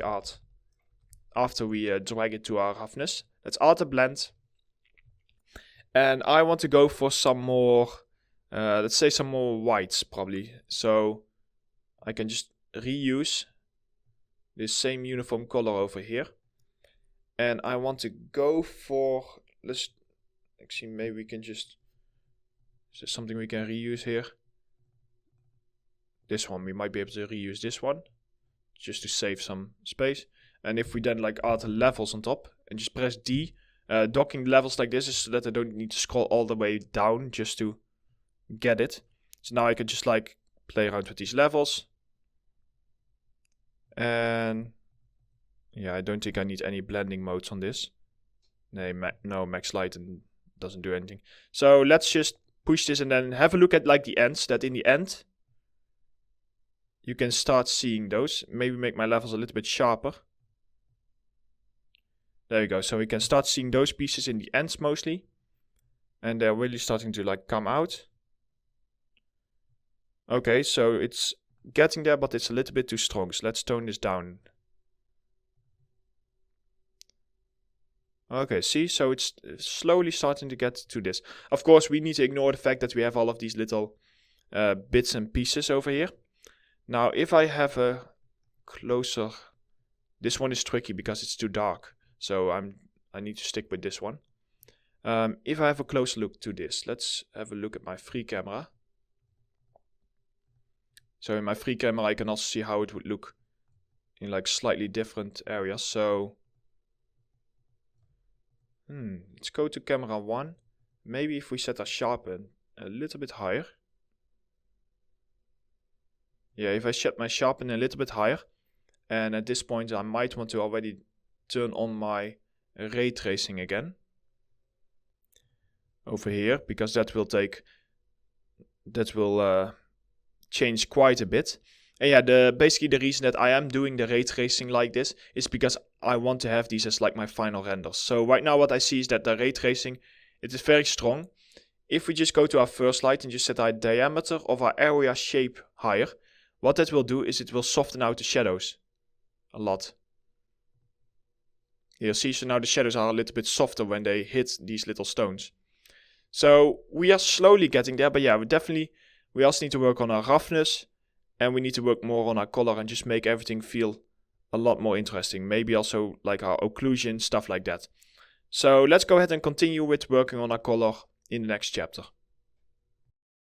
Okay, so we are back. So this is what it looks like now. So it's starting to look quite good. But yeah, we still need to work on this a lot more. What I probably want to do first is I probably want to go ahead and add a little bit more roughness. So we got like these little specks here, which are great. But I just want to push this a bit more. Now, out of curiosity, if I set my tiling to 2, I just want to see how that looks. And while that is loading, we can already go in here and actually play around with our roughness. So in this case, what I'm going to do with my roughness, the most basic thing is I'm going to add a blend. And can I maybe steal something here? No, I cannot steal that one. Maybe, yeah, I might be able to just, where's my levels? Sorry, I lost my levels. I can just steal this one over here, throw it into the top, and set this to be subtract this time. So if we set this to subtract, it's because we want to have some more shine. So this will just give me some randomized shine in here. Okay, so here you can see like when we make our texture a bit larger, you can see that, yeah, it's a little bit more readable. But that's just from this angle. I'm not actually going to focus on that. One thing I do see when doing this is that my sharpness are too strong. So these ones, I'm probably just going to set them back to 1. Because I feel like else it will be too strong. Here, so that's like a little bit softer. And yeah, my roughness, I have just reloaded those. So that will... Yeah, I can see it like a little bit. I think some of my lights over here are a bit too strong. And they are actually hurting me previewing my roughness. So if I just go into this light, I just made it less strong. And now I'm just going to go and make it like a little bit more visible. See, so now I can see like the roughness showing up. And this one I actually want to keep this strong. Because that's part of my signature. When I render my materials, I always go for like a 3-point lighting setup. One light here that's soft, one light here that's very strong, and one general light that is halfway through the cylinder, and I find that that often works the best. So we start to get like some of these little specks in here. That's looking great. I would like to have like these bits over here to have even more specks to make them a little bit more shiny. I think at this point I am gonna go ahead and go back to like a tiling of 3. And if we go in here, so for those specs, let's see. Because I'm not adding those. Oh, am I? No, see, I'm not even adding those to my roughness, so that's why they don't show up. So if we add a blend after this, and just grab this mask over here. There we go. Add this to be an art. And just give that like a little bit of like an opacity. Yeah, that should do the trick. Like, I know that over here there's... Yeah, okay, there is more info in here. Let's add this one. Basically, the reason I want to add this one is because it will give us different intensities of specs, which might be nice. And then use this one into the mask. And if we set this to be... Oh no, we cannot set... Well, yes, we can set this to copy. We just need to add a levels here at the top. So that I can now push all of these stones to be a little bit lighter. So let's see. So we got something like this. Maybe now, yeah, play around with the opacity like a little bit. We can get away in the roughness with like lines like this because you often will never even notice them. So let's see if that even works the way I want it to. So now I'm just tiling it smaller. So here, so you can see like some of those specks sitting here. So I'm just trying to like capture the light to make sure that they work all correctly. Yeah, here, I think that's starting to look quite nice. Okay, so we are starting to grab those specks. That's nice over here because there is a light beaming on top of this. That's why you won't see them as strongly in here. But it is starting to look like tarmac, so that's pretty good. We got some of those white patches in there. Maybe I also want to get like a little bit more of like the white patches in between my stones, almost as if that we have the dirt. So we have this dirt over here. Now what I can try is I can try to add another blend. And this blend has those white patches. And then I basically just grab this same dirt that we have over here, but I blend it using a grunge map in order to not have it everywhere. So I grab this. I use like a, I don't know, like a clouds 2 in the top. I set this to be subtract. Add the levels to your clouds 2 in order to make sure that you don't like, yeah, to like push it in like only certain locations.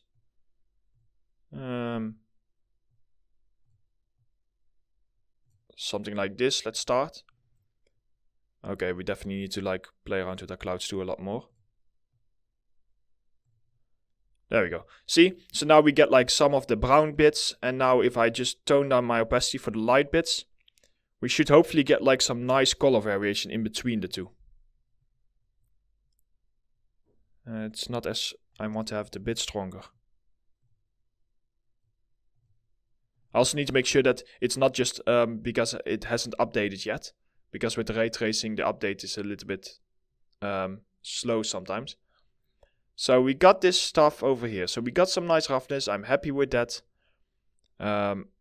We got those white bits here. You can see them sitting mostly over there and over here. I want to make these a little bit less strong. I mean, I believe it's this one, right? That's causing this or not. Maybe it's... I don't think it's this one. Oh yeah, it is that one. So let's tone this one down a little bit. So this is just like some overall lightness, so it's not as important. Okay, so let's say we got this stuff. One last thing I like to add, and I only like to often add this with like when we work on stone or concrete. And it's basically a blend. And this blend will have a gradient map, and you want to grab your curvature. So your curvature, because it just shows like some edge highlights, throwing this into a gradient map, and then throwing this into your blend. What you can do is if you set your blending mode to art subtract, it will actually add those highlights, and it could be nice to just give us like some extra sharpness and just some general highlights in our texture.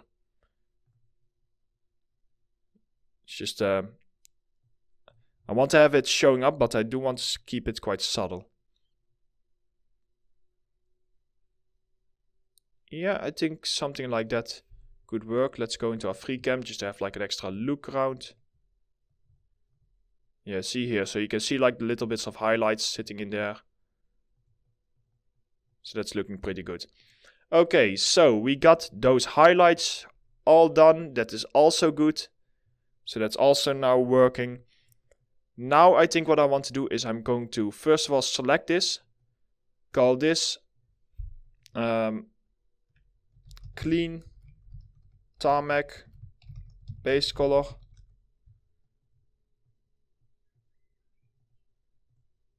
And this one I will just call roughness, because the roughness often doesn't have as many nodes. So we will be working on the damaged version next. But what I want to do is I just want to play around with my skies and see if I can find like a better sky. Because I've only done like a few of them. And I just want to make sure that I got something that just looks as optimal as we can. Because for example here, I just clicked LD construction. And I think that one is already better. But I'm just going to swap between those.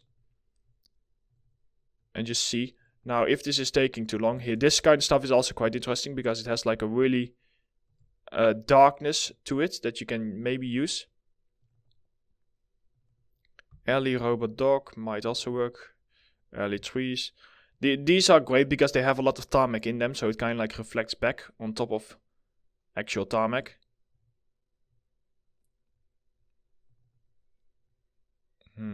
Castle entrance. No, I don't like that. City hall. Could work.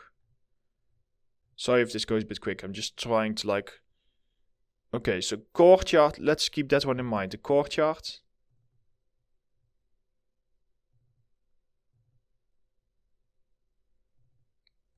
Oh, sorry. That's what happens when it needs to download. It shoots all the way back up and you need to like scroll all the way down.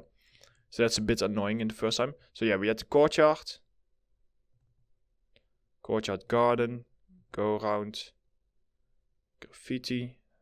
Rundown.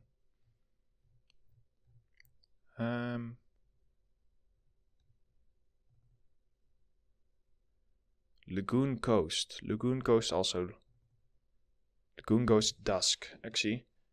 No, actually, Lagoon Coast Dusk has a little bit too strong lighting. So Lagoon Coast, if I rotate this around. Okay, so this one. So we are between Lagoon Coast or Courtyard. This one. I would say that I would go for the courtyard right now. And then if we compare that between... which one was it? Alley trees. No, courtyard still wins. Alley narrow. No, robot dog. Okay, so I have more control over my color. So, alley robot dog between... That's basically how I just figure out the nicest one. Courtyard. No, okay, courtyard wins. So, I'm gonna go for courtyard D. Accurcio. I probably say that wrong, but I think because it just has like the right amount of darkness in here that we can use if we rotate our sky around, but still have like the right amount of lightness. So having this, now all we need to do is just like balance our lighting a little bit based upon this. So let's set this to 6.9 for example, just to push it out a little bit more, maybe 7. There we go. I want to go, for example, into my camera one. And I just want to make sure that my contrast is not too strong, but also not too strong. Let's see. We have our exposure here. Let's tone down our exposure to around 1.25. Our contrast is just around 1. So we got that stuff done. And then what you can also do is if you go into your sky, if you ever want to have your sky brighter, you can actually set the brightness of your sky. So I want to set that a little bit brighter just so that it shows off my a bit more of my material.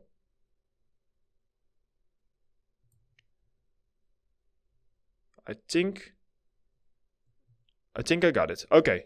So I got this. So yeah, we got something. Maybe the contrast is a little bit too strong here. I don't know if I can just rotate my sky around in order to fix that.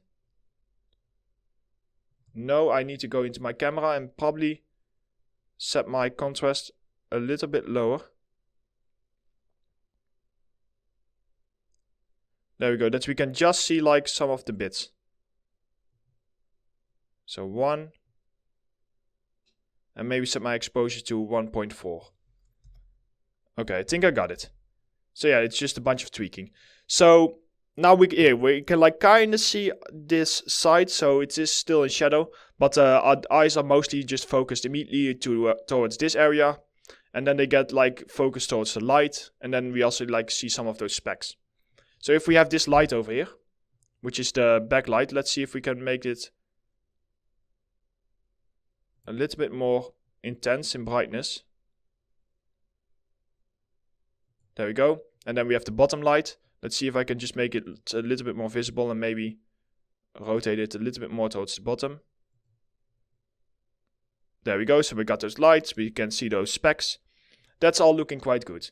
I'm going to save my scene at this point, and in the next chapter what we will do is we will go ahead and we will start working on like our damaged version.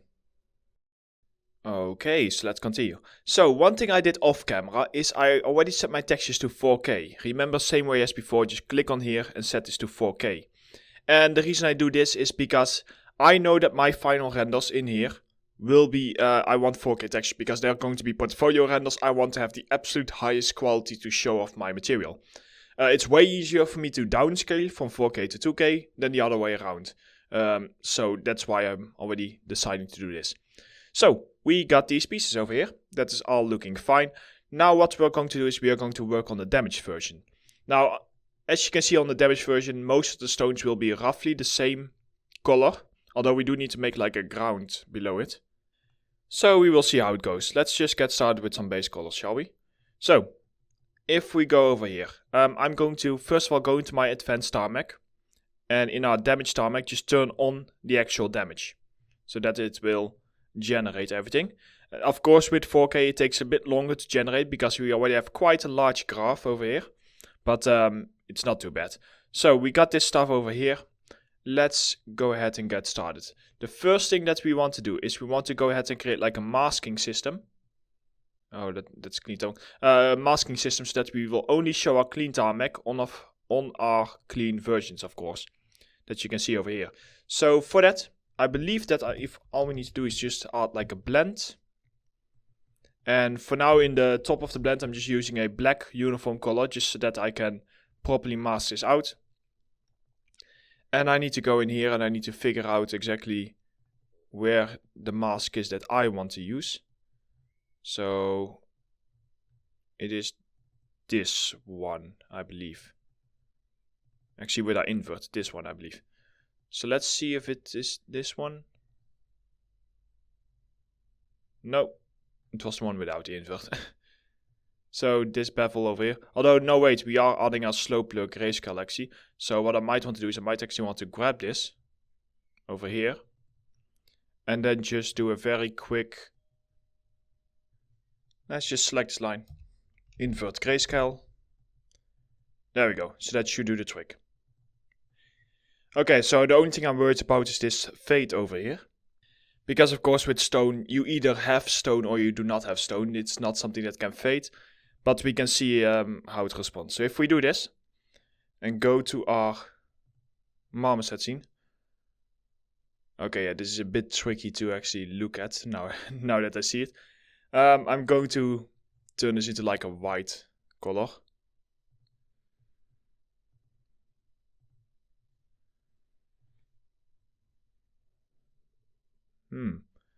Oh wait, I need to probably refresh my displacement map because of the ray tracing. So that's why it's most likely not showing up as well. Okay, this is interesting. So it looks like that my height map doesn't look as strong when we start applying textures to it. That's no problem. So for now, let's just ignore that and let's actually just create like a generic base material. And once we've done that, we can just balance it all out. So that doesn't really matter. All I needed is the mask. So for now, this mask, I guess, is fine.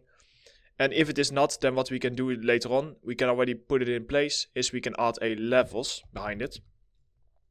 And this levels would be, for example, if we like need to here push this out like this in order to make sure that we cover every single bit, like you can see over here. But honestly, for now, I'm just going to undo that and we'll see. So, for our damage, let's have a look. We need to first of all start by just masking out our stones over here. So we have ground, we have stones. Let's start by creating some masks. Let's start with the ground mask. So the ground mask is going to be quite simple. Here, let's move this all the way at the end. The ground mask is going to be most likely just like a gradient map. And this gradient map, we just want to grab like something that has like some noise in it. So let's say like a fractional sum base, for example. So when you plug this into your gradient map, we are going to grab it. Let's make this a bit smaller so that we can see. Gradient editor, let's see, where can we grab this from? I can do it here, but what I'm worried about is that it will look blue. Because these images look very blue for some reason. So, yeah, okay, I guess I can try. So let's start by just doing a pick gradient. Just pick it around here. You know what, this could actually work. Because what I'm going to do is I'm going to show you a trick to very quickly change the color. So if we have this, the only thing is these green ones over here, just get rid of those. Because they are way too strong in terms of color. So we have this really noisy map over here, but it's completely blue. That's of course not very nice. But there is a node which is called replace color range. And with this node, what I can do is I can set like a source color. And then if I set my target color the same as my source, just by clicking on the picker and clicking on the source. What I can do then is, first of all, set source range all the way up. And go into your target color and just make this like more of like a brownish color, like you can see over here. And that can very quickly just like change some colors. You might need to go in here and just like play around with it a little bit, but we will see how this looks. For now, what I'm going to do is just for quick balancing, I'm going to add a blend and a uniform color. And this uniform color is going to be like the base color that our dirt would have. So let's say our dirt is going to have like a base color like something like this. We can throw this on top. And we can first of all just play around with blend modes to see if there's a blend mode that actually works quite nicely or not. No, it doesn't look like it. In that case, we can just simply use our opacity to like set our opacity to like 0.5 in order to overlay that. So yeah, basically we just have like a very basic ground texture to get started with. The next one, if we add a gradient map, I want to split my bigger stones up from my smaller stones most likely. So if we go in here, I want to have these ones in a gradient map, and I want to create another gradient map, and this one. I probably want to just actually add some new blends, because I need to blend this one together with this one. Max lighten. And blend that one together with this one, max lighten, and blend that one together with this one, again on max lighten. There we go. So those are just all of these four. Now that is done, we have this mask over here, and what we can do is we can just plug this in this gradient map. There we go. So now we can just easily split them up into two. So for these ones, should be pretty straightforward. We should be able to just grab, here, if you just go to like these stones, just grab like from one of these stones, for example. Let me just scale this down. That is the nice thing about PureRef, that I can just scale it down and still keep it on my screen. Else I would need to do it on my other screen. Pick gradient. Start by picking something. Ooh, yikes. Okay, start by picking something like, I feel like having the gradients is not going to work very well. Yeah, that's not going to work very well. In that case, just add a very quick levels on top. And push your rocks to become white. Like that. And then they will just be plain colors and we will just need to add more on top. So yeah, I don't like that. I don't like that effect. Let's do this. Sorry if I'm going back and forth, but I'm just trying to make sure that I get the optimal look. Let's have these masks. Let's then add a flat fill. And add a flat fill to random grayscale. Because doing that, the gradient map is able to read the different gradients as like their own little thing. So if I would now go in here, drag around here, these rocks, they should become like different colors. Oh, it would be nice if I actually attach them. See? So now they just become like slightly different colors.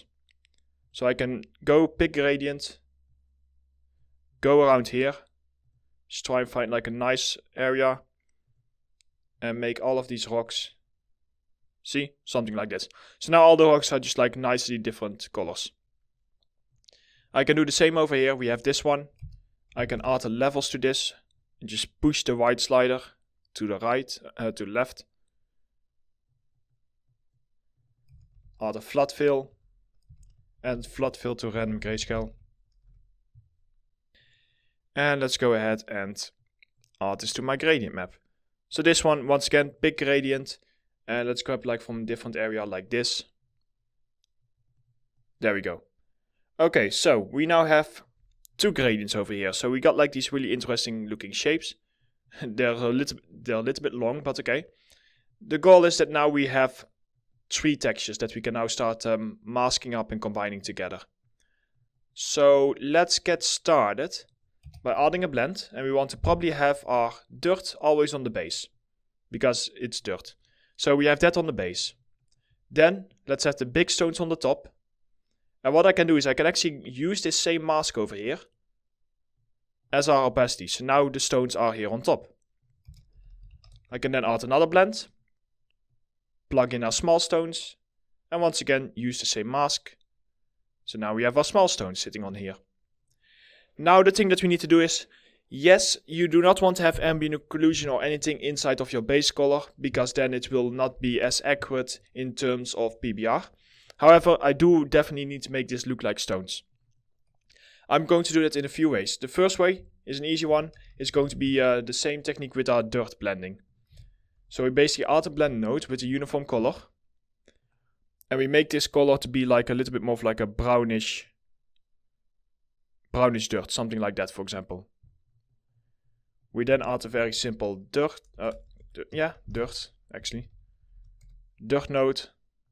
I know it's quite expensive, as you can see over here, but I like it, so I want to use it. An ambient occlusion and a curvature.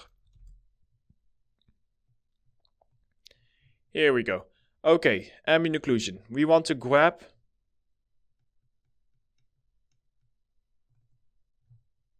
this one, I believe. Yes, because we are masking everything out. So we want to grab this one for ambient occlusion. As you can see, tone down your height, depth, and just turn on GPU optimization. And I want to add a normal node and just hold Ctrl and just plug the same input of your ambient occlusion into your normal. Set it to like 3. Throw it onto curvature. And now we have some dirt.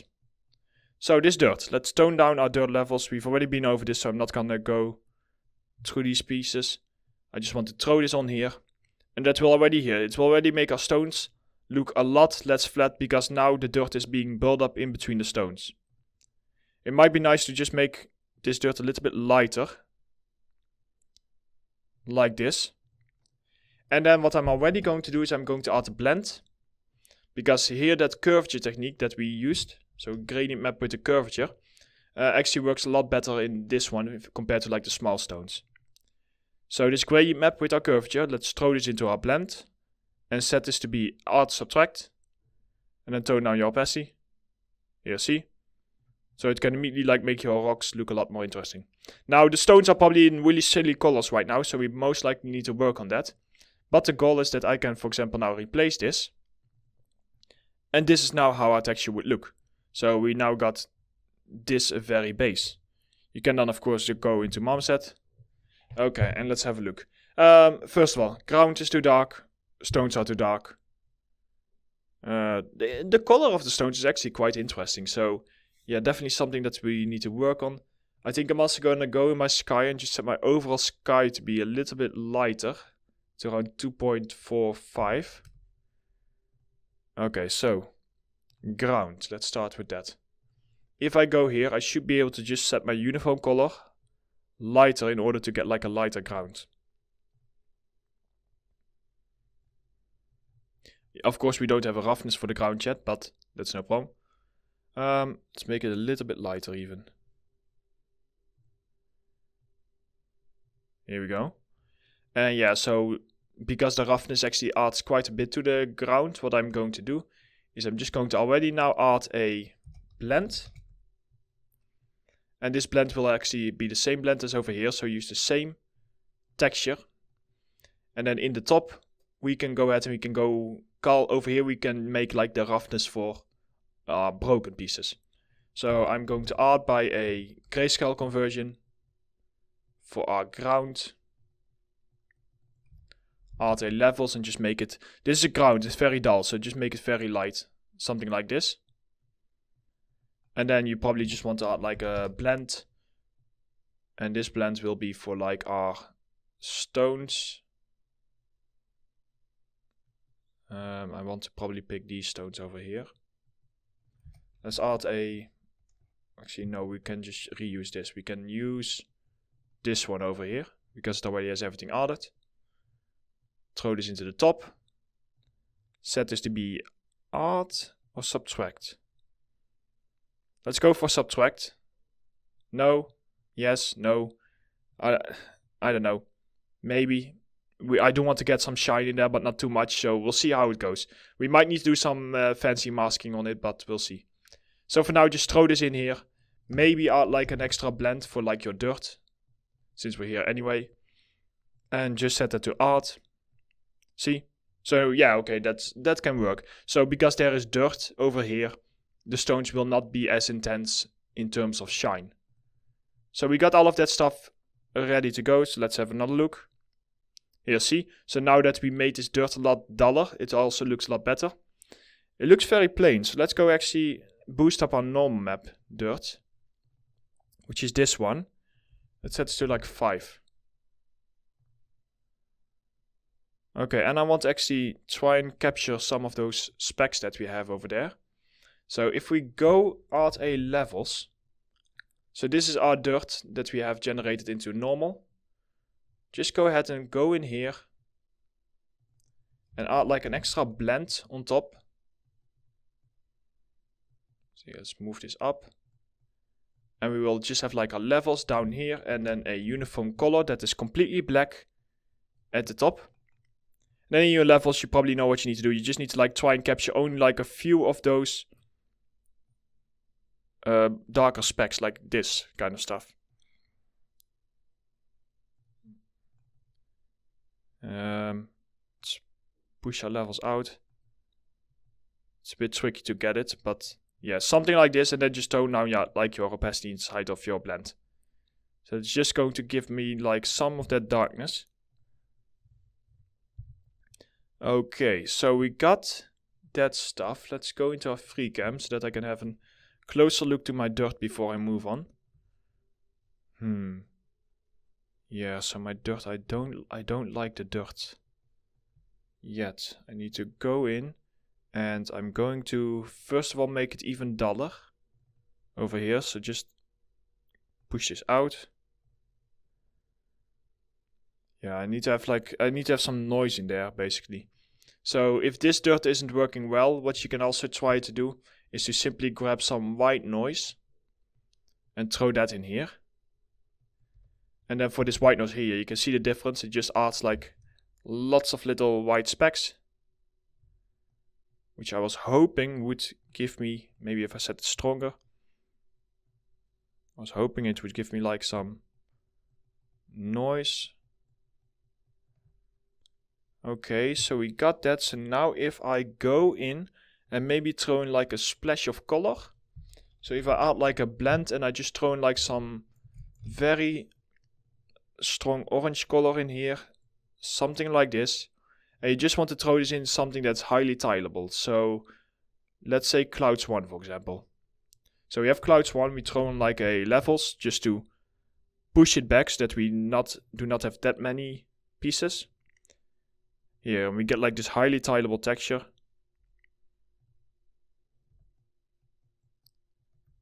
Huh. Why are you so strong? I'm not adding that much stuff. Basically, there we go. It had some trouble updating, I believe. Yeah, okay, so we now get like some of that dirt. If I just go in and just make my levels a little bit stronger so that they cut off a little bit quicker in our clouds 1, like this. Okay, so now that we have that, I want to set the fall off a little bit stronger. And then I want to just like tone down the intensity a little bit more, like this. There we go. See, so now we start to get like a little bit more of a color variation within our dirt. Maybe make it like a little bit stronger.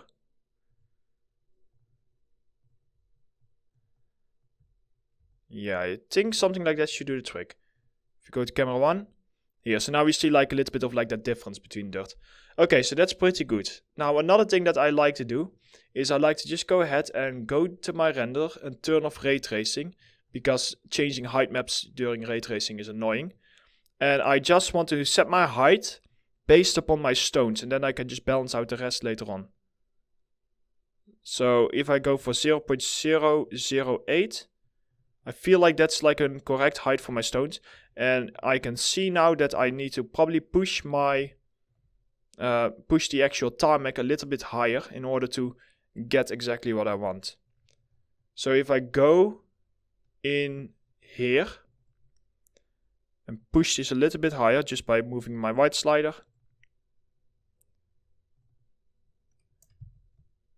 Sorry, I probably want to do that over here.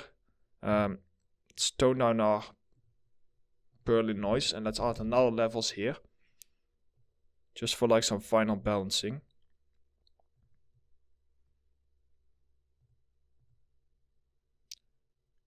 Yeah, see? So now this looks a little bit more logical like the way that we had it before. Okay, so we got that stuff done. Let's turn on ray tracing again. And now what we will do in the next chapter is we will just basically continue with this. We need to balance out our stones. We need to make them look a lot more interesting. And overall, like, we're getting closer to the texture, but there's still a lot of stuff to do in order to make this look as good as I want it to look. So let's go ahead and continue with that. Okay, so let's get started. First by balancing out our stones. I think that's a good way to start with this.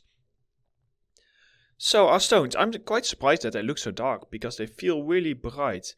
If I just have a look at my actual texture. Yeah, that brightness, yeah, okay, I guess they are about as bright. This is the tricky thing, because here now I need to kind of like imagine how it would look with this type of color with my stones. So I feel like I would probably want to still make them a little bit brighter, yes? And probably make my ground also a little bit lighter. So let's get started by, you know what, I'm just going to add an HSL node after my dirt over here, so that I can just very easily set like my lightness. Now remember, we probably want to, before we do the HSL node, drag this one into our roughness so that it stays at the same level. So that will make that a little bit brighter. And then if we go to our stones over here, let's have a look. Okay, so we have a few stones that are very, very dark.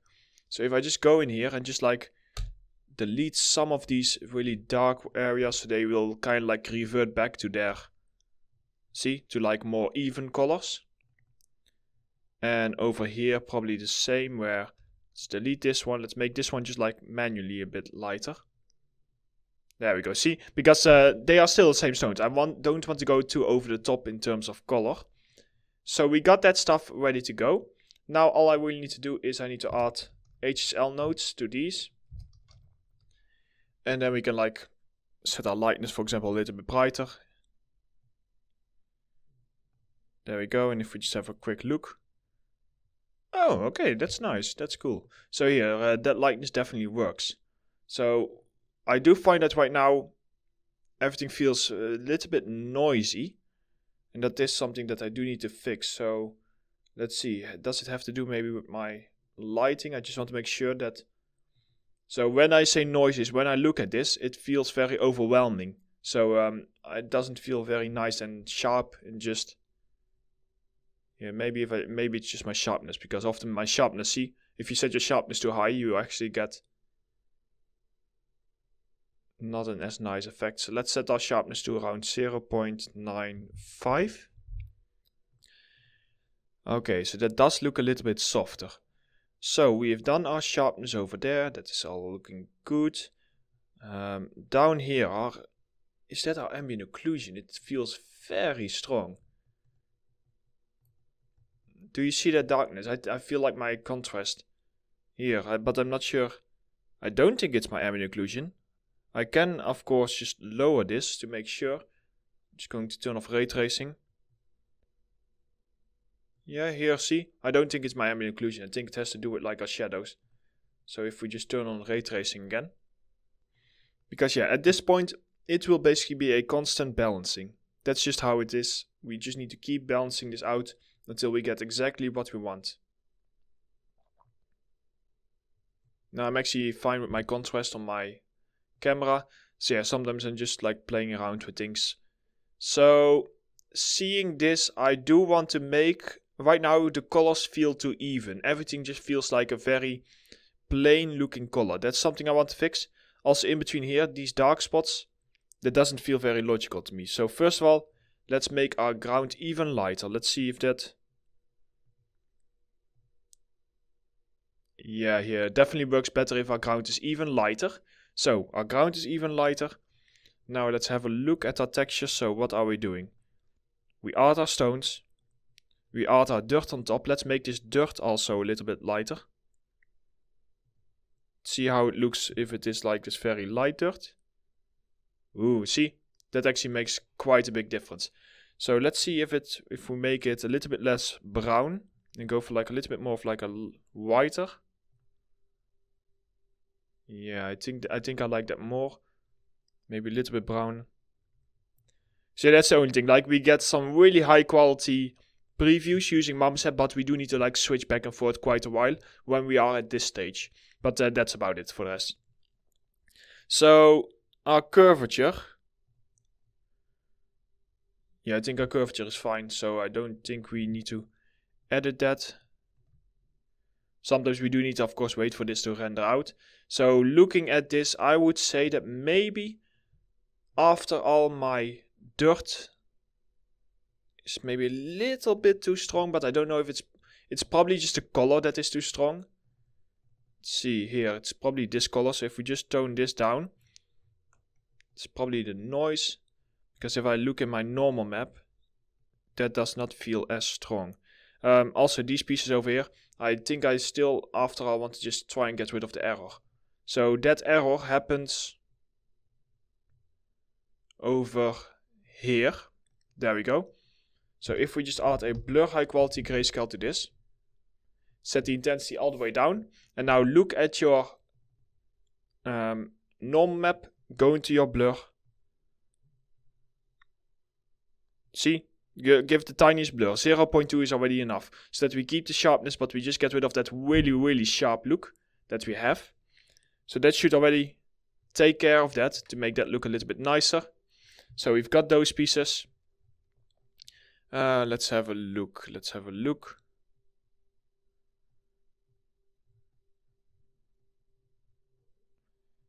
Yeah, I just know that these specs over here, if we would do like branches and everything, they simply will not look good because we just don't have the resolution for something like that.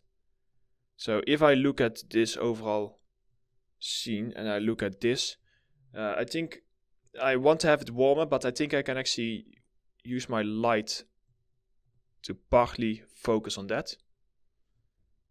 here. So if I just work with my lighting, I should be able to kind of like here, if I set this to make it look a little bit more interesting. Because I want to keep my texture quite monotone, because the lighting will actually affect it a lot. You have seen it when we changed our sky, how quickly a sky can basically make everything change. So we got this stuff over here. Now another thing that I would say is that it doesn't feel as sharp as I want. Like I know that I'm working in 1080p right now, so I do need to keep that in mind. But I think I'm actually going to set my sharpness a little bit higher now that we've balanced out our normal map. Because once we render it out, with ray tracing, once you've rendered it out, it will add a little bit of blurriness to it. This is just like the denoising. So let's keep our sharpness to around 1. And do that. Now the next thing is I want to probably break up my sand even more. So here I'm adding like this stuff. Yeah, that's fine. What I want to do now is I want to add another blend. And I want to just grab like some white colors like this. And then add a transform and just grab our noise that we use for the brown colors. Move it around a little bit. And throw it into the white colors also. See, so that we basically, I'm just trying to get more breakup in the sand. Because right now, it just doesn't look as nice. It looks way too monotone. Everything feels very monotone right now. I'm trying to basically, here, see, I'm just trying to get a lot more different colors in here. I think I also want to do that probably with my base tarmac at this point. If I just go back to Marmoset. Yeah, my base tarmac, let's also go in here. So let's see, what do we do here? So we add dirt, white, this one. I want to probably increase this one also. There we go, see, so we just get like some extra whiteness in here. I think that will look quite interesting. So we got those pieces, we got our stones sitting in here. I feel like that by this point, probably because I set my sky brighter, it is not giving me the effect that I want. So let's tone that down a little bit more to 1.7 probably. And now let's go into our second light and just make that a little bit lighter in the brightness. And our third light, let's also make this a little bit brighter. Here we go. See, so this already does make for like a slightly nicer render. Let's see. So sorry if I take some time to think about the things I want to do. So we got this stuff ready to go. Yeah, up close if we have a look, it is looking pretty decent.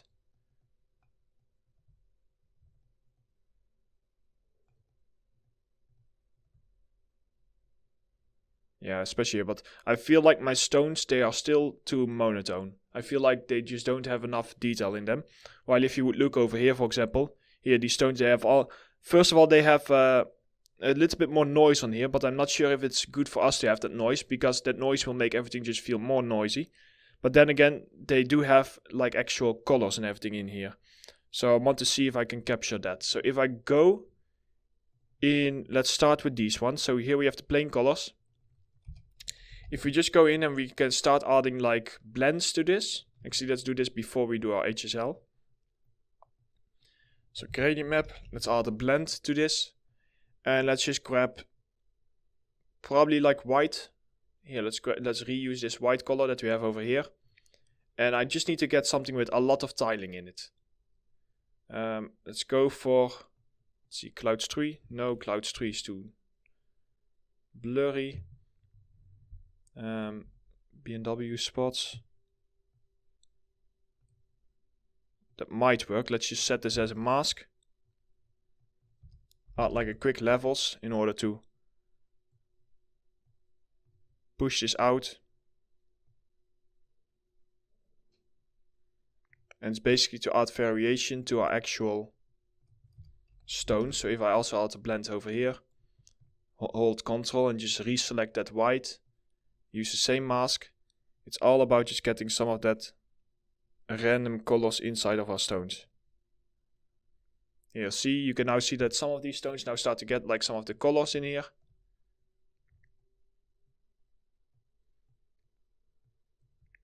Yeah, I can see that, so I probably want to have this even stronger. Let's go into my gradient map. Oh, sorry, in my HSL map. Yeah, here, sorry, I want to tone down my whiteness.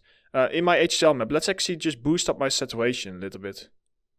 Just to get like a little bit more of like a stronger color palette. And the reason I'm doing it here is because I know that we are losing a little bit of those colors later on. So let's play around a little bit more. Let's set our B&W spot scale down like this. Play around with your levels to make them a little bit sharper in terms of transition. Here, and then by the time that we get to this area, the stones, because of the dust, they will still have like all of these colors, but it's different because these colors, they should not show up as much. Like, okay, yeah, they're showing up a little bit. So now we just need to tone this down a little bit to get. Because in here, now you can see that we start to get interesting colors. So now that we have this, I just want to tone it down a little bit, mostly in our smaller ones. So if we set this to 0.5, am I losing it again? No, I do not. 0.5? Oh, that's interesting. I expected to kind of like lose that effect. In that case, I need to actually go back into my gradient and change it. So if I go into my gradient map over here, I can go in here and I can say, no, not that one.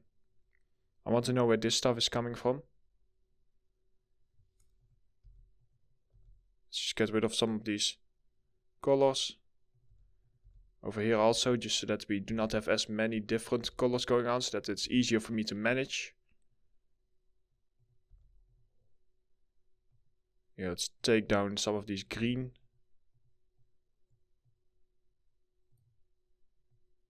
Colors over here.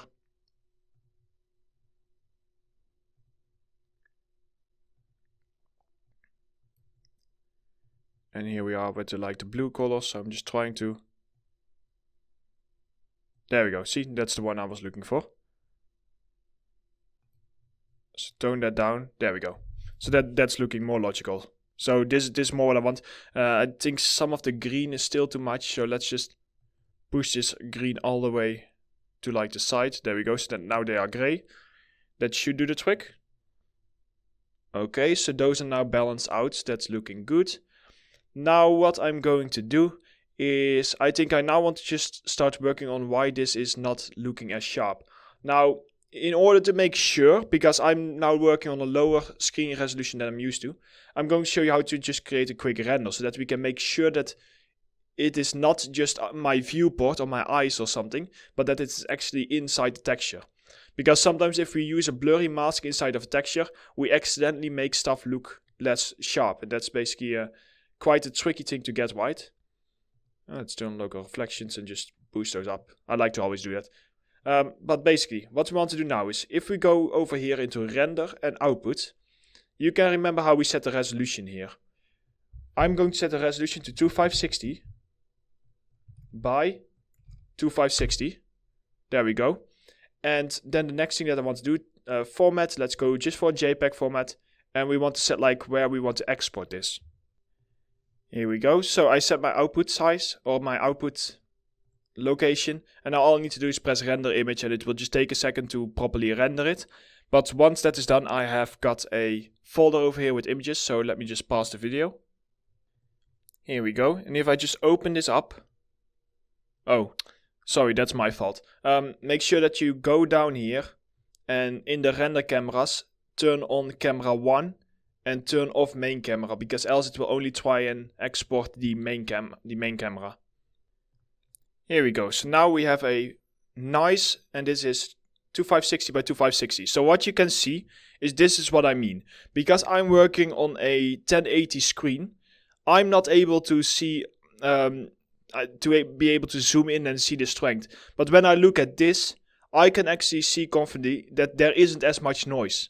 So when I look at this, the noise isn't as bad. And that's basically what I'm talking about. And this kind of stuff is like really nice. See? Here, all this stuff is really good. We can even like reduce the sharpness. It is just something that, and over here we can reduce this. It's something that's very important to keep in mind. When you're looking at this, we are looking at it from a distance. But if we use our free camera, there's only so much we can do to really get like a close look. Like if I look up here and let it render out, it is a real-time render. It does look fine. So I hope that that point comes across. So sometimes it's good to just take an image. And for example, if I look in this image, I can like leave this over to my other screen and I can know. So we need to, for example, like reduce some of these things. So yeah, let's just already do like a bit of reducing in this chapter, and then we'll just continue with the next chapter. So here we go in our sharpness. Let's set this to around 0.5, and let's set this one to around 0.5. So we are reducing the sharpness. The generic noise that we have on top. Let's see, where do we add this noise? So those are cracks.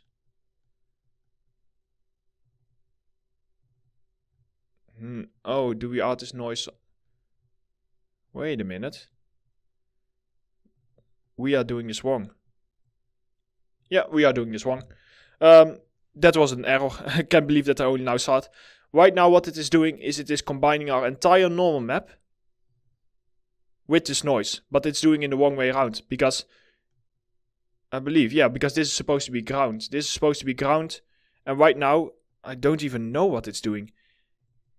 Okay, it is adding it to the ground, but it's ignoring our actual big shape. So that's my fault. That's something that I didn't realize. It means that in this mask that we have, so here we have our stone mask. You guys might have already figured this out long ago, but I only now am really looking at it. I thought this noise came from that we add like some generic noise on top, but apparently not. So we have our stone mask. All we need to do is we need to just throw in our this one over here, which is our breakup mask, and just set this to be, I believe, art. Yes, so we set this to art. There we go, that should make a big difference. There we go, see, so that now looks a little bit nicer and softer. Now, it does mean that I actually might need to end up adding some extra noise, but we will see how that goes in like our next render. Okay, what's the next thing when I look at this? For some reason, our sand is being a real pain today. It is still not as nice as I want it to be. Also, our stone's height is a little bit too intense. Now, I can have a look, and I can of course just change the displacement inside of Marmoset, but we just had like this height over here. We just had it nicely. So what I can instead do is I might be able to just literally tone down the actual height of this entire thing. So if I go in here, and I just want to do this for the ones that are going into a height map, because I don't want to risk accidentally messing up my base color. So I just add like another balancing levels over here. And all I need to do is, if I look in this, just move my white slider down a little bit. And that should push every single stone a little bit down. So then if we go in here, we do most likely need to just like turn on and off ray tracing in order for it to register. Here we go. So that now should have like a slightly different height, which it does. Let's see, what else do we want to do? The nice thing also with this is, imagine if you are sending a picture for feedback to like a lead or a senior artist or just some friends. This is how they will look at the picture and how they will give feedback on it. So I'm basically doing the same thing over here. So if I see this, the blackness around our stones over here, I don't really like. So we probably need to fix our ambient occlusion a little bit. And yes, the ground. The ground. Why? Because you can see it just doesn't look like that. It just looks like one massive plain color. And I'm not very happy about that, because it should look like a little bit more decent, at least if I look at this kind of stuff. So let's see, I'm adding this. Do I just need to change the tiling? Or just need to make all this stuff like way more intense? It's a bit tricky. Let's just make it a lot. Let's push it like to an insane level, both of them, just to make sure that we just make this like a really bright orange, just to make sure that they do actually show up as we want. So if I do this, I can go in here, see. So now they are really, really strong, and now I can just go in I can start by just carefully toning this down, but I just don't want to tone it down too much this time. So that is looking better, I think. Yeah. And now let's also just tone down the white a little bit more. There we go. I'm going to leave it like this because I want to close off this chapter because we are already running over time. So in the next chapter we will fix our ambient occlusion and we will just continue with the polishing. This is simply something that takes a while. So if you ever see a substance artist that knows exactly what to do immediately, good chances that he has already made the material beforehand and stuff like that.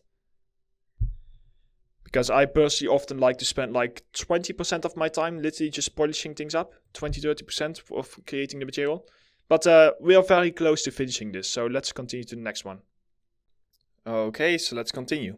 So I rendered out another image and now we can have a look. So this is also very handy. So I have this image and now I can just flip to the next one. So this is after we've done some of the feedback. As you can see. If you like go a little bit closer. So a few things. We probably want to get a little bit more noise on our actual tarmac to make it a little bit more grainy. Our sand is definitely improving. Like the whiteness bits are a little bit too strong, but for the rest the orange bits I can live with. Our height map is also probably a little bit better. It's a bit difficult to swap between back and forth, but yeah, you can see that our height is like a little bit better, so that's looking good.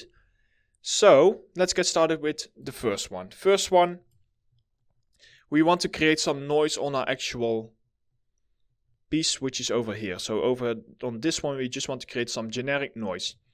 If we just go ahead and add a blend. Okay, so generic noise. We need to have this noise closely resembling something in the form of rocks.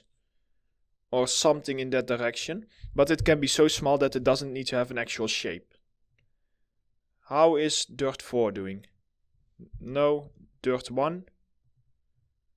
We might, let's see, Dirt 5. Okay, so we might be able to do something with Dirt 1. If we grab Dirt 1, let's make this a little bit larger. Maybe what we can do is we can blend Dirt 1 with a transform node. And the transform node is also Dirt 1, but just at like a different position. Just change the position. And set this to be a max lighten. So we have like a lot of these small little bits of noise. If I throw that onto my blend and I set this to be, I think I'm just going to go for like an art. I'm going to set this for an art, but at like a very low level. Let's have a look at my, over here. So let's see, before, okay. And now if I just set the art, here, see, that might actually work great to have. Maybe set it like a little bit stronger.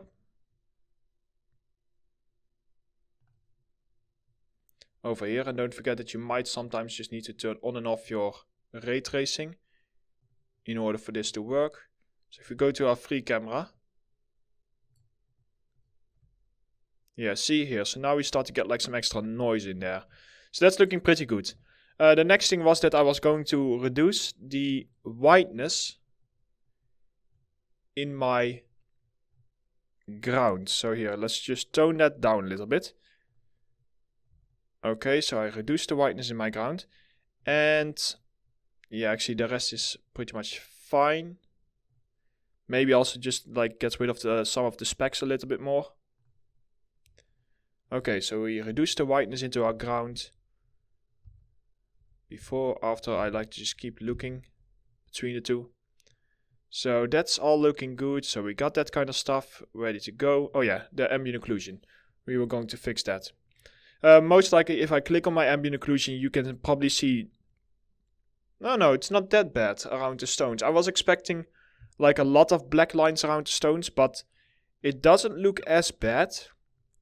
Now if you just go ahead and set the samples to 16, just to push them up to make the absolute highest quality. Okay, so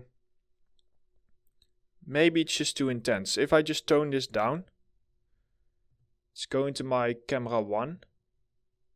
the first thing I want to do is I'm just going to turn off my ambient occlusion just to see if that is actually the problem. Okay, so it seems like, I'm not sure, is that the problem? Let's go into our free camera. No, it might also be in our render. If we go for this ambient occlusion. Oh, that's interesting. The stones just kind of like stay black around there, but I don't believe that we have anything in our base color that's causing black edges around the stone. I mean, it could be that the brown dirt that we have makes everything look darker, but I don't think so. If I turn this off, oh yeah, it looks like that might be actually the case. So yeah, that might actually be the case. So we might just want to not have this dirt as intense. But in that case, you need to kind of like think of, what do you rather want? Do you rather want to have the dirt, or do you rather want to have not that strong lines around here? Then I would personally rather have the dirt. So I'm just going to turn on my ambient occlusion map. And for the rest, let's just have a quick look at this. Let's see, what else do we want to fix with this? So we got these pieces. These dark stones, can I maybe get like a few more dark stones in this area? Because it feels very empty right now. So let's see. I'm adding those over here. And my stone generator happens to mask out exactly these areas, which is interesting. So if we just set our clouds, this is what happens when you sometimes just like set the same clouds everywhere. They just tend to keep going in the same area. So let's try something like this. If we look at our norm map. Okay, so that might actually work a bit better. So now we have those stones in like some slightly different locations. So if we now we do need to just like turn on and off our displacement map. Here we go. So I feel like that looks a bit better. We have some of these stones sitting in there. Maybe we can make the stones a little bit darker even. Not too dark, because then it will probably not look very good anymore. But if we go over here in our outputs. Oh, they are quite dark already. Okay, let's just make them like a little bit darker. Just set the lightness to 0.48 over here. Just to push that darkness a little bit more. But for the rest, I quite like the location, so that's looking quite good. Let's see, is there some cool rendering stuff that we can do? You can try and add a fog volume at a very far away level, and that will give you like a little bit of like a softness. So if you right click and add fog over here, and then you set it, yeah, let's leave it to exponential. You set the color to like the color that you want your background to be, so it's going to be like a bit of like a more darker bluish color. And then you just need to set your distance to be a little bit further away. So let's set this to like 2000. To the point where it's only just affecting your sphere. Let's actually set the color to be. Here it can like, we can like play around with the color just to get something that's a bit more interesting. And then I like to just like tone down my distance. It's almost like getting a depth of field, but for your sphere. So I think I'm gonna go for like 1500. There we go. It will just, for your lighting and everything, it will just give like a certain softness to it. It's a bit hard to explain. And it's also very subtle. I can probably now set like my brightness over here a little bit higher. So here, if I turn it off, can you see it? It's very hard to see, but because it's very subtle, but it actually does add quite a bit. So, and also this fog responds based upon your light. So let's do 6.8. So that's why I'm just like balancing out my lighting a little bit more. And for example, this lighting over here, I can just like push the brightness a little bit more. So there we go. So we got something like that. I quite like that. It is blue, but it gives more of like a greenish tint to it. And I quite like that. That's looking quite nice. So we got those three things done. For these second lights, maybe also just set like your diameter up a little bit, which will give us slightly softer shadows. Let's see, what else do we have? So we've done that stuff. We've done our lights, so that's all looking fine. I can remember that I'm forgetting something, but I'm not exactly sure what it is. We can of course do like a turntable. A turntable is very easy. If you just select your sphere, right click and press Alt Turntable, what that will do is it will just have like a rotation. So if I would press the play button now, you can see that it will rotate. And what you can do with this is you can of course, I tend to go for like a length that is, what is it? Actually, FPS, 60 FPS, that's what I tend to do. Yes. And then I like to set my speed to like 0.2 for example. And now if I like play around with it, you get like a much softer rotation as you can see. So that's nice if you like want to go ahead and render out some turntables. I will do those at the very end. But I'm not yet 100% sure that this texture is done. I still want to do some things to it. So first of all, let's boost up my bloom a little bit. Here we go. Let's set it to around 0.05. Just to give it a little bit more of like a glow around these areas. So we've done that. Oh yeah, I wanted to play around with my depth of field. So if we go into camera 1 and go into focus, you over here have a depth of field. So this depth of field, in spheres I don't need a near blur, so I can turn it off. But it's cool because I can like set a far blur over here, and then I can play around with my focal distance to sometimes get like a very soft blurry edge. But I need to be careful because I don't want to have it as overwhelming. I just want to have it like very softly, because what this also does is it immediately also works with your bloom, works with your bloom in order to give you an even stronger glow. And it also brings more focus to the center. So if I do, I need to be very soft. Let's do 100. There we go, 100. You can see that we have like the tiniest bit of blur here, and it will just bring more focus to our actual material like this.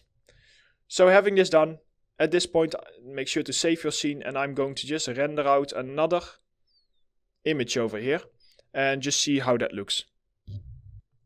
Okay, so let's have a look. So this was before, this was our second update pass, and this is our third update pass. So you can see, it might seem subtle, but we are actually adding quite a bit of detail in here.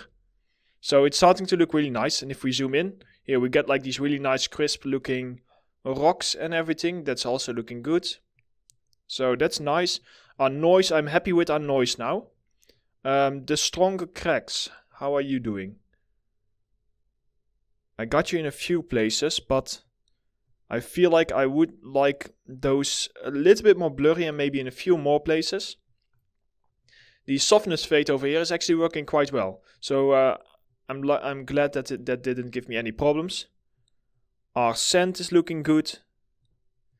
Maybe our tiniest pebbles, we want to make them a little bit less strong in our height map. Yeah, for the rest, we got some nice lighting going on. So for the rest, this is actually starting to look really nice. So I will go ahead and do those last things. And then what I will do is I will do something is off camera. I will have a closer look. And I don't like to do this often, but at one point you just need to really be able to sit down and just have a close look at your material. And I cannot really do that on the camera, because then you would literally hear me say for 10 minutes just thinking out loud. So at this point I was gonna go in and I was going to, let's see,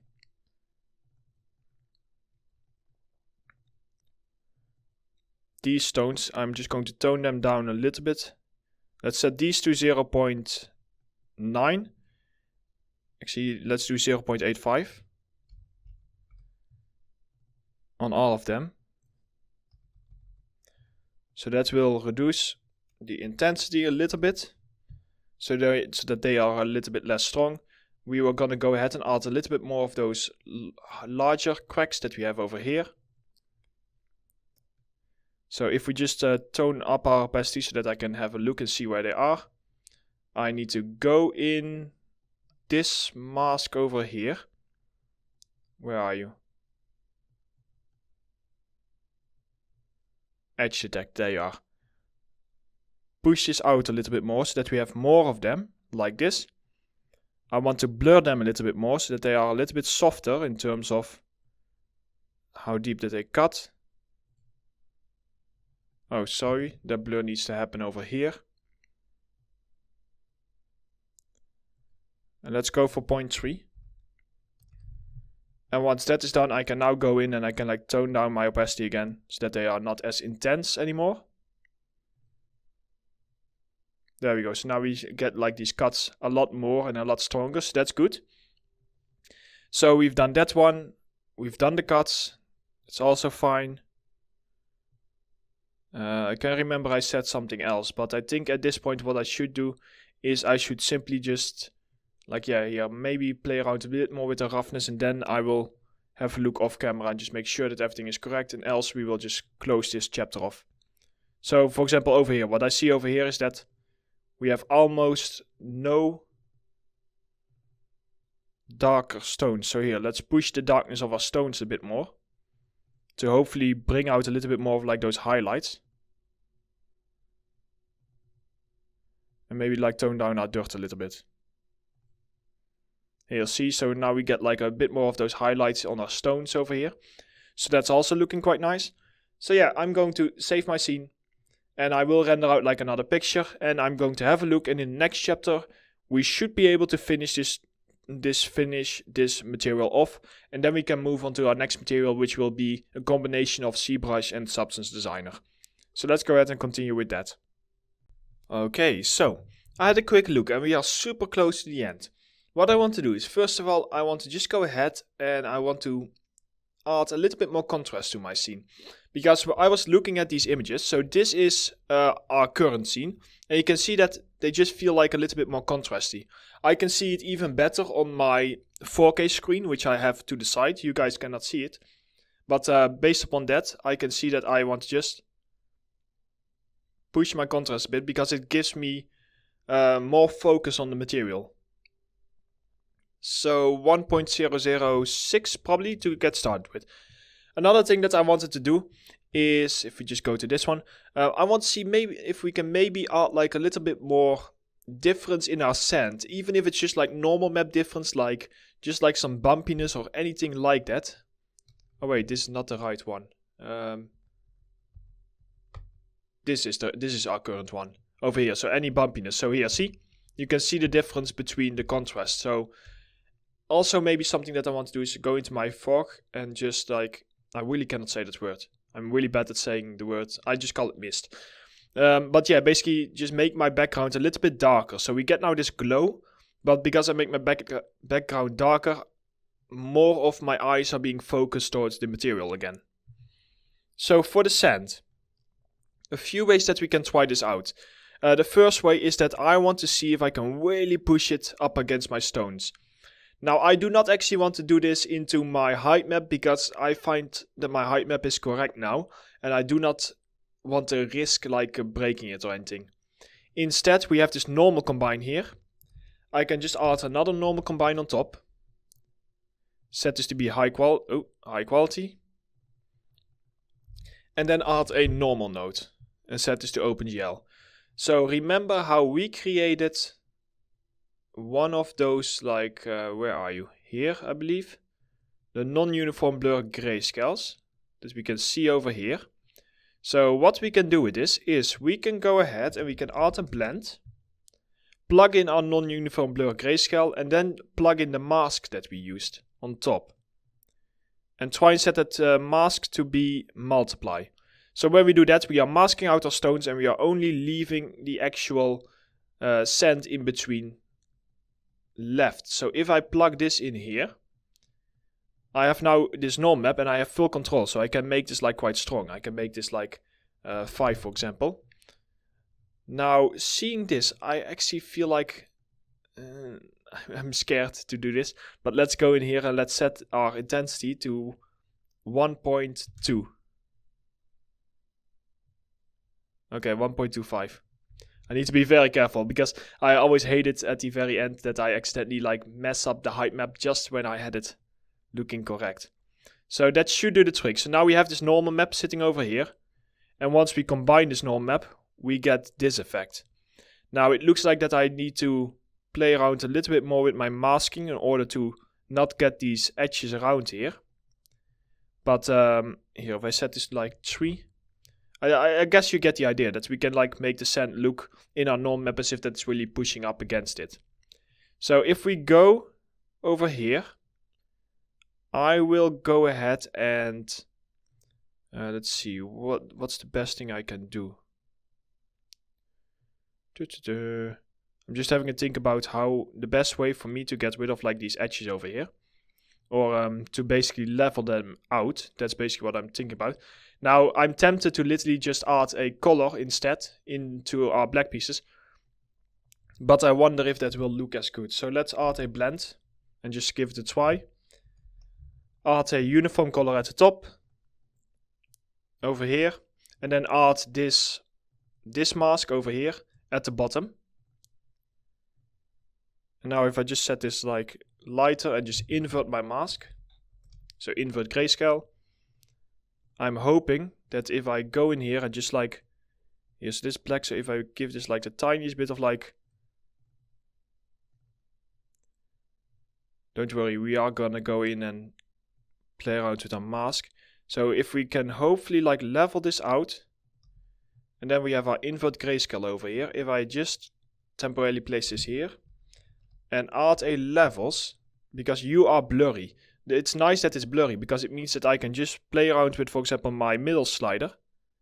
And I can push this to the left in order to see if I can like mask out some more of these areas. Like this. It doesn't need to look perfect, it just needs to look decent.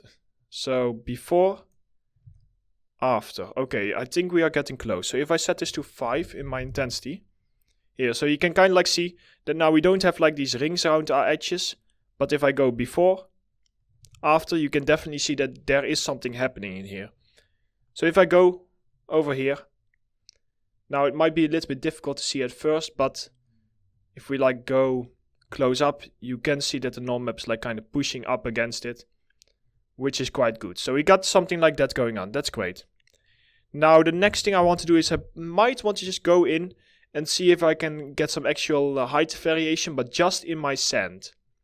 So if we go and we add the sand on top of here, but if we just do like a purling noise in between like the black pieces over here, that might work. So we need to grab this one and we need to add this only after this area. So if we have this levels, let's add a blend on top. And in this blend I want to basically just get like something that has like a bit of height in it. So let's go for like a clouds one that we blur, for example. So here we have a clouds one. If we now go ahead and just add a levels to that, we can push it out so we get something like this. And I basically want to like, let's say for now, already start pushing this in here. And then we have these stones. Do I also have a stone mask sitting on top? I should have. Probably. There we go. Here's our stone mask. Throw that into the bottom. And there we go. So now we have these clouds below our stones. So if we set this at a, I believe it's a max lighten. Or min darken. No, max lighten and then tone it way down. So that it's just like this very subtle effect. Let's have a look in my normal map. Now this might completely break it, so we'll see how strong we can get here. But you can see that, yeah, over there it's like breaking it a little bit. So we might need to like play around with this mask a little bit more. But let's just actually see how it looks. I'm just curious to see if I just like turn on and off my displacement. Here we go. And let's go to our free camera. Okay, so here, yeah, you can see like there's some height happening. But I feel like that it's pushing around my stones a little bit too much. Now we should be able to just get rid of that with this very simple blur. And then this should be good. So if we just add a quick blur in between my Yeah, let's press D so that we dock it. So if I go into my norm map so that I can see it here, so we can see like these edges around here. So if I now, oh no, actually we cannot see the edges. Like this we can see the edges. And now if I blur this carefully a little bit, it should give me a good effect. And if I then maybe even increase the intensity a little bit more, hopefully that will give me like a nice height map effect. Here we go. We can turn our ray tracing on and off. Okay, so I made a quick screenshot. So this was the first version, second version, third version, fourth version, and the current one. There we go, see? We're already starting to get there. So that is looking quite good. So we got that stuff going on, we got the cracks. We now here see our sand is now feeling a lot more organic and a lot more wobbly and everything. So that's looking quite good. Let's see, what else is there? Oh, sorry, I need to... One thing I find in between here is I really like the occlusion in here. And I think we kind of like lost some of that. So that's something that if we go into our render, and maybe like in here, like push this occlusion strength back up. And maybe also go into our occlusion here. And we actually want to just like increase that also. Here we go. See, so now we start to get like a little bit more of that occlusion sitting in those areas. So that's looking pretty good. And yeah, the only thing is that around these areas, things are a little bit dark. I actually really like this little chunk over here. It feels very organic. So that's quite cool. But I think for the rest, this is actually looking really nice. So I would say that at this point, I would for now call the material done. If there happens to be another polishing stage after this chapter, then I change my mind. But for this point, I am going to call this one done. And what I want to do now then is I want to move into, well, I will make one final screenshot over here. And then I will go ahead and I will move into doing the cleanup in our graphs. So let's go ahead and go in here. And at this point, I just want to go down. And yeah, so 4K, that's fine. You can even go higher. So... But I'm not going to do that myself. I'm just going to render one last image. And here we go. So here is our final render. So here you can see that we have just added like a little bit of that extra occlusion in here. And that is all looking very nice. So yeah, I will later on like render out an even sharper image. Now this render looks even better on a 4K screen. So if you're doing this on a 4K screen, it will look really nice. It's just because of the recording limitations, I need to be on a 1080p screen.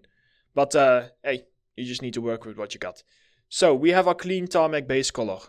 What I can do here is I can go ahead and I can select these ones. Actually, no, I probably want to add these also. I think we're just going to select this entire chunk over here. Let's get rid of this. And I'm going to just add a nice little shelf, or a frame I mean. Shelf, that's Maya. Frame, and just call this broken tarmac base color. So yeah, you can nicely organize this. This stuff can be broken tarmac roughness. And this one we'll call combo tarmac. There we go. Okay, so we got all of this stuff done. Now what I will do is I will show you some ways to clean this up. So with your graph. Now I already showed you these ones here at the top. They are very basic, but they are very handy to just make your graph look cleaner. But it will not actually make your graph look more optimized. And that's what I'm going to focus on in this chapter. As you might have seen, every single node has a milliseconds attached to it. This means this millisecond is basically how long, if we would change something, will it take for this node to regenerate to get to that level.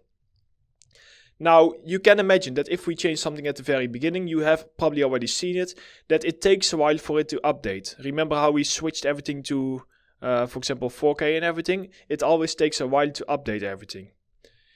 You can actually reduce some of these milliseconds in order to make them faster. Now a few basic ways to do it. One is them to reuse masks. You have seen me trying to do it like over here. With these kind of things, this is one time that I'm not doing it, but there is another technique. So let's say I have tried to reuse the mask. I probably can do even more, but I don't want to change my texture right now. Another thing is that not all of these nodes need this resolution. The higher resolution, the higher your milliseconds.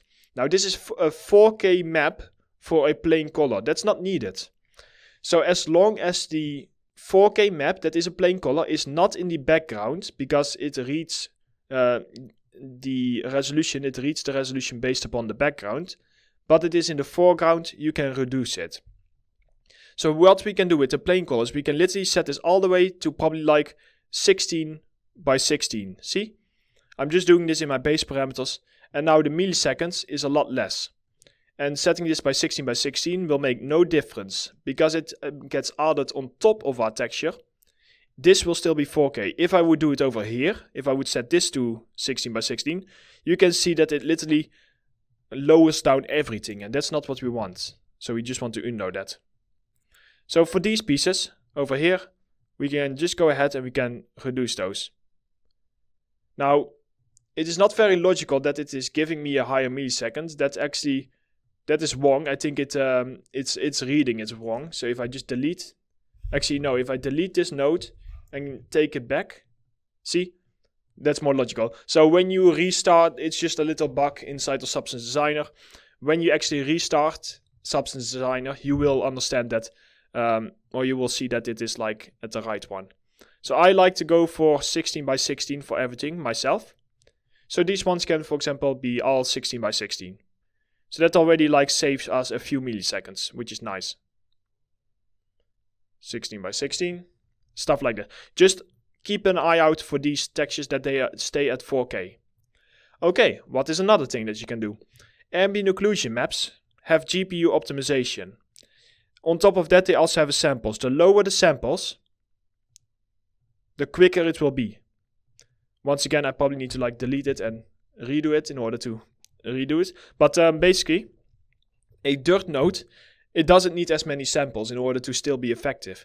So for that ambient occlusion, we can simply go in here, same here, and we can set the samples to 4 and turn on GPU optimization. That will clean that stuff up. Another thing, these masks, for example. Now this one, I need to leave at 4K because we are using this in colors, and colors need to be very sharp. Because if we have our colors to be blurry, then our entire texture will look blurry. However, this one is a very sharp mask. Now we throw it in here, which means that we most likely, unfortunately, need to leave this at 4K. Although what we can technically do is we can technically set this down to, let's say, 1K by 1K. So because it will not change much. And then in our blend, we can set our blend back to 4K by 4K by upscaling it. It's a bit more manual work. But what will happen here, you can see like the difference. Oh, okay, actually no, that's unfortunate. So it's not, that is a way that you can do it. It looks like that in this specific technique, it probably would not be worth the risk of doing that. So, but there are pieces like over here, these kind of Berlin noise, you can just go ahead and set them to like 1K by 1K, for example. Because they simply a slow blur grayscale, because the Berlin noise is already very blurry, it doesn't need that type of resolution. This one is going into, no, this one we need to keep it at 4K because they are going into switches. These ones we need to keep sharp, pretty much, so that's also, we cannot really do much on that. Let's see, what do we have here? Also a stone generator, we can probably do a little bit of cleanup, although I'm not sure if I even want to do that because I'm always a bit scared that it will break or anything. So let's see, what is it doing over here? Okay, so it's just adding a mask. Once again, like these type of things I do not really want to change because we are often just already integrating them too much. But yeah, the most thing that I tend to do is I tend to go mostly for this kind of stuff. Where here we have like the slow blur grayscale and I can just like in a Berlin noise reduce these. So I mostly go for those kind of maps. Now in the base colors, unfortunately, we cannot do too much. Like this one, we can probably get away with just also setting to 1K by 1K. See? So that one we can get away with. This one we probably cannot get away with. No, because this is an actual ground. So that needs to stay sharp. This purling noise we can probably get away with 1K by 1K here. So that is also like being reduced. This one adds slow blurs. Because it's a purling noise we can probably get away with it. Let's see. Yeah, okay, so if it would be any other map, we cannot get away with it, but because the purling noise is already blurry, we can. Like, for example, this moisture noise, we cannot lower it. If we lower this moisture noise, it will not work. These purling noises, let's set those to 1K. And the directional warps, we can also set to like 1K. Here, so we can already like reduce quite a few things. Over here we have white. This can just be 16 by 16, because it's like a uniform color. So we can fix that. And slowly like that you can make your graph a lot faster. While it should still look exactly the same. See? Here, it will still look exactly the same. So yeah, I would recommend just go over this. Sometimes if you are making these graphs, for example, in a studio, you need to find ways to literally avoid entire maps. Like the dirt mask is very expensive. It's 280 milliseconds. That's more than most of all of these nodes combined. So it is very expensive, but in those kind of cases, you would then, for example, just try and find different ways to do this. Like this kind of dirt, technically what you can also do is you can generate an ambient occlusion, invert it, throw on like a grunge map or something like that in order to create the same effect. But that's something that you will learn when you are actually working inside a studio. Before that, I would say get good first at making materials. And while still keeping optimization, of course, in mind. But optimization is not like your main focus when you're learning Substance. It will be mostly actually understanding the program and everything. So that is pretty much it for our optimization. And I will stop talking now. So that was our advanced Substance material. Now what we will do in the next chapter is, or in the next part, is we will go over on how to actually sculpt a material inside of ZBrush, and then how to finalize it using Substance Designer. So Substance Designer is definitely a tool that keeps coming back non-stop. But this material, it might look like a lot, but I think we've done a really good job with it. And although we had some hiccups along the way, I think we end up with a really nice looking material. So let's go ahead and continue into our next part of this tutorial course.